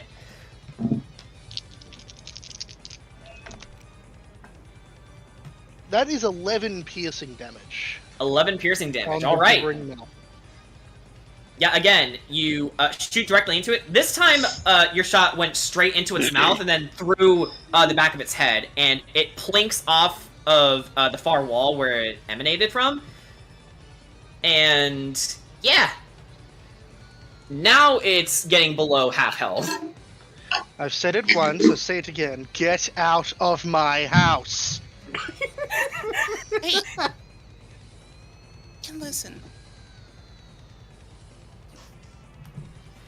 Alright. So... That's my turn. Okay. Boneless Green... I don't have any reason to move. I don't want to move my curse. Yeah, alright. So, now with that in mind, Boneless Green is... What? Mr. Maniac says, man, bonus Mario and bonus Luigi are just over there doing nothing, eh? Yeah, they're really not. Like, they didn't get to do anything. It's kind of pathetic. Okay. Hey, boneless Luigi. So, I will tell you what Green will do. It's gonna move over to Kedrot, and it's gonna go for a multi-attack. Oh boy. Alright. All I can think of now is just... Alright. Oh my god. Okay. So, first attack was a 14 to hit. I think that misses. It misses. Okay. You're close. Second attack, though. Oh no! It's another natural 20! Well. That's 10 damage! Fuck! No. And okay. My temporary hit points, how dare you? Oh no. Okay, so since it missed with one attack, it doesn't grapple you. Okay. So you just take the slam damage. Okay. And that's 10 damage. So it slams against you, Kedrot. It doesn't manage to grapple you, but it does hurt you. So that's going to be in its turn. Boneless Yellow is going to attack you, Sugash. So it's going to do multi-attack as well. Let's see. Oh, that's going to be a 19 to hit. Not just barely beats it. Just barely beats it? Okay. Yeah. So, yep, that's going to be 5 bludgeoning damage. So for the second attack... Nat 1, yeah, okay. Not a nat 1, but it is... Hang on, I need to do some math here. 11 to hit? Nope. Nope. Okay, so it slams you and hits you for 5 bludgeoning damage, but on the second hit, you were wise to its tactics, and then you sort of ascended the stairs again. Well, at least by 1 block, not 5 feet. That was for flavor. That was for flavor. That was for flavor. So actually, Sugash, speaking of which, it's your turn now. Yeah, he's not the only one who's going to be doing some bludgeoning. All right. Punch. Is he flanked, by the way? Is Yellow flanked? No, I don't think so, right? No, Ark is in... Yellow? Actually, yeah, he is! He is! Yeah, add +2 to that. Yeah. It's still only an 11. Still only 11? Aw. Yeah, you missed it by 1. So, Fuck you, bonus action! Punch! Punch again! Come on! Oh, it was almost in that 20! What was it? 19. It's the 19? Man, I just have to settle for a 26. Yeah, it's still fine. It's still fine. Go ahead and roll your damage, Man, you overachiever. Great. I just have to settle for a 26. Yeah, it's like, you overachiever, just take the thing. That'll be... Oh, I missed! Sorry, what was the damage? 4. 4 damage, okay. How do you want to destroy this thing? Okay, the first attempt. So the first attack was him trying to do the Belmont. He does a Belmondo pop, and he like slips up. And it's like, okay, fuck it. And then he just knees the thing. Right. It's like whenever he fails a punch, fails to throw a punch, he just knees the damn thing. But you know what? Yeah. That's enough to completely demolish it. So good on you. Probably should have led with that. Yeah. Alright. So that will kill it. There we go. Alright. So, it is... I can still move. Yeah, you can still move. Yes. Where do you want to move to? Gonna move right there.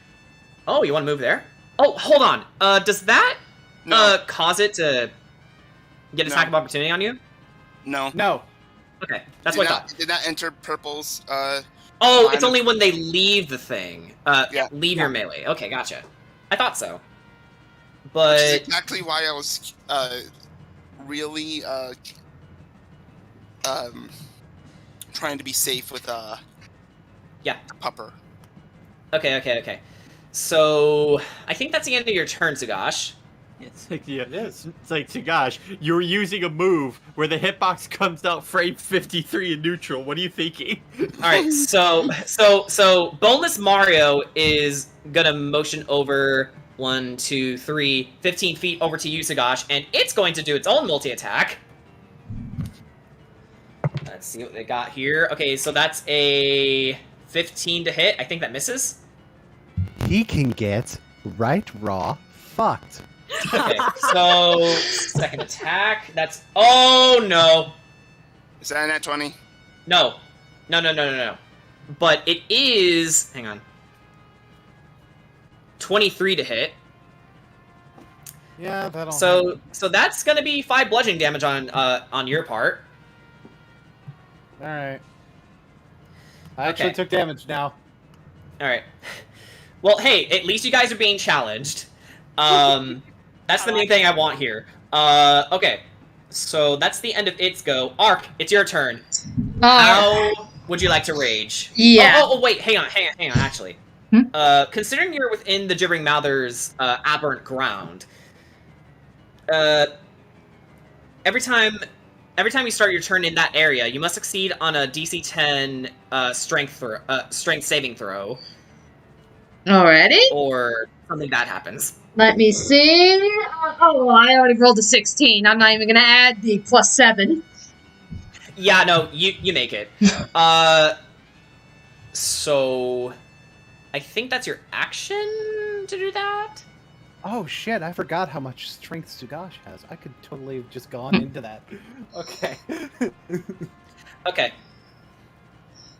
Okay, so any bonus actions you can take, or bird up again. Alright.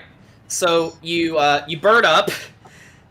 I didn't realize that trying to avoid the big monsters thing was an action.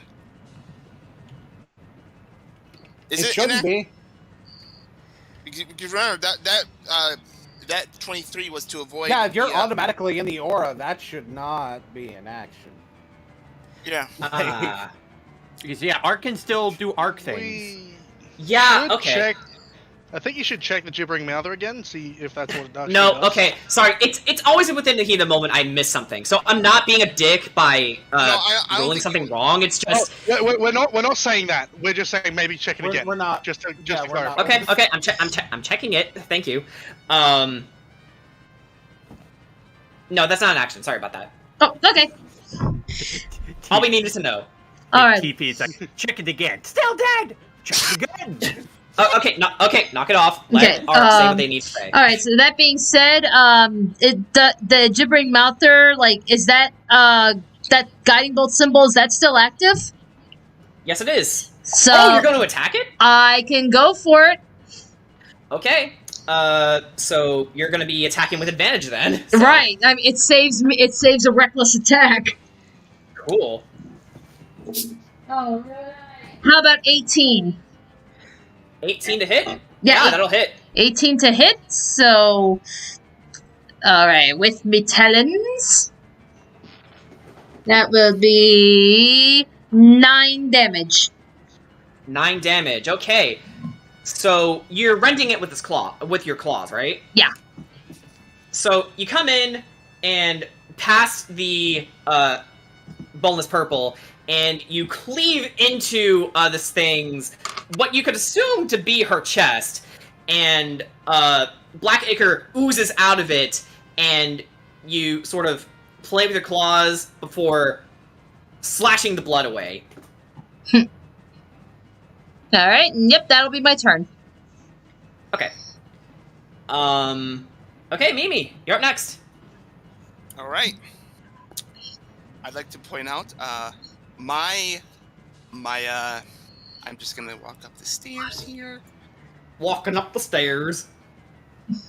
Walking up the stairs. Walking up the stairs. Alright,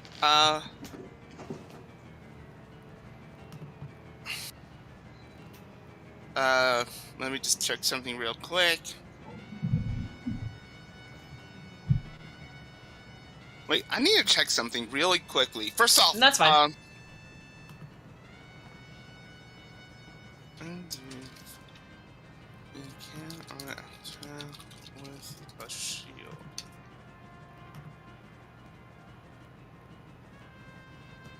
I mean, you can always ask me. Okay. That's what I'm here for. I'm the dungeon master. Remember?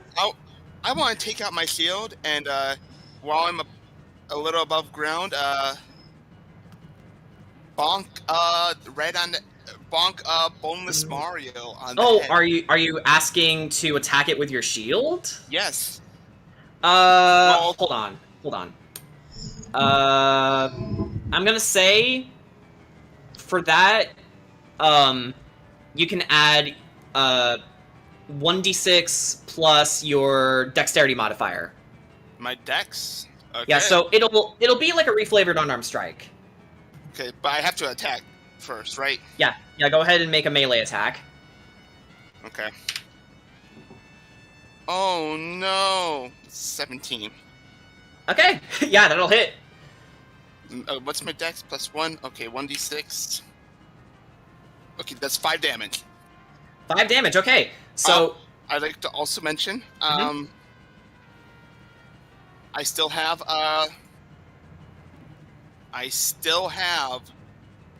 my whatchamacallit, my spiritual weapon. Spiritual weapon. Oh Because yeah, now you still have that. It technically is where Sagash is. I can move it up to 20 feet and make an attack. Okay. So I'm just gonna move Doggo here to show where it is. Okay. Okay. Yeah, I see it. Bam. Bam. So I'm gonna make another. So attack. you're gonna aim it at the gibbering mouther? Yep. Okay, cool. Go for it. Okay. Does a 16 hit? Yes, it does. Go ahead and roll damage. Okay. 1d8 plus. Okay. 11. 11 damage. Okay. So as you boneless Mario on the head, you then aim your spiritual weapon spear into the gibbering mouther, and it cleaves through where her brain and skull would be, and it just sort of hangs there until you rip it back out into position. She's looking not very good at all. Thanks for the assist, Boneless Chris Pratt. Boneless Chris Pratt. Fuck off. Him.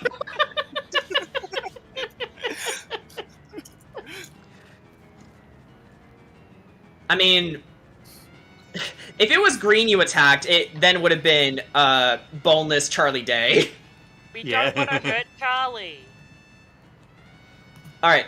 So, Mimi, that's the end of your turn. Kedra, what doing? Okay, well, first, I'm within the aura. Yes, you are. So, you need to make a strength save. Okay. That is a 14. Yeah, you succeeded. Okay. So, I swear, I feel like I'm not doing something as paladin. Like, what is it? Because like I don't know, because I see like me smites, and it's like I feel like I should be doing things with these. Oh my god, you're gonna do a smite! I mean, I've been trying to, but it's like it's so inconsistent. Like, are they bonus actions? Are they not?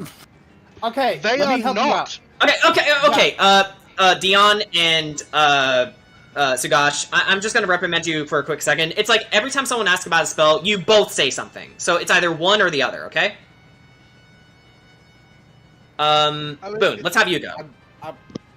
Okay, so basically there are spells that have smite-like effects that are bonus actions, but Divine Smite itself takes no form of action, and in fact, you do not even have to declare it until after you have hit with the attack.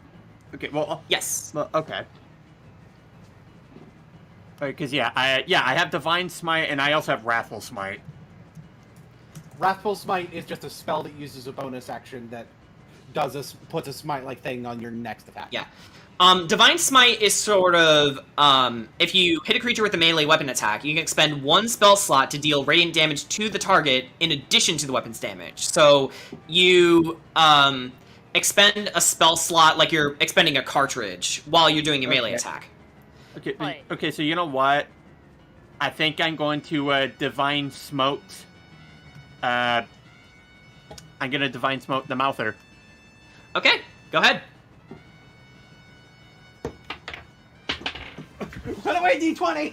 Ah! Yeah, that was cocked. Roll again. Yeah, no, hold on. If I can find it. Gone forever. Shut up. No, it's not. It's fine. It's safe. Huh. Ah, fuck. Did it go under the... Oh dear. Yeah, this thing, this thing vanished. Oh no. Okay, I found it. Oh, you found it. Cool. Okay. Shut up, everyone. He's rolling. Okay. Let's see. Does a 17 hit? Yes, it does. Go ahead and roll your damage, and then add Divine Smite to it. All right. So yeah, I'm going to. All right. Hold up. Yeah, I was also going to mention, Divine Smite should tell you how many D whatevers you can roll for it. Yes. It also depends on what level spell slot you casted. So, like, 1, 2, things like that. Alright. Well, I cast it at once, so it's like, yeah, it's Cool. 2d8.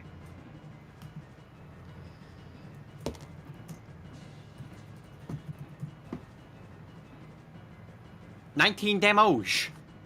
Okay, so as you cleave into Elizabeth's horrific form, you bring it down, and as the slash hits her, she sort of...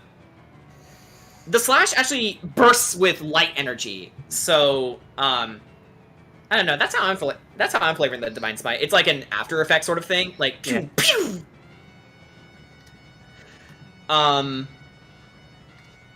Okay, so I believe that's your action.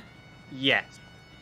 And I'd like to use my let's see, I'd like to use my movement speed to get back. To get back? Yeah. Around here, is that okay? Yes. Yes, okay. It is. So yeah, hit and run. Hit and run. Fair enough. Okay. So next up on the initiative is Kira and the Gibbering Mouther. So once again, the Gibbering Mouther is going to go next. And what it's going to do, since Ark is right in front of her... Let's see. Alright. So, Ark. Mm-hmm. It's gonna gibber at you. Okay. Go ahead and make a wisdom saving throw. Wisdom. For that, 13. 13 will do it. So it starts. She starts gibbering at you, and you start to feel yourself sinking in until realizing, wait a minute, I don't need to listen to this bitch. And you succeed. Art just tilts his head. Y'all hear something? Yeah. He's like, could you speak up a little bit? I couldn't quite hear that. Okay. And, I think that's all she can do. So, yeah, that's gonna be the end of her turn. Alright. Kira, My turn. Your turn. Alright.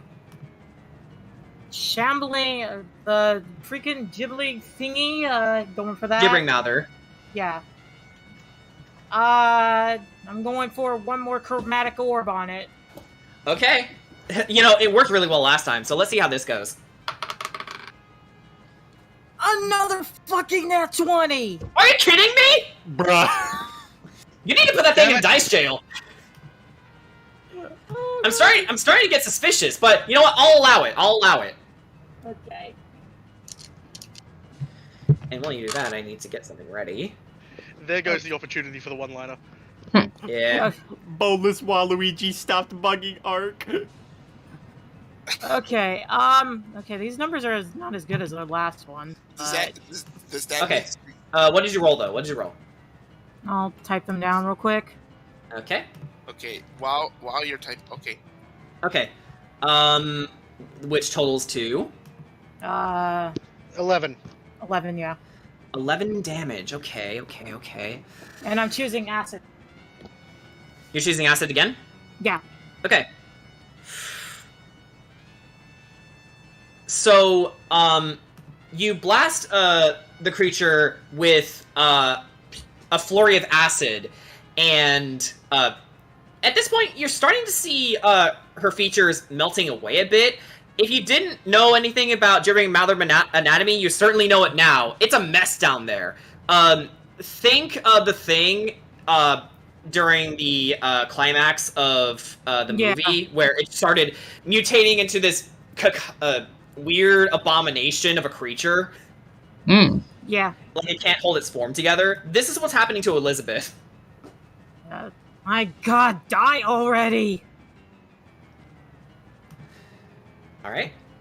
That's all I can do for now. Well, except I can move, but I'm gonna stay put. Yeah. I am not moving. I'm gonna protect the dog. But yes, with that in mind, it's looking very rough. God, how much HP does it have? Holy shit. You will find out momentarily. Corey, it's your go. What doing? Hey, wait, hold on. First off, Ark, you've got advantage on dex saves, don't you? Yeah, since you're raging?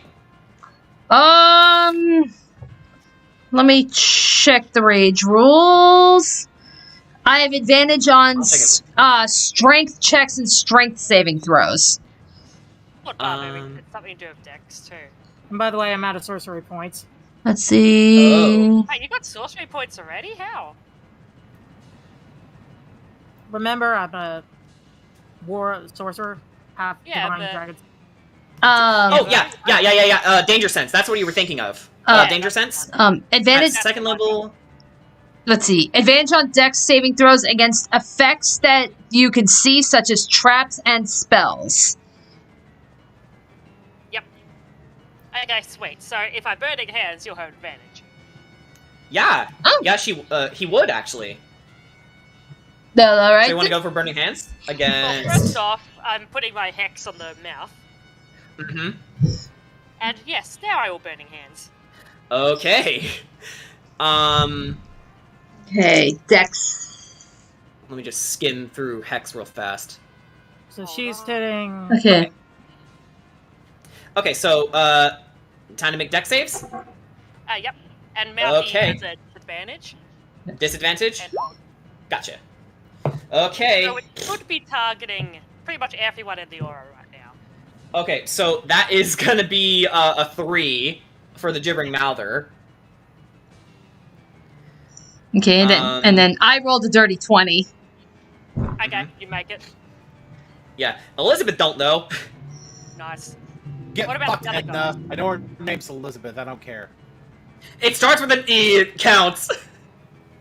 How about I don't the make the other rules. I just make the. Okay. So, how much damage do you deal, Corey? did the other two make it? Oh, that's right. Thank you. Okay, so that is gonna be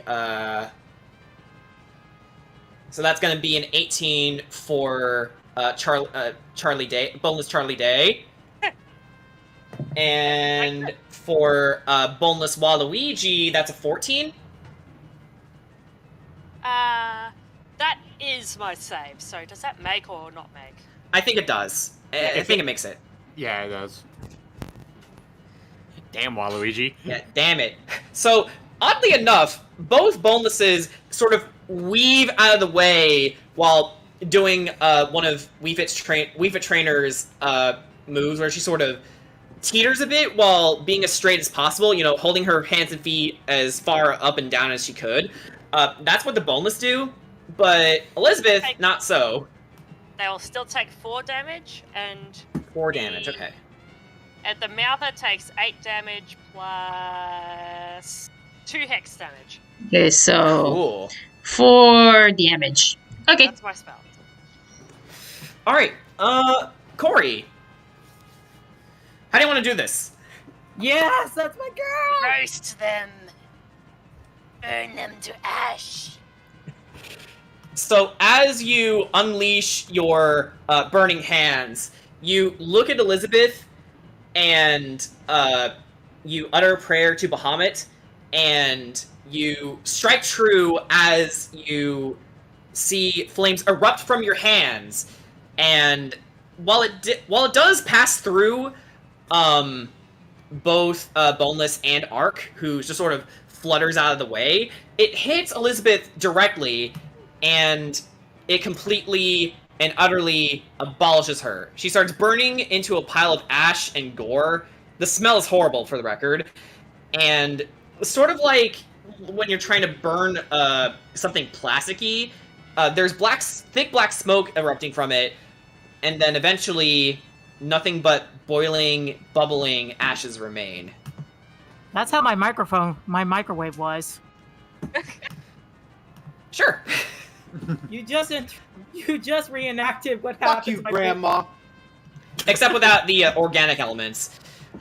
Rip my rice and chicken now. And as you do this, every single boneless in the area, they start to convulse and violently dissipate. Da, da, da, da, da, da, da, da. Well, they were right. One must die. Yeah, we did kill Elizabeth. I like to imagine that as boneless Mario is dissipating, Mimi is still like bonking at the head with her shield. Just whack, whack, and whack. As your enemies fall before you,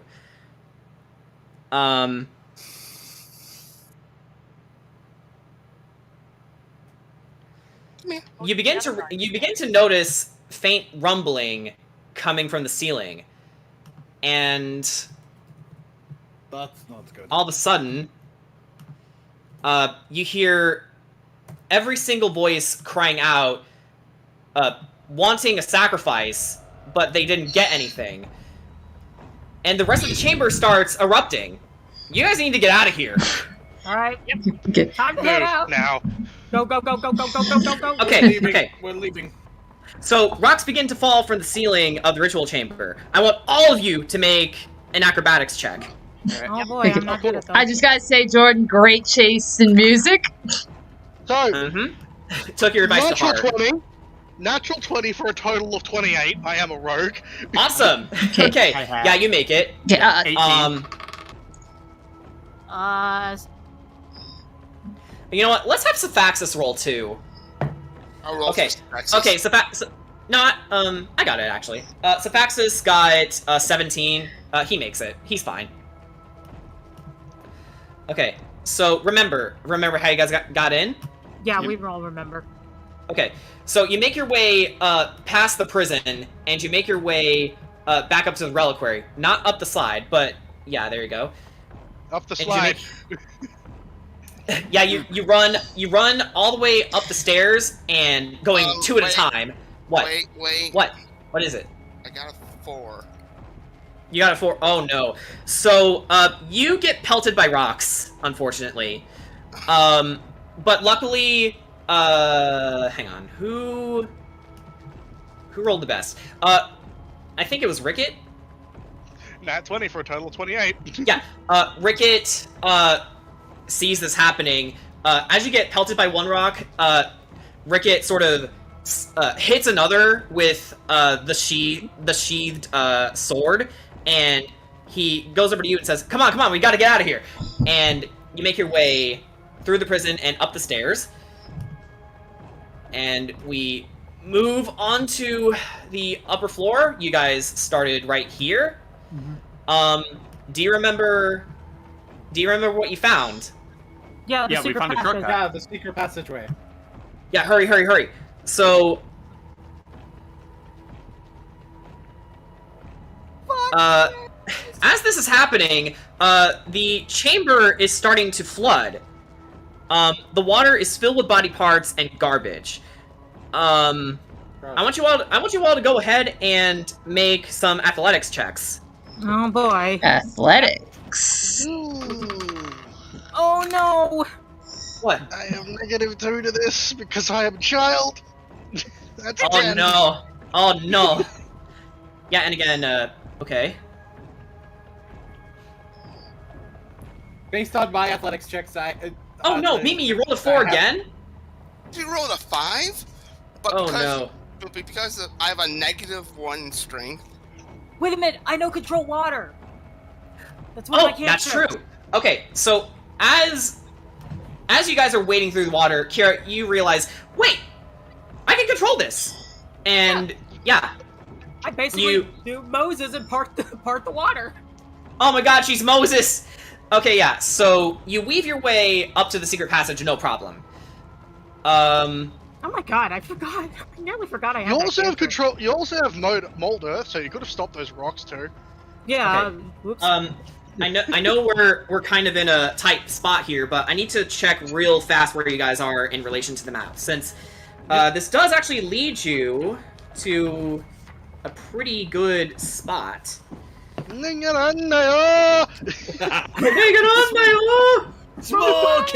Run for your life! Run away! That's actually a spot Okay, like car scream. guys. This is good. You end up all the way back here. Okay. Remember the wolf room? This is the first floor. Yeah, you took a massive shortcut. Yeah, also, Jordan, that was a spot on car scream. Yeah, thank you. You get to add Sphaxis. That's true. Thank you. Sphaxis, where are you? Where are you, silly puppy? Is our puppy. Okay, yeah, Sphaxis is right there. Thank you. Okay. Let's see here. You suddenly see Bones in the dining hall entering the central room here. They're swirling and flying through the air in a whirlwind. Go ahead and make a perception check, all of you. Yep. Oh shit. Okay, I'm just gonna put this down. My rolls are suddenly getting bad now. Oh shit. This is bad. Yeah, no. Yeah, this is. I just realized amazing. I have a ring of water walking. That water trap wouldn't have worked on me either. Yeah, you know what? Yeah, it's in the moment, so it's fine. So I would have just floated on top of it. yeah, but Man, let's flavor it as since you were all preoccupied on escaping, Ricket didn't think about it simply. Yeah. Because not everyone is immune to split-second decisions. Oh, Kedra got a natural 20. Perfect. Kedra. Excuse me, so did I. Yeah, okay. So Kedra and Mimi, you both look through the whirling bones, and you tap everyone on the shoulder, whoever's next to you, and go, this way! And you rush your way back to the boarded door where you couldn't escape from way earlier on. I think we know who has to break down the door. So once more, Ark. Yes. Go ahead and make an athletics check. May I actually suggest something real quick? Maybe instead of just Ark, Sugash helps. Sugash and Kedron actually. So all three of you make an athletics check. Yeah, it's like, alright, guys. Okay. Alright, everyone. Let's do it with feeling. Oh, fuck. So, okay, so, what throws us? Athletics. Okay. Alright, cool. Well, okay. You know what the weak link in this chain was. Okay, so, yeah.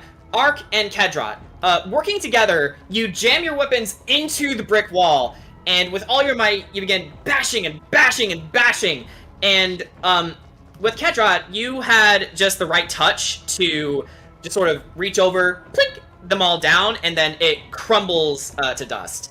You guys gotta get the fuck out of here now. Right. Oh no! Oh no! Yeah. Oh yeah! Do we need to bust that? Do we need to bust down this door too, or can we? Oh, can we just go? no, it's actually crumbling from the effects. All right, so see ya later. And, also, bye. Bye. Bye. bye. Goodbye. So long. So long, Bowser. And with that, you guys have all succeeded. Okay. Oh. You escaped. And actually, as Sephaxis leaves with you, he crumbles to dust and gets destroyed in the wind. Aww. Puppy! So after all of that, we couldn't take the Doge. No, that's not how it works. Ah, I boo. checked. And standing before you is Actually, I have key art for this. Oh. Send me key art. I assume that, like, Hold on. Mimi looks back to see, Hang on. Music bot is being a jerk. Okay. There it goes. Alright. I'm gonna... Hang on. Where is it? Kira's hair is in a mess. Like, holy Bahamut, that was scary. Why do I hear boss music? I will never help children again. I will not help children that are standing in the middle of the road. Just posted it, guys. Just posted it. Alrighty. I'll work on getting this up on the stream. Upon leaving the Durst Manor, before you all stands a man, lean, 6 feet in height, with a gaunt and well-chiseled face, pointed ears and a long bridged nose. His hair is long and ebony black, complemented by his red noble clothing and his black cloak with fur trimmings and 2 metal pauldrons on both shoulders. His eyes are piercing in their gaze, and his skin is pale like marble. He looks to you all, grinning. Good evening, Sir Kedrat, Lady Mimikyu, the mighty Ark, Lady Kira, the strong-willed Cori, and you must be the Belmondo.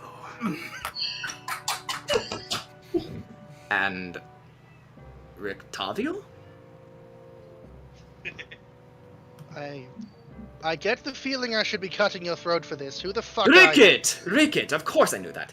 1,000 apologies for not welcoming you personally. I was otherwise occupied with personal matters. I'm sure you understand that a ruler's work is filled with many burdens. And he takes a bow. I am Strahd von Zarovich, Master of Barovia, and your gracious host. Did you find what you were looking for? Wait, your strudel? It seems that Garl was indeed on the money with his reconnaissance. Garl may be psychotic, but he did well to inform me of your names and what each of you can do. And he looks over to you, Mimi, and remember that crystal you got? Yeah? That's what he's referring to. The Wizard of Wines is one of the few good things left in this kingdom. I do so appreciate the work that goes into making a good wine.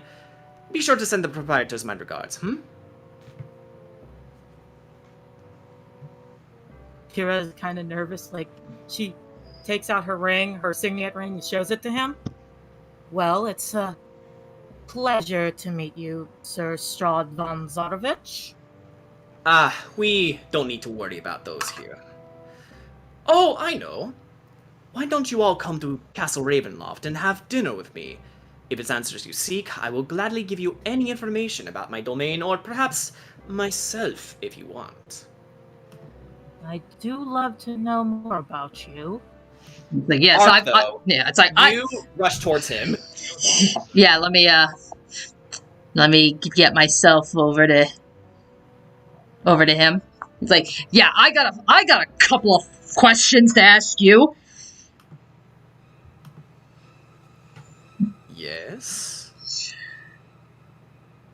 Who am I to you? You are one of my challengers. You are tenacious. I'll give you that. And he looks over to all of you. But mark my words, you are all mine. 2 options lay before you.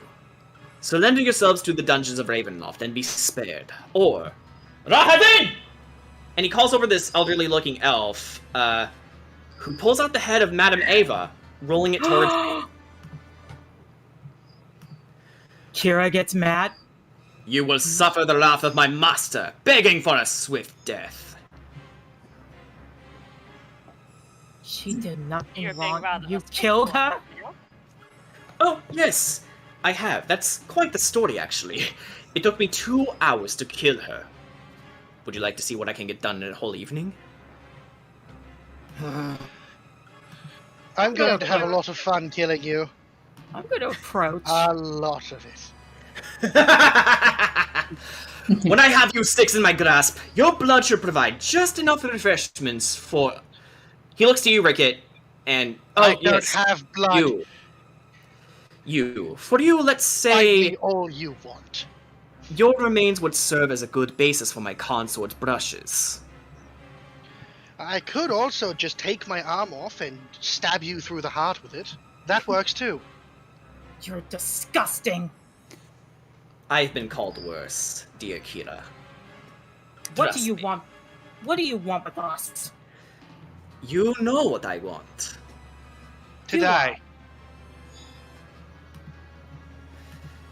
Rahadin at this point says, Master Zarovich, please, allow me to deal with these ruffians. And Strahd chuckles warmly and wags his finger. No, Rahadin, return home. I wish to test their abilities for myself. And Rahadin bowed and said, as you wish, sir. And he walked backwards, disappearing into mist. So, you're looking to challenge us already? Well, the only one seeking to challenge me is that little puppet over there, and I suppose you. You are such an arrogant motherfucker, aren't you? I wouldn't entirely say anyone. Actually, Kedra kind of puts his hand in front of Sugash. If you think that my boasts are of arrogance, then you're sorely mistaken. I'm merely just that confident in my abilities. I've fought in many wars, you know. So have I.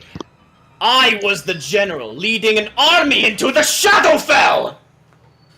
Then in that case, when we do have our fight, you better not disappoint me. And you should not disappoint me, good sir. Then the feelings are mutual, it seems. Strahd. And at this point, he's gonna battle you guys. You do not need to roll initiative.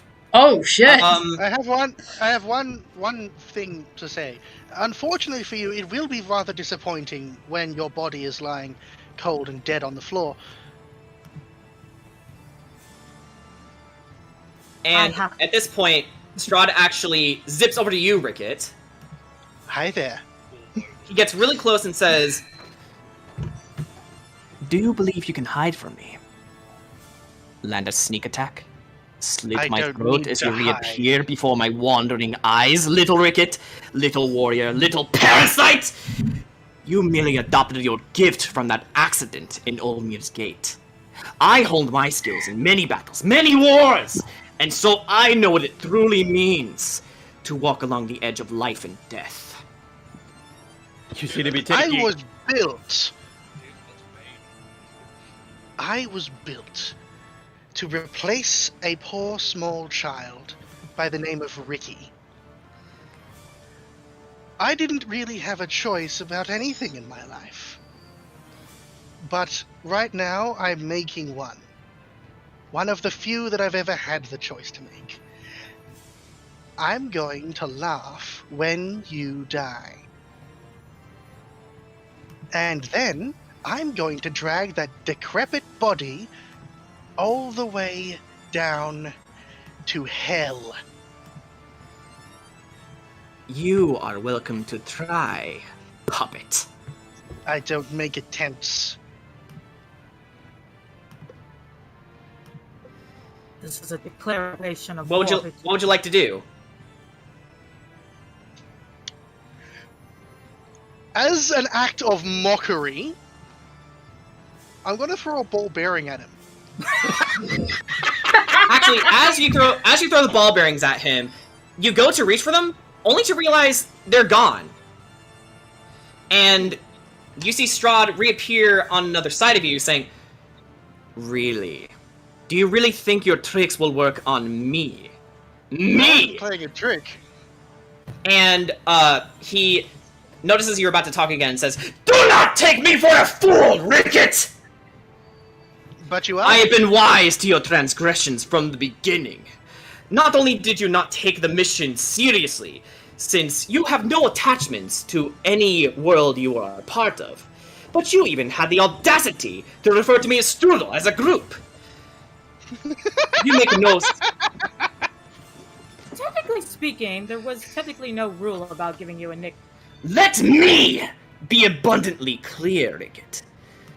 You do not interest me in the slightest, so you will die first. And you suddenly feel yourself getting pulled into the ethereal plane.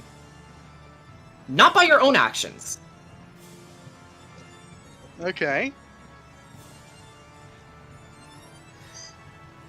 And he saunters over to you, lifts you up by the neck, and...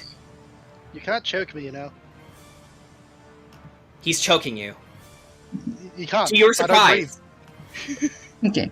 No, to your surprise, you actually feel choking. Okay. It's the strangest sensation. We're not done. Oh, okay. It's the strangest sensation you've ever felt, Ricket. You are actually feeling pain. Not just that, but pain that is collapsing within your body. He lifts you up to the mist beyond the manor. You can now see it isn't mist at all. In truth, it's a swirling mass of all the souls of the ones trapped here, banished from the afterlife, looking for respite. Their faces are elongated and horrific, as if the expressions they had when they died became frozen in place. They begin to fly in your direction, cursing your name. What do? Okay. So he's currently got hold of me now, right? Yes. And I'm being charged at by these spirits. Yes. I'm just gonna put faith in the powers of Mr. Whiskers as yet another way of mocking Strahd. He just looks at the doll and says, "All right then." And he takes the doll and burns it. No, Mr. Whiskers! He was my friend, you know. We've done this. And actually, as he tightens his grip, his claws start to rend your face. They dig into them. And he looks at the spirits and then lifts them in their direction. You guys, for the record, you don't see anything. You just see Strahd holding up his hand to the abyss. Who wants to react first? I think I will. Okay. Yeah, who says so? I will. Okay, Kedjak, you want to attack? Actually, first, I'm basically looking at this and I'm thinking, I know Ricket probably disappeared, like he typically does. But he wouldn't be making that gesture without any reason. I think Ricket might be in trouble. I agree. There's no telling what this guy can do. So, he's going to brandish his sword, and he's going to use a Wrathful Smote. Okay, so as you get ready to use a Wrathful Smite, Strahd turns in your direction, throws Ricket out of the ethereal plane and back into the material plane, hitting you for a bit. But you catch him just in time, put him back down, and then rush Strahd, as Strahd gets his own sword out and duels with you for a bit. That's such a cool image in my head! You got excellent form, Strahd. As do you. You're strong of heart and skilled with a sword. But it's clear you never fought a vampire before. He parries your blade, spinning it out of your hand, and backhands you and impales you through the chest. But the key difference between you and the one who used to serve under your so-called goddess, Durna, he has vision outside of hers! He twists the blade and harshly pulls it out, causing it to sing. However, combined with the blood accumulated from the wound, you hear a sickening glorp sound. He lowers himself, grabs your head by the flaming hat on your head, barely batting an eye or reacting with an ounce of pain. I can respect a man who fights for love. Believe me, I do. But in you, I see nothing else but mindless obedience. You're just a soldier.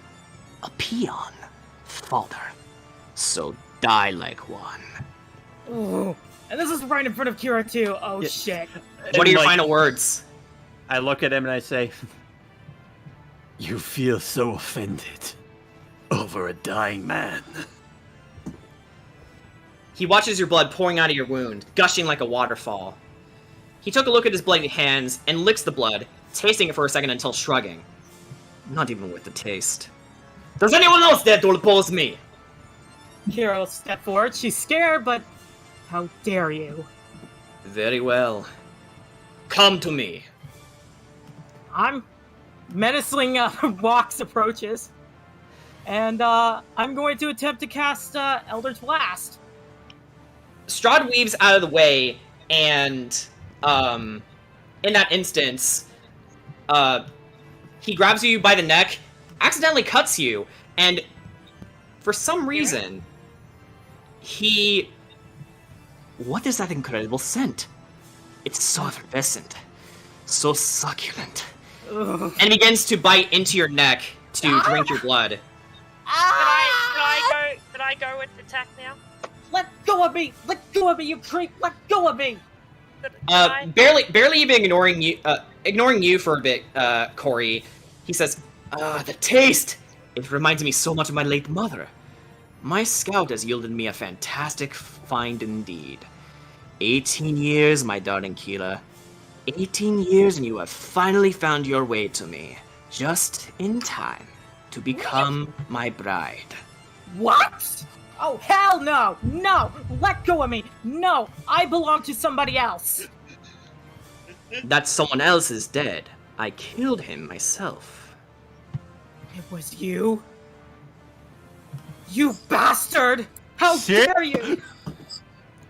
How dare you! He gently puts you down and looks to Corey. And he says, and what do you have to say to this, Corey? Nothing. I just fired Eldritch Blast at him. Okay, so at this point, he sidesteps out of the way and enters your blind spot, and he says, you seem quite rusty with the blade, child. Why not cast aside your magic? After all, the sun has no sway here in Barovia. Corey, get away from him! He pulls out his sword. Yep. And I will also sword. Okay, so he challenges you to a quick sword fight to essentially overpower you, rubbing in how rusty you've really become with a sword. He then grabs you and lands a knockout smash to your head. This is already growing tiresome. Is there no one left in this party who can challenge me? Okay, okay, actually, so Ark is going to pretty much like dive into the air and go charging at Strahd. But as he's like passes over everyone in the air, he basically screams to Sugash, to Mimi, to Kira, get out of here! I'm going to attempt to grab Corey before I do. Yeah, you do so. While also holding the bite wound on your neck. And Ark. Yeah. And as you rush towards Strahd, what do you plan to do? I am going to do whatever I can to try to hold him down or fight him. Just buy them time. Right. As you do so, he disappears into mist. Kira's just running with Corey. And as you were distracted by this revelation, you catch on to the fact that he teleported behind you. And you spin around to try and hit him. He ducks under your blow, hitting you with a 1-2 punch. But now growing wise to your tactics, to his tactics, you take to the air and, like Ridley side smash, you grab him by the face, drag him across the ground. However, as you pin him to the floor, Strahd chuckles. Tell me, Ark, what would Vasilka think if she could see you now? Look at who? Vasilka? Why, she is that woman in your visions. Do you not remember her? How do you know her? How do you know me? Who am I? No more games. Fucking tell me. You ought to be my successor. As you were distracted by this revelation, Strahd lands one solid punch to your noggin, knocking you unconscious. Oof. He steps over you and says, I thought this Erekakura was more cunning than he let on. Pity. Alrighty. Let me see. What icon should I put up for knocked out? Just put yourself upside down. Generally works. You know what? Yeah, you know what? Yeah. Okay. Oh, Vera was in the previous campaign. There we go. Okay. Yeah, that works. Okay. So, Mimi, Sagash, you two are up to bat. I'm still dragging Corey along with me. Yes. I'm not losing another friend. I am not losing another friend. Hey, considering considering Mimi's like right in front of me, I'd imagine she's traumatized. Yeah, no, that's basically been it. Is it after not just Doggo, just Kedrot and everything else, but especially considering what happened last session. She's just unable to like really move. So gosh, we need to make our way to the church quickly. Agreed. He's trying to face us when the time is not right. He's afraid of what we will be. Your parents would be so disappointed in you if they were still alive. Ah, but then again. Then again. Gosh, stops. They never raised you, did they? No. They abandoned you with that old coot of a monster slayer to continue their hapless crusade on me. Your mother most especially. Her constant talk of truth and justice. It was sickening. I know what you're trying to do.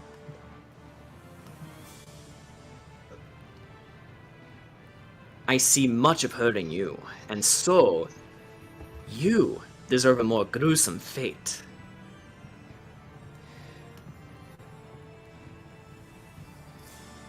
So I'm gonna chug a potion down Corey's mouth to stabilize her.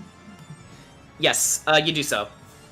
I'm gonna try and crawl over to Ark. Because I'm not quite unconscious. I am in a lot of pain, though. Yes. And I'm trying to heal, and I'm trying to do what little I can to try and heal Kedrot. Yeah. Since Kedrot is bleeding, he cannot recover HP. I'm at least trying to Gosh will be stop like, the bleeding. and what of you? You talk of honor so much when you want to attack people when they're down. You talk of all these things. You speak of, and I know things you have previously spoken of as well, that seem to have faded from your mind. Really? And what would that be?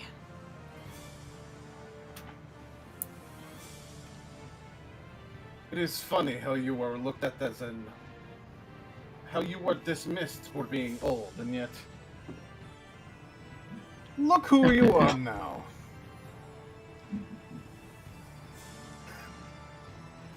You actually gain Strahd's attention. He raises an eyebrow, and he motions towards you. Do not say her name.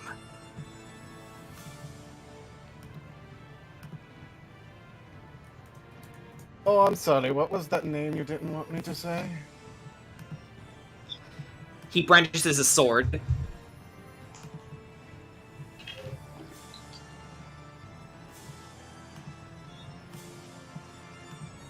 Takes another step towards you.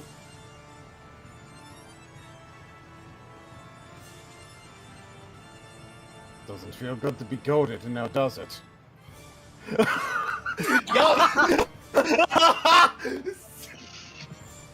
At this point, Kira, when I suppose not, but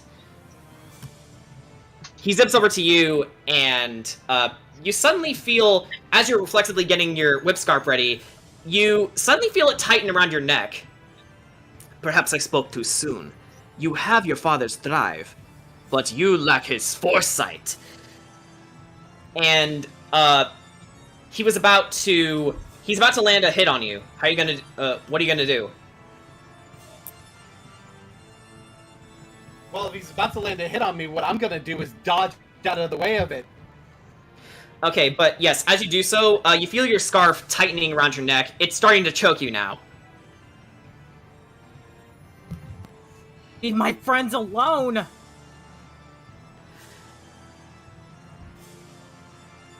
Oh, don't worry, Kira. I will whisk you away from these strangers once this is all done. I'd rather have them alive, thank you, please. General. You're no longer a general. Just a murderer. Wrong. I am ancient. I am the land. And I am Strahd von Zerevich. And the bringer of your doom. Old, and you're still the old one you always were. And with that, it takes everything for you to rip off your own scarf, but you manage to do so, and you rush towards Strahd. Out of everyone, you go toe-to-toe with him, colliding every punch and kick he throws at you. Even with the sword swing, you catch the blade, and you try and rip it out of his hand, but he just smiles. You respond in kind with your own martial arts, and with one mighty punch, you manage to draw blood, and knock him back a ways. He looks at the blood, looking at it, wipes his mouth, and then looks back to you. He flicks his blood in your direction, which quickly turns into free-flowing electricity. Mimi, how are you going to react to this?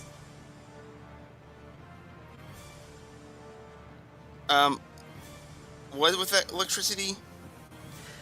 As he flicks his blood towards Sugash, it starts turning into free-flowing electricity. She's still, just unable to move. Just...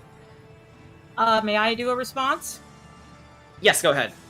I will use Mold Earth to kind of like cast a little, ball of earth around in front of the electricity. You do so, and it dissipates the electricity.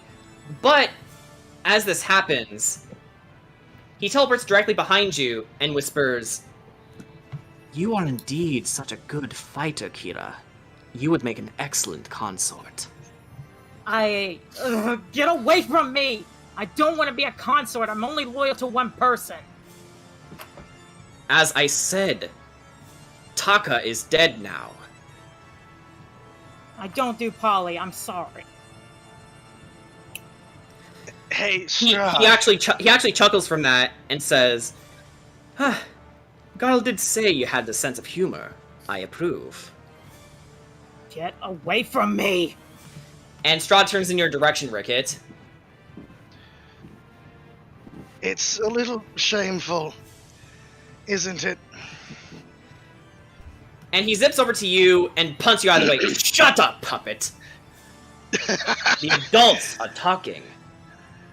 Oh, I'm more than an adult by this stage. And Rickard slowly tries to pull himself to his feet. You know, you're rather obsessive for a man who seems so above it all. Are you sure you're not just lonely?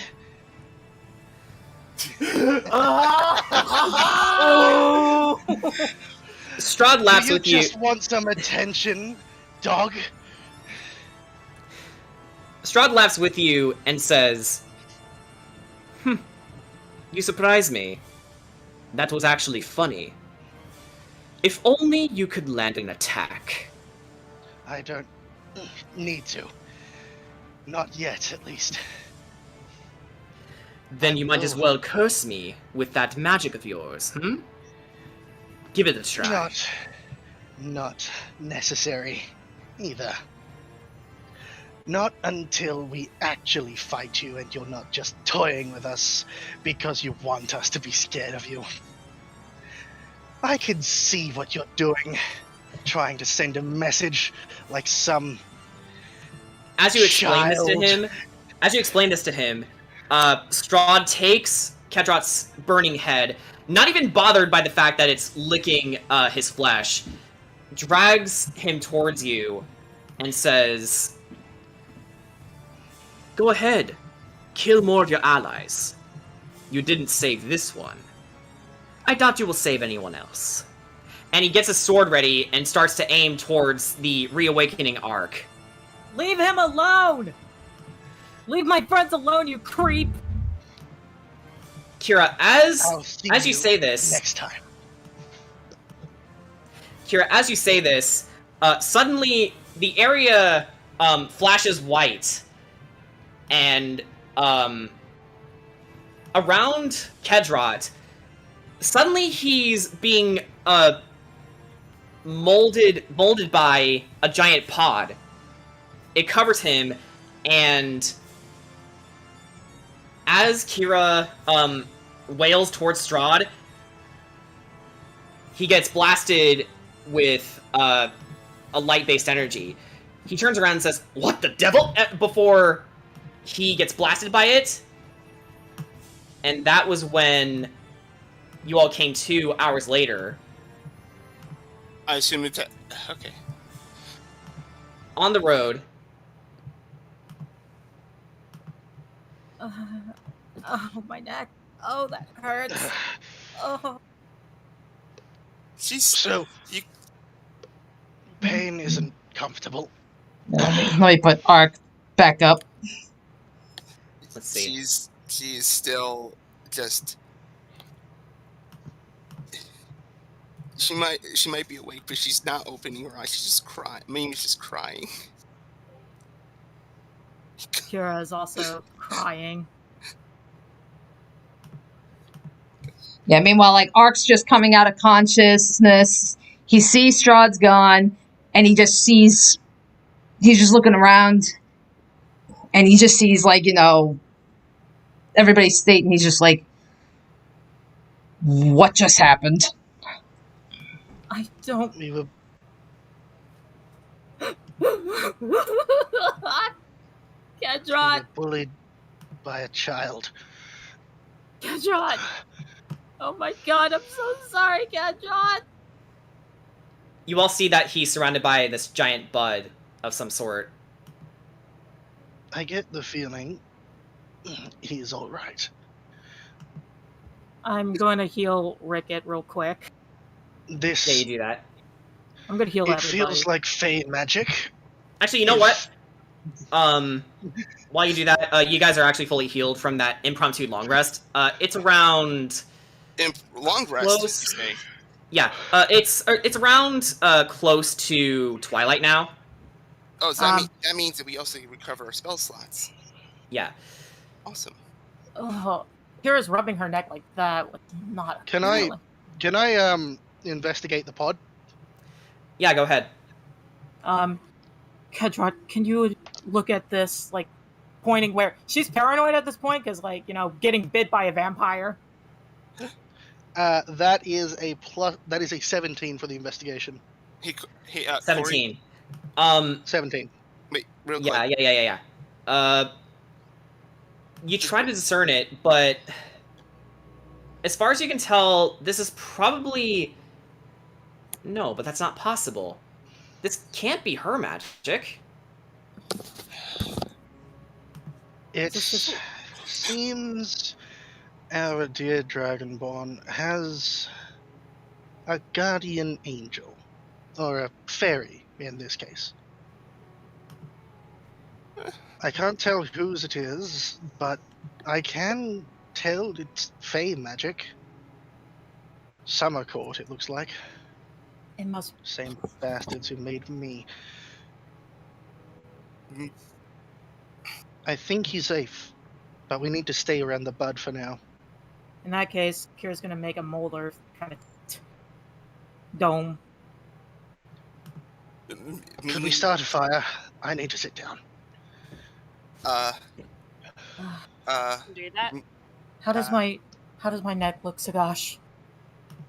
Yes, Tagash will take a look. Yeah, at that shit. Yeah. Yeah, I'll go and, help set up camp. Yeah. Sugash, you inspect Kira's neck, and the puncture wounds are deep, but they seem to have healed over. Still, they did puncture through her pretty badly. Is there like two little black dots or something? Hold on. Yeah, like a spider bite, but worse. Let's put it that way. It seems to have mostly healed, but it was very deep. So, I Considering the source is what has me a bit more concerned than the wound itself. Hopefully I don't turn, but once we get back to the church, if I start burning, you'll know I turned. I'm gonna... Indeed. Kira is literally shaking, because, like, that was... murder's talk. I also heard what he was saying about his intentions with you. Intentions with me? Yes. How he wanted to make you a wife or a consort.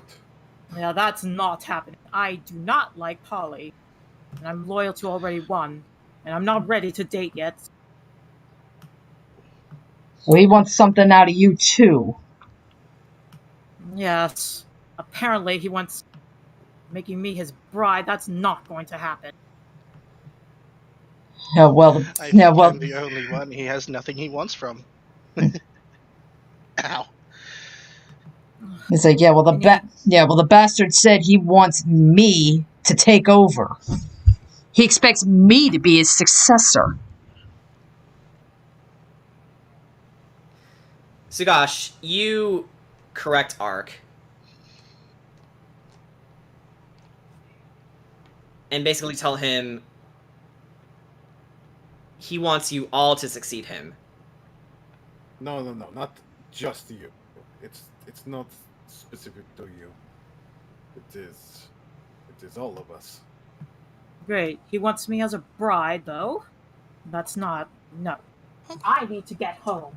I am not going to stay here and be harassed or be stalked by this man to be his bride. I don't think that's going to be possible. I have a feeling that that's true. He's got this place surrounded on the material and ethereal planes. That's not mist. They're the souls he's stolen from people. Make the heart curse him. Okay, so, just as a side, Mimi finally kind of opened her eyes, after, I'm just gonna say after Corey dragged her over to the little bud. Kira's also gonna... And after all that, she's just asked, how are we supposed to be his successor? How am I? Kira's just gonna hug Corey tightly. I'm so glad you were right. I couldn't bear the fact of losing you next. I couldn't bear losing you either. Don't let him make you scared. I'm Don't not... let him disturb you. Don't let him make you worried. That's what he wants.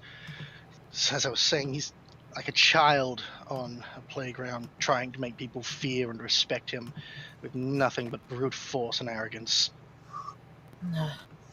It's not that I'm scared of him. I'm just scared to lose you guys. I've already lost Taka and Xavier. I don't want to lose you guys. And he murdered Madame Eva for no reason. Like a child trying to gain respect from nothing but violence. Since we've heard about him, I hoped he'd at least be able to be reasoned with. I feel as though his murder of Madame Eva was not for nothing. He did it to get at us. Exactly. To send a message to us. Boy, we need to find Arissa. I'm afraid she's next on the list. Mimi's just still like clutching the cape that Kedrat gave her as well. Just yeah, it's still around your shoulders actually. You never took it off. Nope. Kedrod, I'm so sorry. I'm so sorry.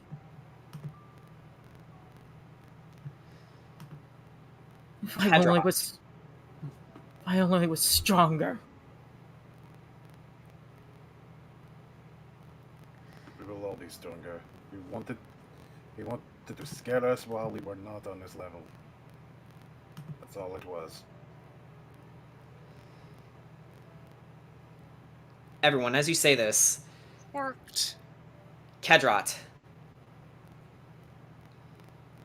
you feel yourself sinking into blackness, drifting in the void, your eyes closed. You feel the gentle kiss of sleep, but someone is anchoring you. And then you hear a voice. Kedrot? Kedrot, can you hear me? Say something! Just this once!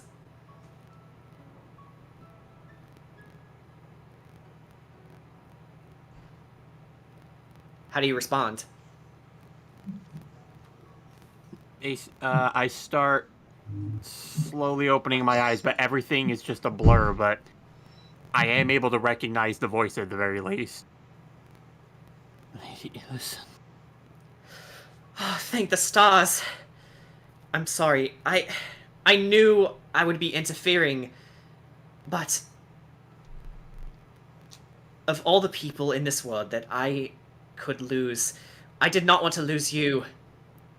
Not like I lost him. You're worth it. If it means I have to rend the laws of nature for you, then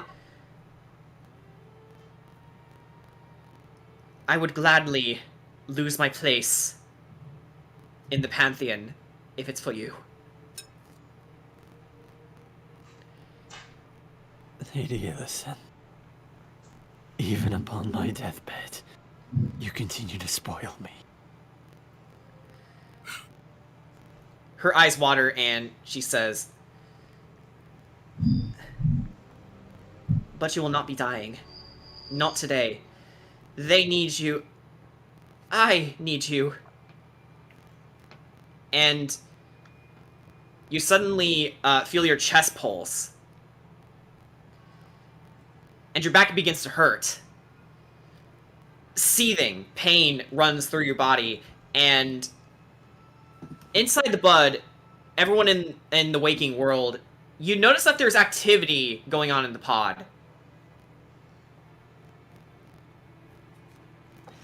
And just before you could ask what's happening, you hear, "Still alive!" Not now! Well, well, well, what have we here? It seems we have some downtrodden adventurers gathering around a pretty flower, huh? Get You out. You always have a tendency to show up when I need something to punch, eh, girl? Well, I think you'd be glad to know I am always in the mood for a fight. As are my boys. And they all cheer for him. Yeah, you tell girl! Yeah, yeah! Hey, how about this time you don't be such a bitch? How's that sound? Someone's touchy. What, did you lose someone? And it's in this moment, Kedrot. Gosh, fucking piss balls. the bud starts to open, and before your very eyes, everyone, you see a pair of fiery wings erupt from it. And inside, you find Kedrot and Illisan's pendant embedded in his chest. Kedrot, you're alive! Hey, Garl! Yeah. Hey, Garl! He looks your way. Still alive. And that's where we're gonna end the session. You guys level up. Hell yeah! You level up? You guys finally level up. You're level 4 now. Yes. Oh god, Cool. finally! Level 3 war. Finally, Let's I get go. like literally nothing for this level up. Oh, that's sad. Finally, I I don't level get up. any and all unique stuff. I just get an ability improvement, score improvement. Great. I finally get to level up. All it took was for me to be traumatized. 5 times over. It's a learning experience for everyone. Hey, you know what? And you know what? Kedrot had to die in order to level up. I think you got it good. But not only that, Kedrot has assumed a transformation. He's no longer just a dragonborn. This is a dragon. He is a fae. Oh shit! I kind of figured. Nice. I kind of figured that's where that was going. Yeah, I'm so Kedrot is our glad that I first made a transformation character. Yeah. I'm so glad I made a character who was so intricately entwined with the Fae that I actually looked up the Fae transformation rules. Well. Hey, Rickett, you're gonna be happy because one of the spells I can now learn is invisibility. Oh yes, please. Okay, level 4. Level 4. What do I get? I get another. So my acrobatics minus is now, instead of a +8, is a +9. Nice. So, everyone, thank you so much for joining in this session. I hope everyone here in the party had an excellent time. I know I did. I loved it. You know, despite the shitty rolls. I was happy to throw Garl's words back at his face. I fucking dueled Strahd. You dueled Strahd. You all did, kind of. I'm happy I managed to just casually have a conversation with Strahd while repeatedly just mocking him the entire time. Okay, so that being said, everyone, we will meet you again on, let's see. 2 weeks? 2 weeks, and that will be on... 20th. The 20th? Yeah. Yes. We will meet you again on November 20th for Session 6. Thank you all so much for watching, and take care of yourselves, take care of each other, and be safe. All right.